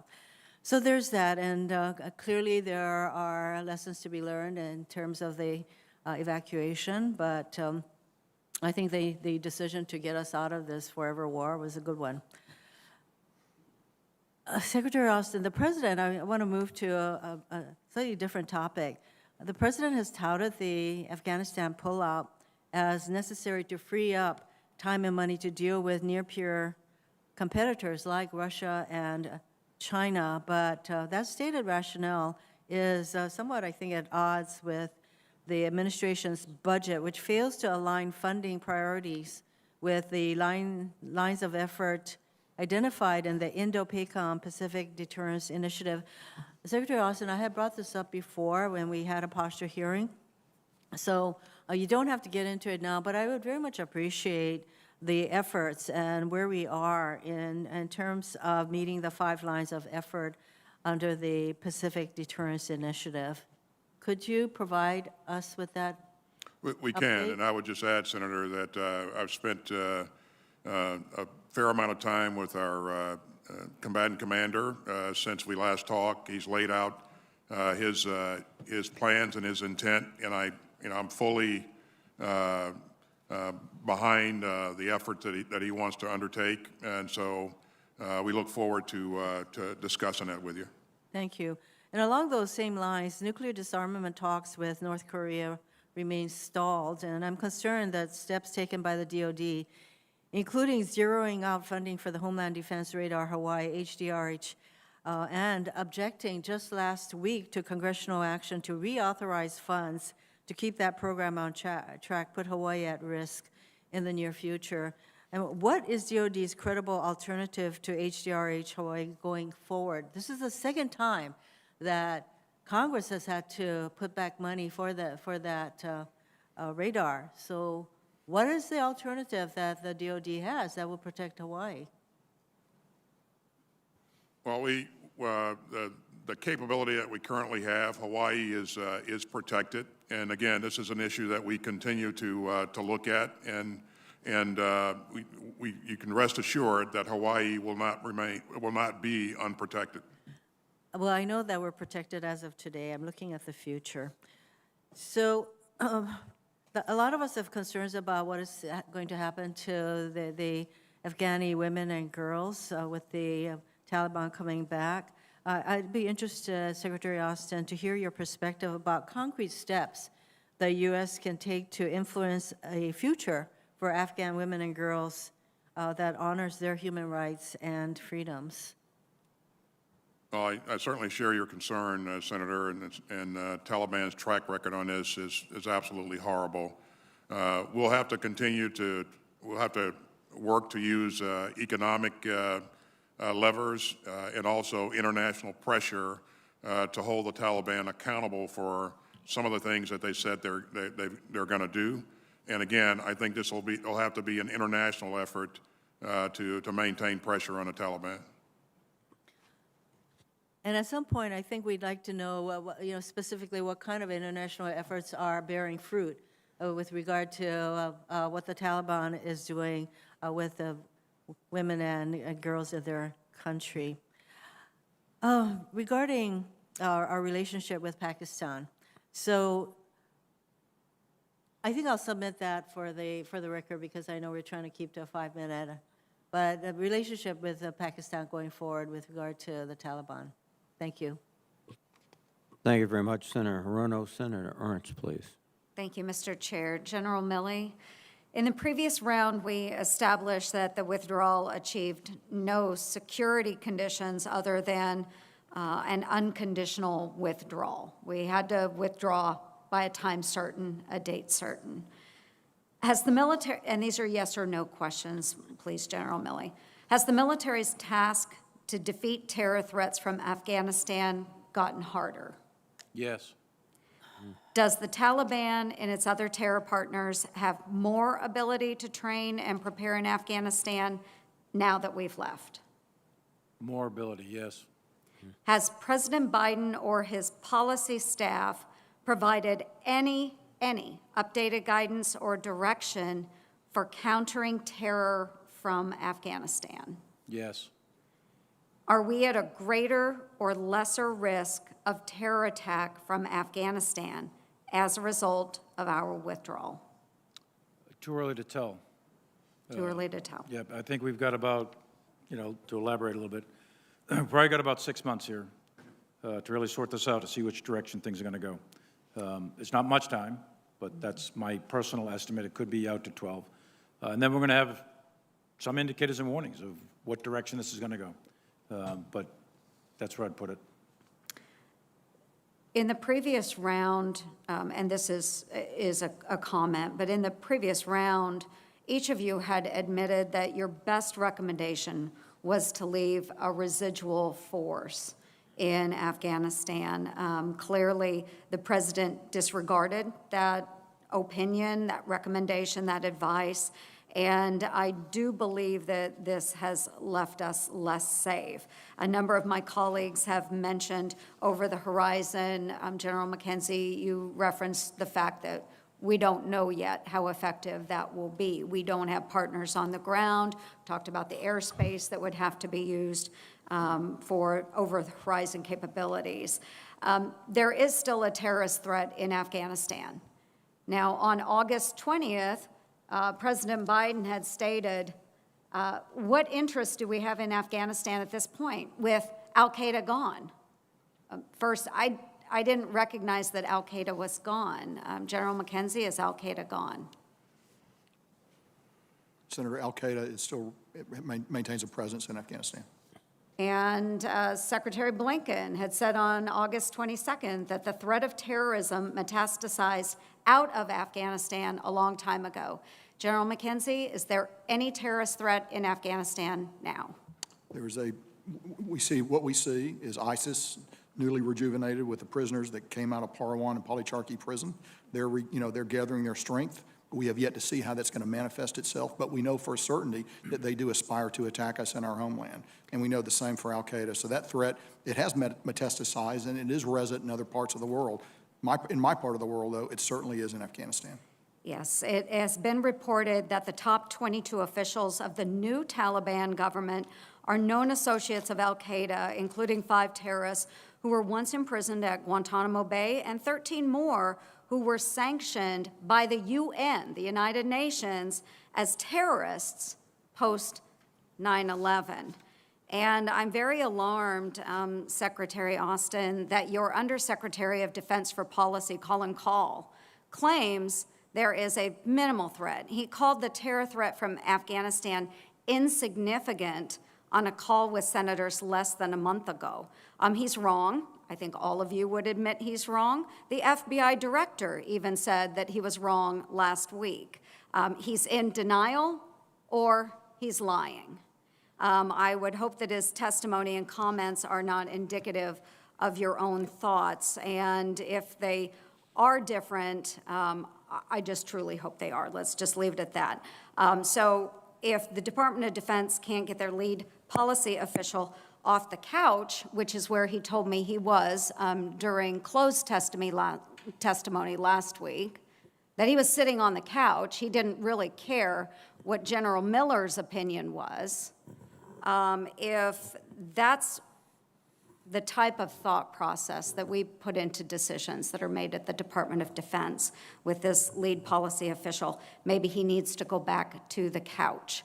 I do think that there is still a threat in Afghanistan. I think we all need to acknowledge that, recognize it. Al-Qaeda is not gone. I hope We all make that very clear to the president, and we will have to have additional discussions about over the horizon as things develop in the upcoming months. Thank you, Mr. Chair. Thank you, Senator Ernst. Now let me recognize Senator Gillibrand, please. Thank you, Mr. Chairman. In continuing in my line of question from the first round, Secretary Austin and General Milley, are you aware of any internal audits that are being conducted within the Department of Defense on the execution of the war over the last 20 years?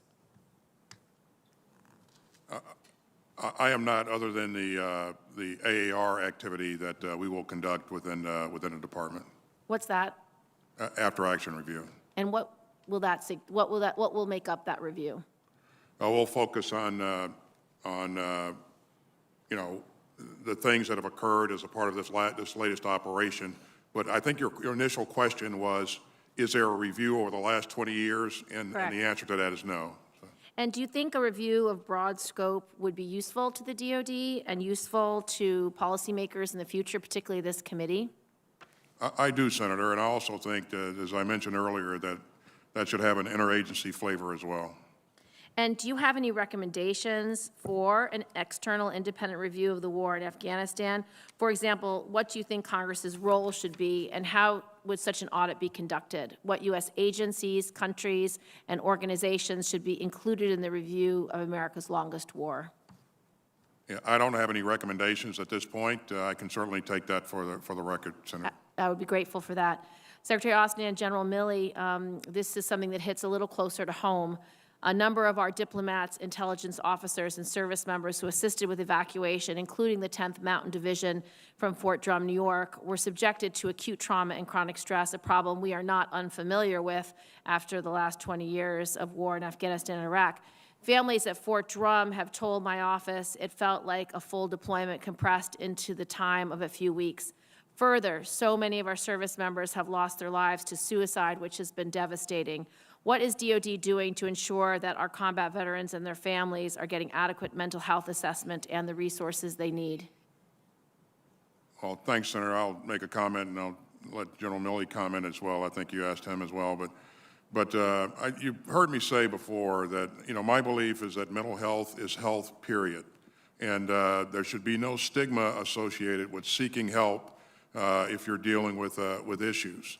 And I've encouraged the entire force, all of our leadership, to make sure that, number one, we have adequate resources available for our troops and our families, and number two, that they destigmatize the issue of assisting help with mental health issues. Senator, as you know, I commanded the 10th Mountain Division as well as Secretary Austin at one point. And that division is one of the most deployed divisions, along with the 101st Airborne Division out of Senator Blackburn's state. And there's significant mental health capability there to help the soldiers that were on this non-combatant evacuation. And they'll get immediate assessments upon redeployment. It's the normal procedure. And then those that need counseling, it's there. The key that we have to do is emphasize a culture of non-stigmatizing any sort of mental health issues that a soldier, sailor, airman, Marine have, and so that they feel free, they can seek out the counseling we have available. Thank you. I'd like to follow up on the line of questioning that Senator Ernst started. Can you describe for us the al-Qaeda threat today, where it's located, where you believe it will be going, what the strength is compared to the strength over the last 20 years? And please answer the same question for ISIS, ISIS-K, and other variations of ISIS across the world. You're asking me, Senator? Yes, General Milley first, and then Secretary Austin. So first, I think it would be good to handle it in some detail in the classified session, but in an unclassified session, I would say that the al-Qaeda threat globally is still there. The threat in Afghanistan has an opportunity now to potentially reconstitute, although it's been ripped apart pretty steadily over 20 years. And al-Qaeda has displaced other parts of the world with their affiliates in East Africa, for example, al-Shabaab or AQAP down in Yemen, also in the Maghreb, et cetera. So there's several affiliates worldwide, some of which are quite capable and definitely have aspirations to attack the United States.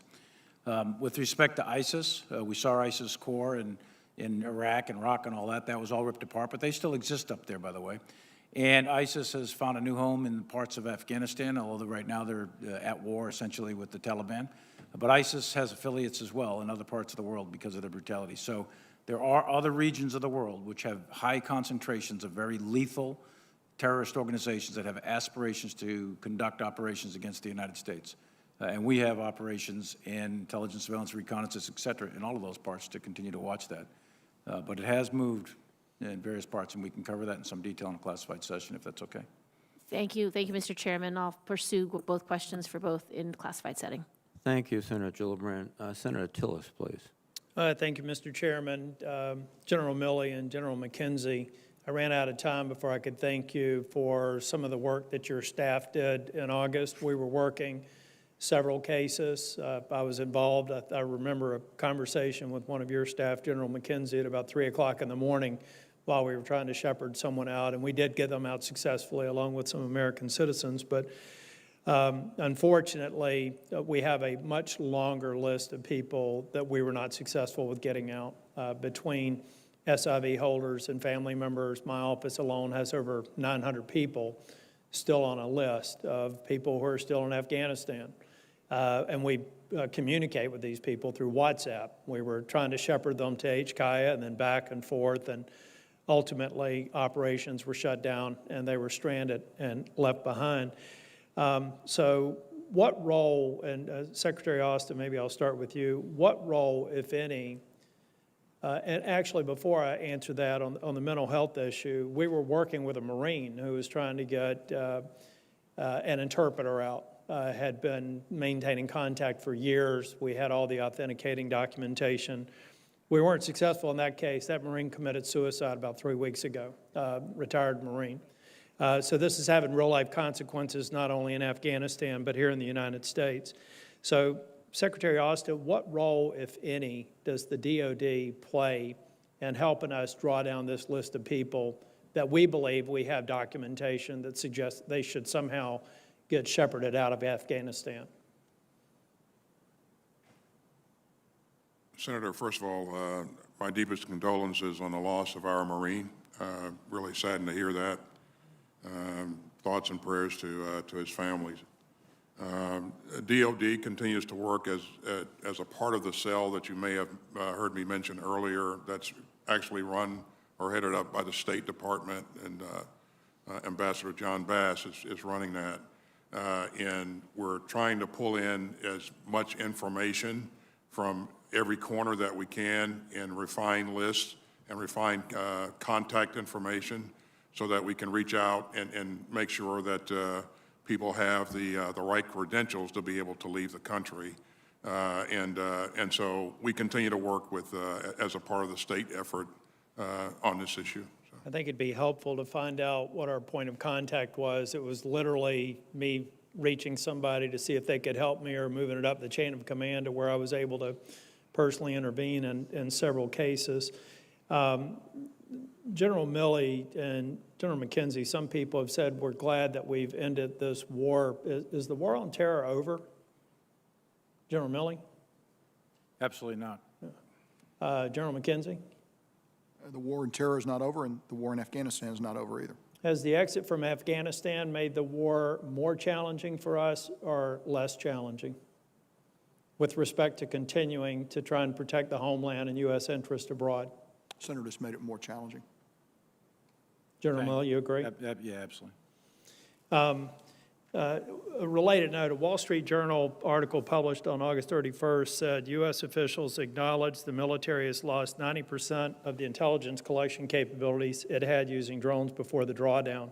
Do you agree with that? I didn't see the report. It said, say again what it said?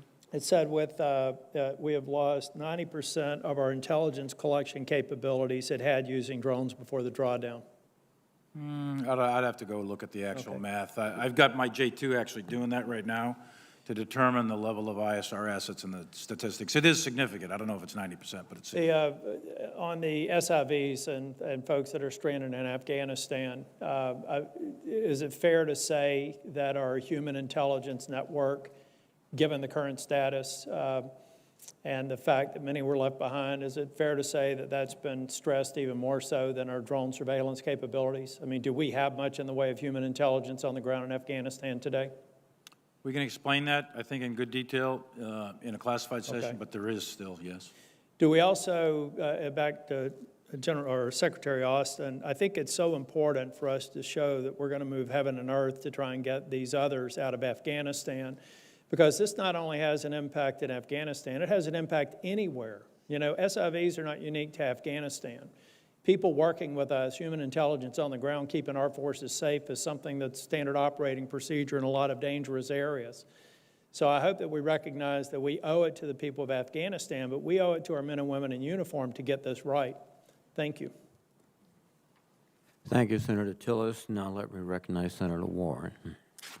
Thank you, Mr. Chairman. General Milley, our military executed a massive operation during the month of August. As I understand it, it was larger than the Berlin airlift. For the record, can you just tell us how many Americans you evacuated? Almost 6,000. I can get your precise number for the record, but it's about 6,000. Let's get the right number for the record, but that's helpful. And how many people in total did the U.S. and coalition forces evacuate? 124,000 total. 44,000 went out on non-U.S. aircraft, and the rest came out on U.S. aircraft. Okay, an extraordinary effort, but still, it's hard to get everyone out. Largest airlift in history. Right. Hard to get everyone out. One problem, of course, is that there were so many Afghan SIV applicants in Kabul waiting to be evacuated because the Trump administration had essentially shut the program down. Withdrawal was a massive operation conducted in a chaotic, unpredictable environment, and some people have criticized you for leaving on August 31st, but I just want to explore that for a minute. General Milley, once the Afghan government collapsed in August, would you say that staying past the date of their collapse would have exposed the force on the ground to substantial additional risk? Yes, and that is exactly what we assessed, that if we stayed past the 31st, the risk to force, U.S. military casualties, the risk to the mission, the ability to continue to execute a NEO, and most importantly, the risk to the American citizens that are still there was going to go to, we assessed, very high levels. And we thought that that was a level of risk that was unacceptable. Okay, and just so I'm sure, and everybody's got this on the record, so if we'd stayed another week or 2 or 3, then it's likely there would have been another attack that killed American service members? Is that what you're saying? I would say that that is a near certainty. All right. For years, we poured money into the Afghan government, and for years, we trained their army, we outfitted them with all the best American equipment, we provided them with overwhelming air power. Even so, both the Afghan government and the army collapsed almost instantaneously. So, General Milley, let me ask you, given how quickly the Afghan government and the Afghan army collapsed, do you think that either or both would have been able to stand on their own with just another few months or another few years of American assistance and training? I think at this point that's unknowable, but my estimate at the time was if you kept advisors there, kept money flowing, et cetera, that we probably could have sustained them for a lengthy or indefinite period of time. Whether or not you would have had a different result at the end of the day, that's a different question. You know, when I hear you say that, it reminds me of all the years that I've sat now on the Senate Armed Services Committee, and how many times the generals have come in front of us, and when you point out every way in which the Afghan government was failing and the Afghan army was failing, the generals respond with, but we're turning the corner now. I didn't say we're turning the corner, Senator. I said we could sustain them. And that we would be able to keep them, and somehow when we got ready to withdraw, they would be so well sustained that they would not have collapsed instantaneously the way they did after 20 years of sustenance and training? Oh, I think the end state probably would have been the same no matter when you did it. Well, you know, right.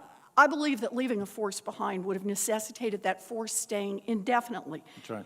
And many of those service members would have been exposed to unnecessary risk and harm. That's exactly right. We agree. And I also just want to say, this week we will have our 5th hearing on Afghanistan in the 8 months since President Biden took office. During the Trump years, as the Afghan government and the Afghan army racked up one failure after another, the Republicans seemed far less interested in this topic, holding one public hearing a year. The Republicans' sudden interest in Afghanistan is plain old politics. It is not the kind of oversight that we should have been exercising in years past. So thank you, Mr. Chairman, for calling this hearing. Thank you very much, Senator Warren.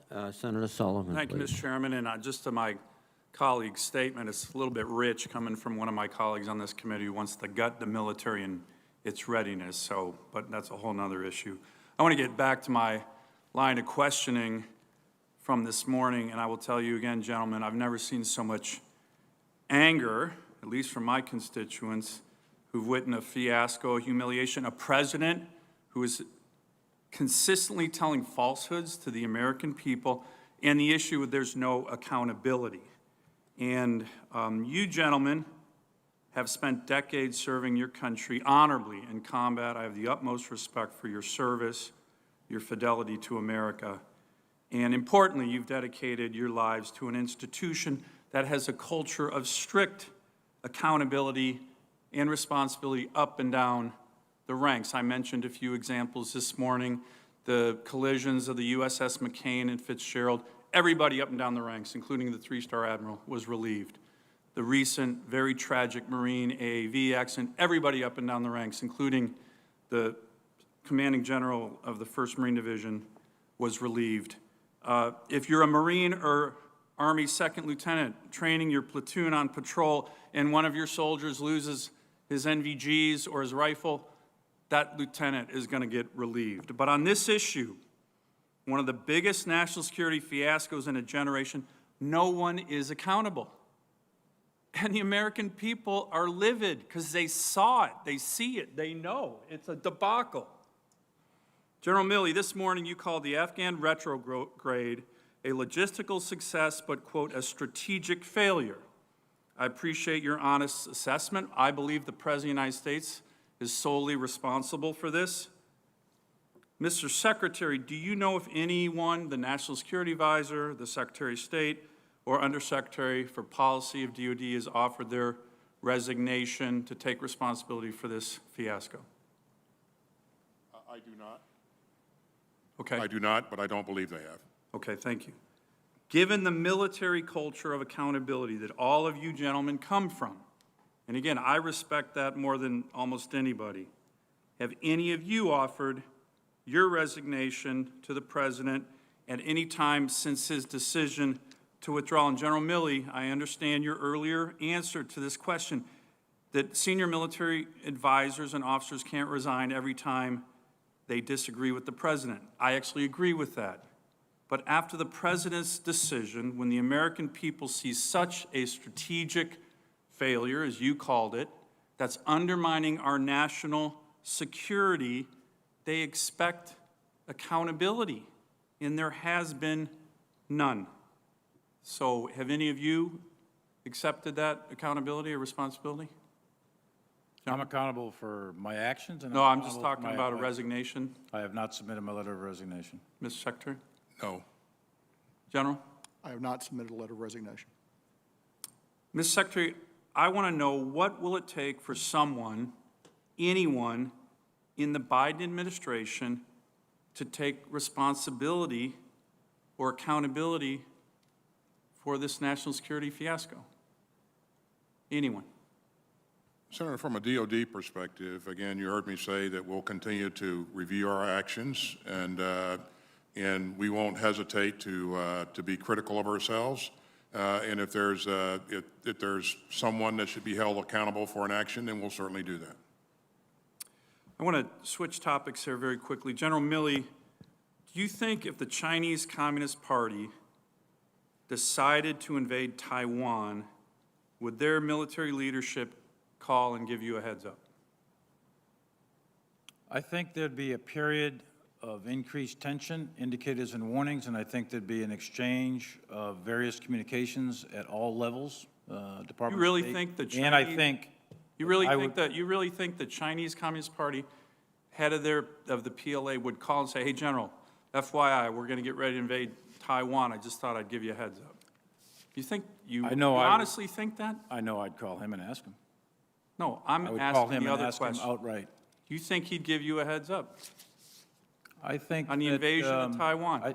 I think an invasion of Taiwan would be a fairly obvious thing to pick up on. And No, there'd I be a lot of didn't, but that's not what I communication asked. going back and Let me forth. ask a related question. Sure. I think the answer to that is no. I think if the head of the PLA called you and said, hey, we're getting ready to invade Taiwan, and Xi Jinping found out about it, he'd be shot. But let me ask a related question. You said you were, quote, certain that President Trump did not intend on attacking China. That's what you just said. That's correct. Yet you're quoted in the Woodward book as telling the top Chinese Communist military commander, quote, if we're going to attack, I'm going to call you ahead of time. Is that true, General Milley? Well, let me tell you what I actually said. Well, that's not true. I hope that's Let me not tell you what I actually said, Senator. What I said, if there's going to be a war, if there's going to be an attack, there's going to be a lot of calls and tension ahead of time. But what you You're just going to said, get called. You're going to your get called. It's testimony was context. that you were Senator, it's certain all, President Trump would not attack. That's your testimony this morning. that is true. That is Okay, then absolutely why true. would you? And I was communicating to my Chinese counterpart on instructions, by the way, to de-escalate the situation. And I told him that we are not going to attack. President Trump has no intent to attack. And I told him that repeatedly. And I told him if there was going to be an attack, there'll be plenty of communications going back and forth. Your intel system's going to pick it up. I said, I'll probably call you. Everybody will be calling you. We're not going to attack you. Just settle down. It's not going to happen. And I did it twice, in October and January. I Thank think you, if Senator you're Sullivan. giving a heads up to the Chinese Communist Party, I didn't give them a heads up we're going to attack because we weren't going to attack. If I we're was going telling to them we were attack, not I'm going to gonna attack, call you which was ahead of being Senator faithful Sullivan. to the President of the United States' intent. Time I was expired, being please. faithful to his intent, Senator. Thank you very much. Senator Peters, please. Thank you, Mr. Chairman. Secretary Austin, in your confirmation hearing, you spoke of focusing on our shared interest with Pakistan. A readout from your August call with Pakistan's Chief of Army Staff contained some similar language that you expressed. My question to you, could you please elaborate for this committee on what you view as our shared interest with Pakistan today? And I'm particularly interested in how this relates with the Pakistani government's relationship with the Taliban, now that the Taliban are in power in Afghanistan. Well, thanks, Senator. I think that one key shared interest is the prevention of a humanitarian disaster in Afghanistan or in the region. And so I think we'll continue to share that interest. I do think there is some intersection in terms of certain types of terrorist activity that I think we can both remain focused on. Again, an in-depth conversation about Pakistan probably would be better suited in a closed hearing there. So. Very well. I understand that there were certain airplanes, helicopters, and ground vehicles that were disabled as forces left and as the Afghan forces were overrun. And right now, I don't want to talk about the operability of a Humvee or a MRAP or the pictures we saw of Taliban sitting on grounded C-130s. What concerns me more is the potential for our strategic adversaries to have some time and space to examine the technology inside those vehicles to find vulnerabilities. And even if a system has been disabled, in some ways destroyed, reverse engineering can still be used on those systems and can provide information to sophisticated adversaries that may get a hold of this. And as all of you know, we harden our supply chains to protect military technology. It's a matter of national security. So my question for you, Secretary Austin, is the department now conducting an extensive counterintelligence assessment of equipment to get a sense of what might be reverse engineered, and how do we protect against any use of that information against our forces? We will continue to assess what's exploitable, Senator. I would flag for you that all of this equipment is not high-end equipment. Again, the equipment that we had for our use was retrograded as General Miller drew down the retrograded equipment and drew down our forces. And I would also like to flag for you, sir, that while the number $84 billion has been bounced about quite a bit, that's the number that we invested in Afghan security forces over a 20-year period of time. Less than 20% of that was dedicated towards Afghan equipment. Most of that money was focused on sustainment and salaries and those types of things. General McKenzie, if you could go back in time and change one thing about the strategy in the last 6 months of operations in Afghanistan, which could have alleviated some of the chaos that we saw at the end, what would it be? In the last 6 months, Senator would, of course, infer that the decisions made were going to zero. I think I go back to, could we have gotten more people out earlier in the process? By that I mean U.S. citizens, and I know the embassy put out at least a dozen notices to U.S. citizens to leave. I know that the ambassador was very aggressive on that. I would have liked to maybe have seen done more there, more done in that regard. Additionally, perhaps to try to get more of the SIV population out. But, Senator, I think we need to recognize that if you're asking the Afghans to fight, and at the same time you're bringing out the best and the brightest, that's clearly a conflicting message that you're sending them. So I don't say that lightly or recognize there wouldn't be inherent risk in taking that course of action. So there would have been risk doing those things. There would have, in my judgment, yes, but that's a way that we could have, could have been more forceful with our own citizens, although, there are very strict limitations on what you can say or do to an American citizen abroad for good reason. So I think, you got to trust the good judgment of the people, of the American citizens that are in Afghanistan. Right. Thank you. Thank you, Mr. Chairman. Thank you, Senator Peters. Senator Kramer, please. Thank you, Mr. Chairman. Secretary Austin, why did the committee not get the testimony for today until 10:35 last night? Were you guys not prepared? We were prepared, and again, I don't know the specifics of what last-minute adjustments were being made at what level, but we were prepared. Well, it must not have been a level below you then, or you'd be aware of it, right? So it would have to be a level above you. In other words, did the White House withhold your testimony? General Milley, did you have your testimony done before 10:35 last night? We did, but the White House wasn't withholding my testimony, no. Who was? Nobody. I mean, you have to submit, when you submit written documents, as you well know, you have to submit them to OMB. Right. They reviewed them in the afternoon. We got them back, I don't know, 1900, something like that. And then we made the changes and submitted them. And yes, we were late. But it wasn't you? No. It was wasn't OMB. any Okay. intent to block. Yeah. It was somebody's strategy, is my guess. Just might not have been yours, but it clearly was somebody's. General McKenzie, about a half hour ago, you said, we know for certain ISIS intends to attack us at home, or something to that effect, right? Is that correct? That's correct. So 20 years ago on September 11th, when the terrorist hijackers took over 4 aircraft and attacked the homeland, all of them came here on a visa, correct? Now, in the last 20 years, Al-Qaeda, ISIS, Taliban, they haven't acquired ICBMs or a Navy or an Air Force, as far as we know. So if they are going to carry out that intent, they're going to have to get here themselves. And that means either through a visa program or as refugees across the southern border. My question to all of you is, isn't national security tied directly to good immigration security? And do you feel like we're adequately prepared to protect the homeland from visa holders and refugees? Senator, in the case of ISIS, I think we've done a remarkable job over the last 2 decades about hardening the entry process and making it very difficult for them to get their agents into the United States. And that's a matter of record just based on performance. The same thing with AQ. The larger discussion about immigration, I defer to the Secretary and the Department. Well, I would submit to you that as good as the work's been done in the last 20 years, the last 6 or 7 months, it's been pretty well degraded, I would say. Others, immigration policy pretty important to national security?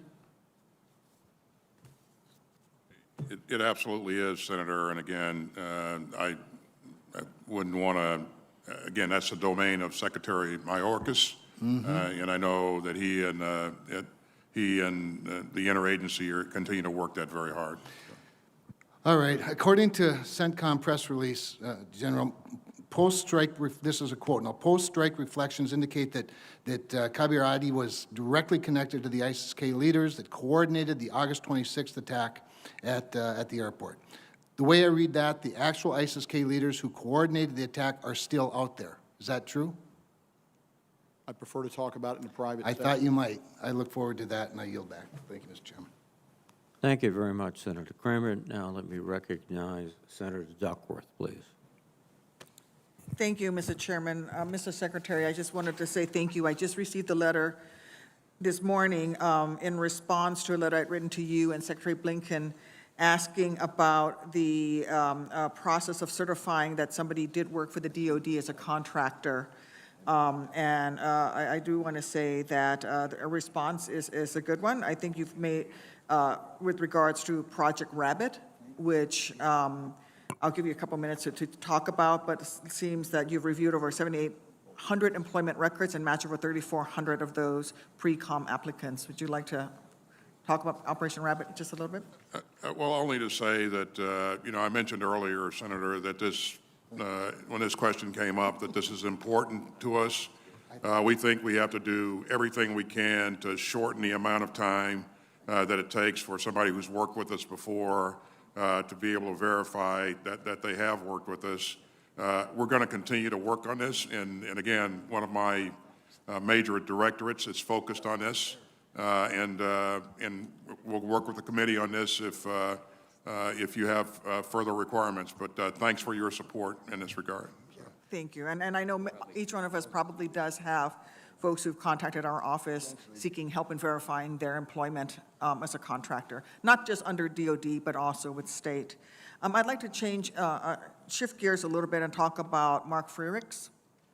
Although military operations have ended, an Illinoisan and a veteran of the U.S. Navy, Mr. Mark Frerichs is still being held hostage in Afghanistan. He was abducted in Kabul on January 31st of last year. And while he's been held captive too long, recent reporting in Newsweek indicates Taliban willingness to engage on his release. Anas Haqqani, a senior Taliban official, confirmed that U.S. and Taliban negotiators have discussed my constituent and said about the prospect of a deal to secure Mr. Frerich's freedom, quote, "There are attempts between the Political Bureau and the United States envoy, which we hope will be successful in this regard. We must continue to press for Mr. Frerich's swift and safe return. This must be a top priority for our government." And in August, a Pentagon spokesperson stated the DOD is laser-focused on returning him home safely to his family and where he belongs. And Secretary Austin, I know from our numerous conversations, including just yesterday about my constituents, that you have been personally involved in attempting to secure his return, both in your engagements with your counterparts in the region and in your role as a member of the Principals Committee of the National Security Council.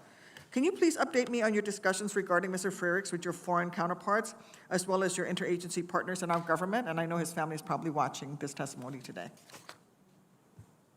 Well, this is, as you have indicated, Senator, I want him back. And, we're going to do everything, continue to do everything we can to get him back. As you and I have talked in other sessions, I've engaged the chief of the Pakistani Army on multiple occasions to solicit his help. I've engaged other senior leadership, Qataris, for example, to use their influence to see if they can help us there.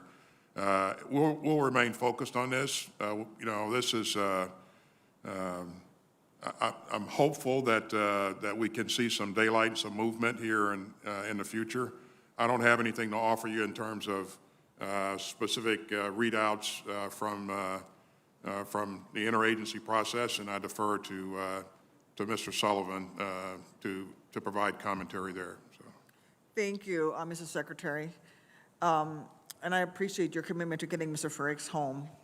I am, however, frustrated by how little information there has been made available to congressional staff and others when it comes to everyone who's trying to get allies out of Afghanistan. General Milley, I understand from public reporting that you've been working with some veterans groups and some other NGOs who have been voluntarily offering their help in the continued effort to evacuate Americans and at-risk Afghans from Afghanistan. Can you share any details with us and the public today about that effort? Yeah, so what we did, Senator, is we did a little bit of outreach to some of the groups that are probably well-known to folks in this room. Had them in for some sessions in the Defense Department to get coordinated so we could have a common operating picture of what SIVs, what P1, P2s, and what American citizens, most importantly, are still there, try to get the information in a singular database, et cetera, from the various groups. In addition to that, get them linked into Ambassador Bass, because he is the single focal point with the Department of State, which we've done that now. And we have a joint staff general officer who's involved in that working group with them, and he's our liaison and brings them all together in order to get all the information, in order to develop courses of action to help bring out additional American citizens and others. Thank you. Will you commit to communicating with me and all of Congress about this partnership, and so we can help facilitate the connections with these people who still remain at risk and are contacting us through our various offices? I will. It is being run by the Department of State, but I will work with the Department of State to make sure that they get it over to you, yes. Thank you, Mr. Chairman. Thank you, Senator Duckworth. Let me recognize Senator Scott, please. Thank you, Mr. Chairman. Joe Milley, why would you, as the sitting chairman of the Joint Chiefs of Staff, talk to a reporter that's writing a book about a prior administration? Why would that be part of your job description? Well, as Senator Blackburn said earlier, I deal with the media routinely, 2, 3, 4 times a week. I'm talking to the media, and the media, whether it's books, TV news, reporters, we have a lot of media here. I think it's very, very important to make sure that senior officials talk to the media in all of its various forms in order to explain what we're doing. But you're talking about what happened in the past. Sure, past. I mean, why would you do that? I mean, what's the upside to the American public of you talking to, you have all this sensitive information. Sure. You have a full-time job, and then you go out and talk about the prior administration. I just don't get it. It doesn't make any sense to me. If the media wants to ask you about what we're doing right now, something like that, I get it. But the prior administration, why would you do that? I think it's important to make sure that the American people are transparent with what our government does, that's all. Nothing more complicated than that. So it's been reported you discussed sensitive information, including private conversations you had with the prior president with these reporters. How is that consistent with your testimony today that you won't talk about any conversations you've had with the president? You'll only talk about what your position is. But it's been reported that by these reporters that you've told them exactly the conversations you had with the prior president. Does that seem inconsistent? I'm not so sure about what they're reporting, about what I said, and private conversations, et cetera. I don't share private conversations with the president. With this president, former president, any president, period. So what these reporters are saying is completely untrue? I'm not going to say whether I don't even know what they're written. I haven't read their books. But I can tell you that I don't share my personal conversations with the president, period. So Senator Sullivan was asking about this conversation about whether you would give prior notice to the military communist China that America's going to attack. So is it your testimony you will not ever give a heads up to the communist Chinese military if the President of the United States, it doesn't matter who the president is, that you're reporting to is ready to attack? Of course I wouldn't. I and mean, you don't feel like you did that, you said that at all? The context we were talking about, Senator, there was a significant degree of intelligence, and I think I put the unclassified versions in that timeline. And it's not insignificant. It's not like one report or two. It's an entire body of intelligence that led us to believe that the Chinese were misinterpreting our actions and misinterpreting what was happening inside our own country politically, and they were assessing a situation that was leading to escalation, possible incident, and it would have been quite dangerous. So Secretary Esper and I met, and we met with other members of the team, and we developed an engagement plan to ensure that we engaged at various levels. Secretary Esper had his DASD do it, and he asked me to do it, so I did that. And I made a call, and the theme was to de-escalate, to lower tensions. And I believe that is a faithful and loyal execution of my constitutional responsibilities, and I believe that was faithfully executing the intent of the President of the United States at the time, because I knew with certainty that President Trump was not going to attack. the Chinese just out of the blue. It wasn't going to happen. And if things did happen, there would be periods of tension, calls going back and forth. I So, have one more question. Sorry. It's been reported that you had concerns about the prior president's fitness for office. Do you have a criteria for presidents, and have you reviewed the existing President Biden for his fitness for office, or do you think that way? Do you think you have the ability to have a right to make those decisions, and have you been doing that? I'm not qualified to evaluate the mental fitness or the health of a former president, present president, or anybody else, or anybody in this room. That's not my job. That's not what I do, and that's not what I did.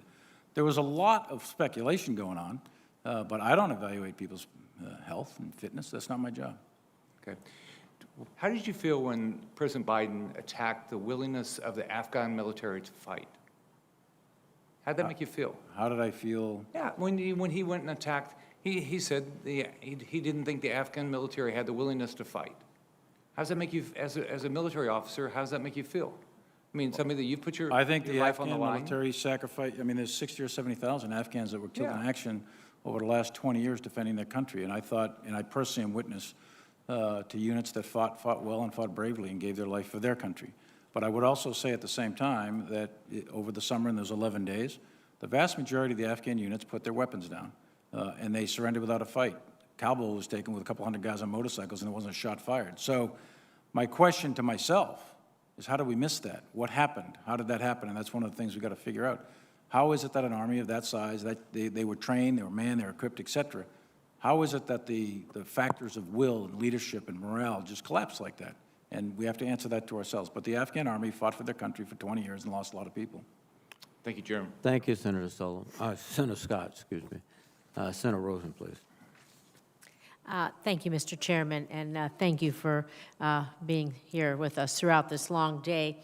You know, I just want to speak about how, as Americans, we are really frustrated, all of us, about the way we withdrew from Afghanistan, but we nonetheless understand the difficult position that you and our men and women in uniform on the ground were, the position you were in last month. So what the American people fail to understand, however, and what I, too, have difficulty accepting, is the idea that the circumstances we found ourselves in were inevitable. So I'd like to ask about a few areas where perhaps we might have taken a different approach that could have given us more time to accomplish the mission. So General McKenzie, why was it always the responsibility of the U.S. and coalition forces or contractors to maintain Afghan aircraft and equipment? And why were the Afghan forces either not trained or not given this responsibility over the last 20 years? So I think you begin with the basic technological literacy of the country, which began when we first had dealings with them in 2001. You know, you're talking to people who are coming out of rule by the Taliban, imposition of Sharia law, a Stone Age approach to these things. You cannot impose technological literacy quickly. So that's why it took a long time, and we were still not finished with the Afghan Air Force. And, you know, there's a lot of contract maintenance done for a lot of air forces around the world. The Afghan Air Force is not unique in that regard, although in this case it was particularly telling because they were so dependent on it.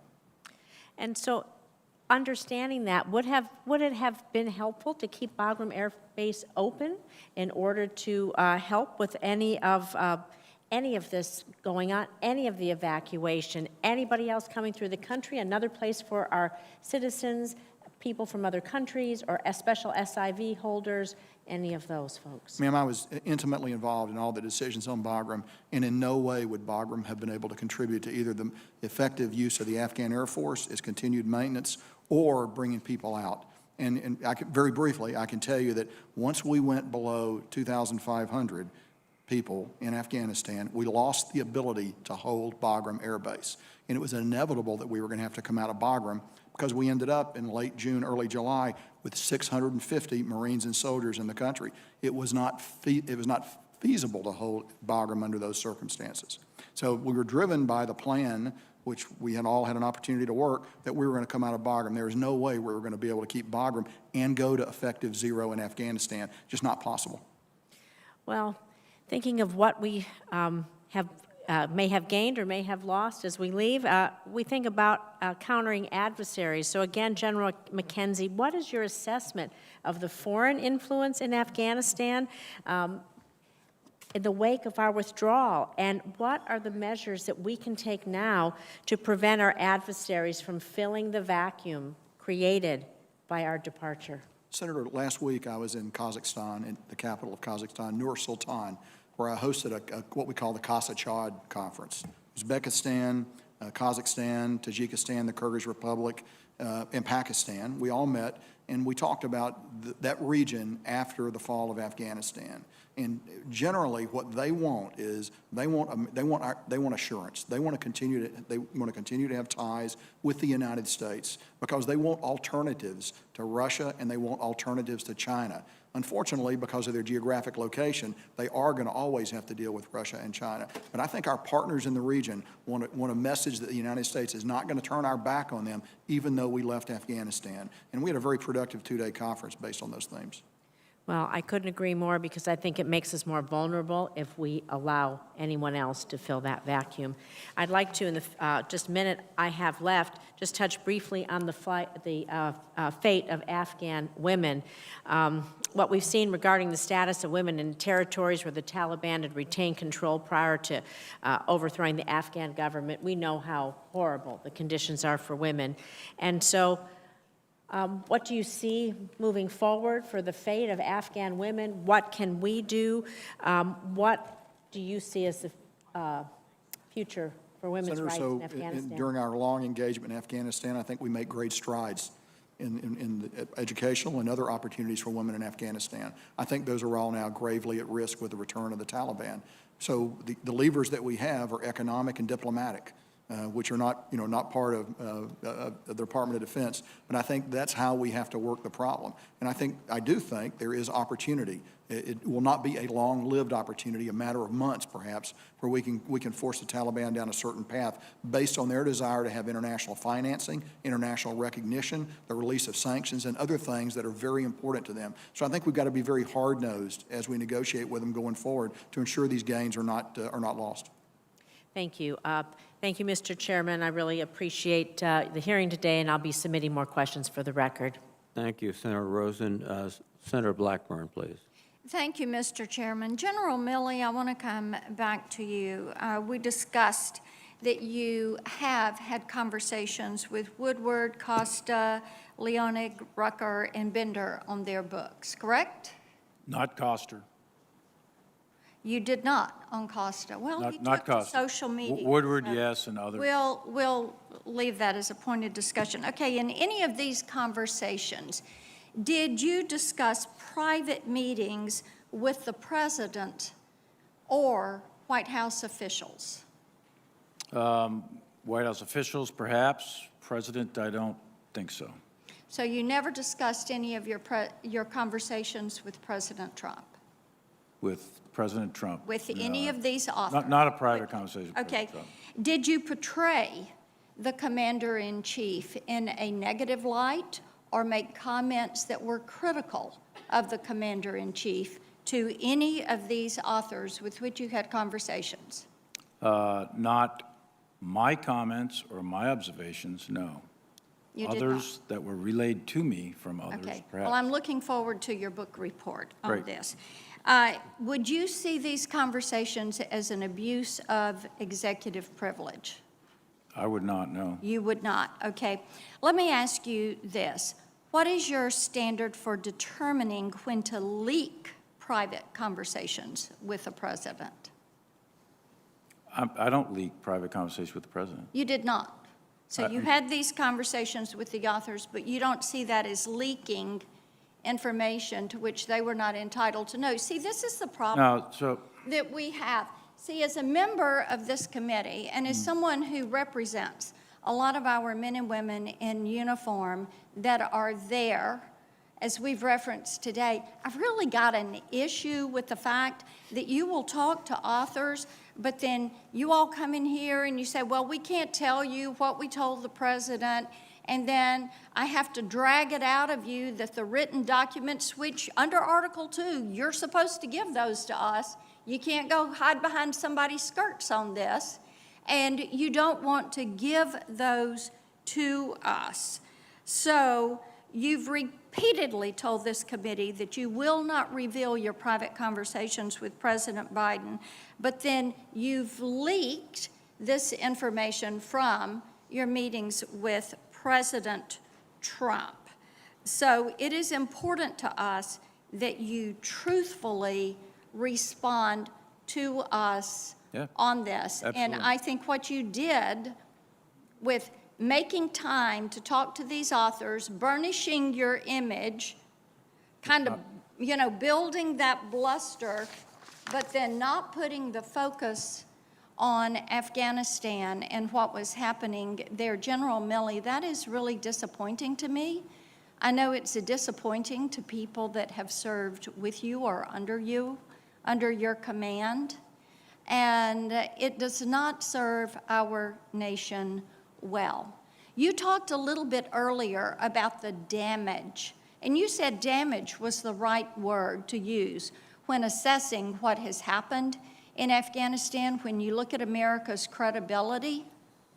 So how do you look the men and women in the eye that have served under your command? How do you look young men in the eye that are coming to our military academy days and who want to serve and say, you can depend on me, I've got your back? Because you know what?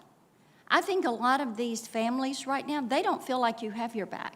The special ops guys I met with Friday in my office in Nashville that are taking their time, their money, and risking their lives to do a job that the three of you could not do. Maybe we're going to remember you three as the three that broke the military. I don't know.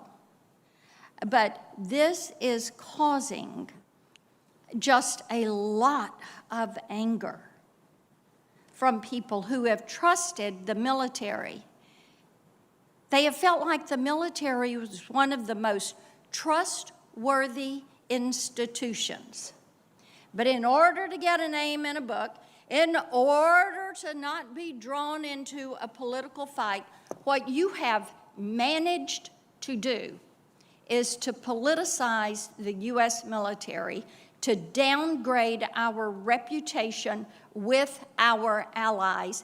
Nobody has resigned. Nobody has submitted their resignation. And we've got thousands of people watching this hearing today that are looking at you all and saying, I can't believe they're sitting there and not answering the questions and are trying to punt. I yield back. Thank you. Now let me recognize Senator Kelly. Thank you, Mr. Chairman. Earlier today, I had the opportunity to ask some questions. At the time, because we were short on time, I didn't have the opportunity to thank all three of you, General Milley, Secretary Austin, General McKenzie, for your service to our country, serving in combat overseas, multiple deployments. You know, your family has served as well, all of your families, and I want to thank you personally for that. It is a big commitment. I understand it. Secretary Austin, since U.S. troops departed Kabul on August 31st, the number of evacuation flights has been very small. The State Department briefed on Friday that only 4 charter flights have departed with U.S. support, and the ability to leave by a land route is even less right now. The testimony today has indicated that the mission of facilitating evacuation for Americans and vulnerable Afghans is ongoing. Can you explain what role the military has in ongoing evacuation efforts being led by the State Department? You are correct, Senator. It is led by the State Department, and it is an interagency effort. And so, as General Milley and I said earlier, we do have a senior officer participating in that cell that's run by Ambassador Bass, and they're reaching out to a number of different entities, veterans groups, many of your colleagues who have information that can be helpful in contacting people who have a desire to get out and have the right credentials. And if they don't have the right credentials, are there things that we can do to help them obtain those credentials if they've helped us, work with us in the past, or if they're an American citizen with expired credentials. And do you anticipate there will be transport from third countries? Many of our Afghan allies have left and now find themselves in a third country. Should we expect that there'll be flights out of those places as well? I think those individuals, as they work with our embassy personnel in those various countries to help us, help them, again, if they qualify as one of the people who helped us in the past, certainly either taking a routine commercial flight or taking a chartered flight that we can help sponsor. I do anticipate there'll be some sort of activity in the future. But again, I don't want to speak for the State Department. I will tell you, Senator, that from a DOD perspective, we're going to do everything we can to help enable this effort. Throughout this evacuation effort, my office worked closely with groups of former Afghan pilots and women who served, in addition to American citizens and veterans working to assist them in leaving the country. These are men and women who trained with us, who fought with us, and who are at heightened risk because of it. So I'm concerned that they were not a priority in our evacuation efforts and that guidance on immigration options for them has been inadequate. Due to the challenges and uncertainties of accessing evacuation flights, many Afghan evacuees sought alternative means of escape flying to these third-party countries, as I mentioned. How is the Defense Department working with state right now to ensure that these individuals don't fall through the cracks with regards to resettlement? Again, I'd have to defer to state in terms of outlining what the resettlement processes are. But in terms of direct activity on the Department of Defense, we don't have much. We're not a big part of that effort, the resettlement effort in third countries. Excuse me. Well, thank you, Mr. Secretary. And again, I want to thank all three of you for being here today, and thank you for your service. Thank you very much, Senator Kelly. Senator Hawley, please. Thank you, Mr. Chairman. General Milley, I've just got one more question for you about these many book interviews that you did. I Alone Can Fix It's one book, Perils, another book. Frankly, we did win this election, the inside story of how Trump lost is a third book. Seems like that's a significant outlay of time. I don't think so. I think that They were short interviews? Relatively short. I don't think it took an excessive amount of time. What was the time frame on these interviews for these three different books? These are, by the way, these are for folks who don't know at home. You said you didn't read the books. I don't think most people probably do. These are DC Insider tell-all type books. But what was the time frame, did you say, that you were doing these interviews? I would say it took a couple of hours, maybe. But when? What's the time frame? When were you sitting for them? Dates? I can get you the dates. I don't know. This I don't know year? off the top of my head, but I'll get you the dates. 2021? Oh, yeah. So it was this calendar year? I think so, yeah, sure. Well, I just am wondering, it's clearly this was a priority for you. You did these on the record, by the way? All these interviews are on the record with these reporters? They quote you? I do interviews on the record, off the record, and I do background interviews. And I do all of that with print media, television media, books, documentaries, all kinds of things. I thought, why would you do background and off the record interviews? Background means you can't quote you. Background and off the record interviews if the goal is transparency. The transparency goes to the fact to make sure that we are explaining ourselves and make sure that these authors have correct information. It's not attributable let's take to you. Woodward, for example, probably 200 people interviewed, and they approach my guys to say, are these facts true? This is what we heard. So we clarify and mitigate any incorrect information. Interesting. Well, it's interesting. I mean, you're doing these interviews, you're doing them in 2021. It just makes me wonder, all of these different books, were you maybe a little distracted? Maybe a little distracted about what was going on in Afghanistan? Here's why I'm asking. General Miller testified to this committee that he warned about the rapid erosion of the military situation in Afghanistan as early as March of 2021. He further testified that he informed you about his view on this. He also testified that he said that the collapse of the Afghan security forces and the Afghan government could come very fast in 2021. Hard and fast. And he said that he informs you this. He also said that he informed Secretary Austin of this. He did. Now, at the same time, however, in June, you were saying, and I quote you now, an outright takeover by the Taliban is unlikely. That's at a Armed Services Committee meeting in the House, June 23rd. In July, you said the Afghan security forces have the capacity to sufficiently fight and defend their country. You also said that they were well equipped. On June 17th, you told the Senate Appropriations Committee the Afghan government had a 325 to 350,000 person security force, which we now know is a drastic overestimate. A few days later, you lowered that to 300,000, which we still know is a drastic overestimate. Your generals on the ground, your commander on the ground is saying one thing. The Taliban has a massive offensive underway from May 1st on, but yet you told us very different things in public. How do you reconcile those things? What am I missing? Well, first of all, Scott Miller did say hard and fast, and he also meant that, at least to me and to others, that he meant that to be in the fall, October, November, maybe even December timeframe. I heard you say that earlier. Yeah. I'm curious about that. I have to tell you, that wasn't his testimony to this committee. Well, what he said in the committee was hard and fast. He didn't put a date on it. Is the readouts to me? I don't know. Did he put a date on it? No, he didn't put a date on But he it. did You put a date on it. That's what intrigues me. But he did put a date on it with me and to us. And when pressed, it was after we leave, that was point one, which was 31 August, and probably into the October timeframe, maybe Thanksgiving. And that is about more or less where many of the intel assessments were. He said he was a dissenter on the intel he did. assessment. That's right. And he didn't put any of those qualifiers on his testimony to us. So are you saying he shifted his testimony, General Miller, that he wasn't? No, I'm saying what he told me was it was likely to be in the October timeframe.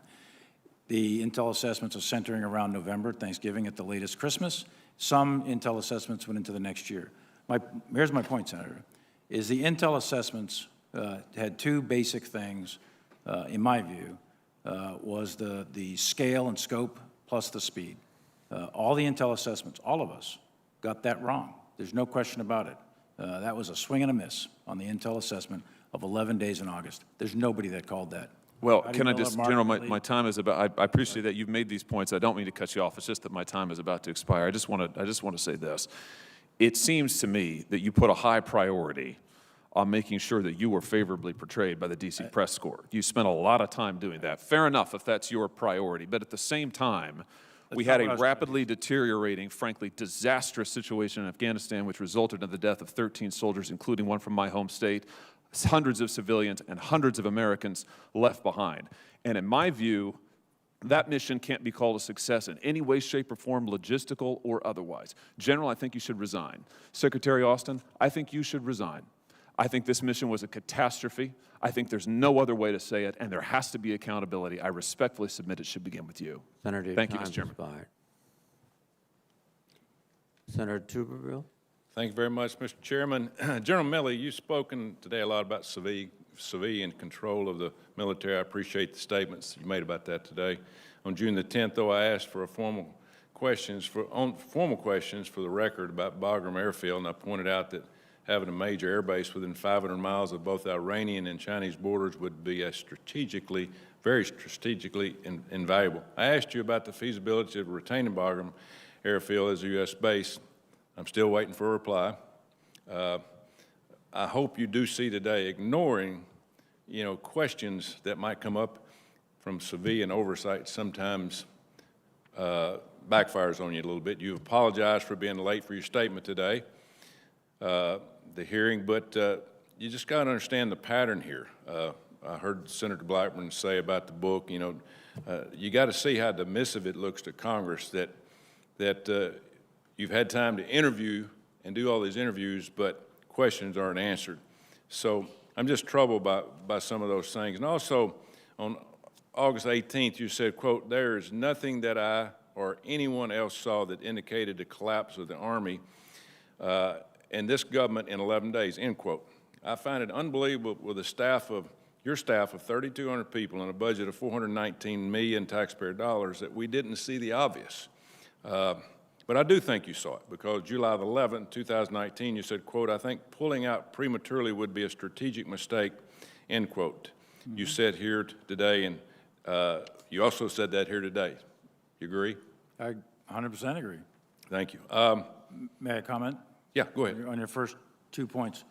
On the intel piece, I stay with what I said. There's nobody called it 11 days in August. There's nobody who did that. And I brought the intel reports. We go into classified session. I'm happy to go over all of them.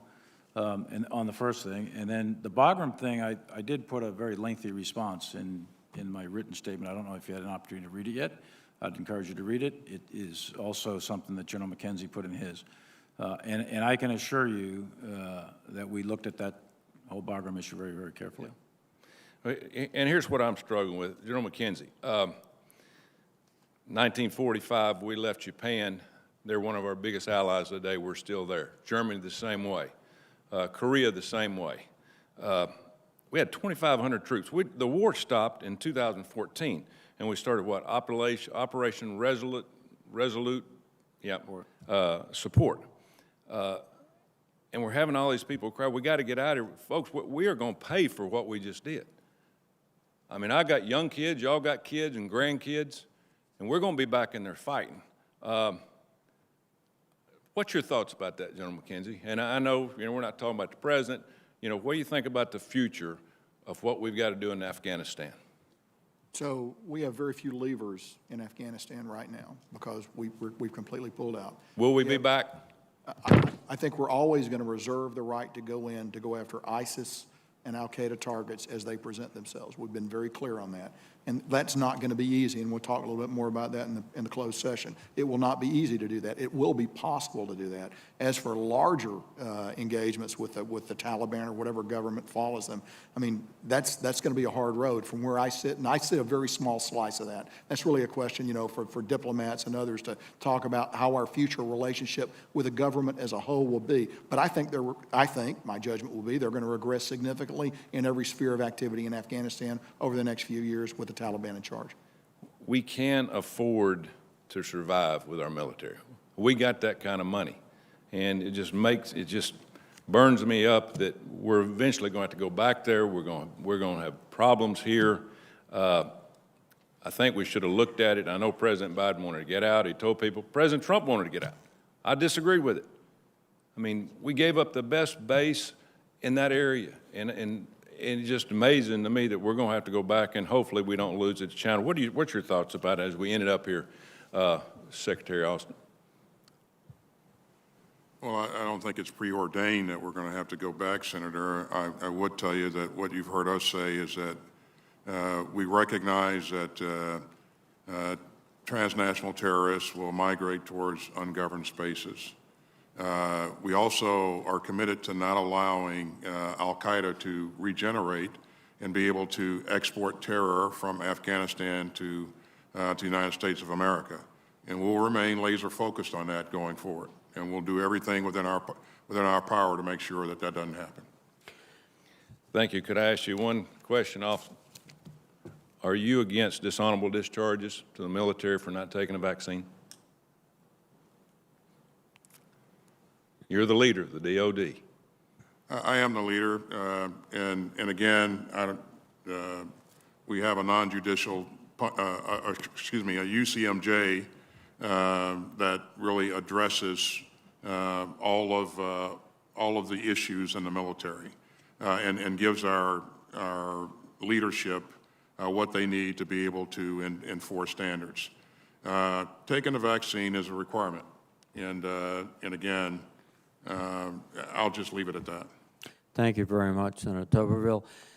Gentlemen, thank you very much. This has been a long day, and we still have a closed session in SVC 217. There's a vote ongoing now, so I would suggest we reconvene into SVC 217 at 3:45. We'll give an opportunity for a brief respite, very brief respite. With that, I will adjourn the open session.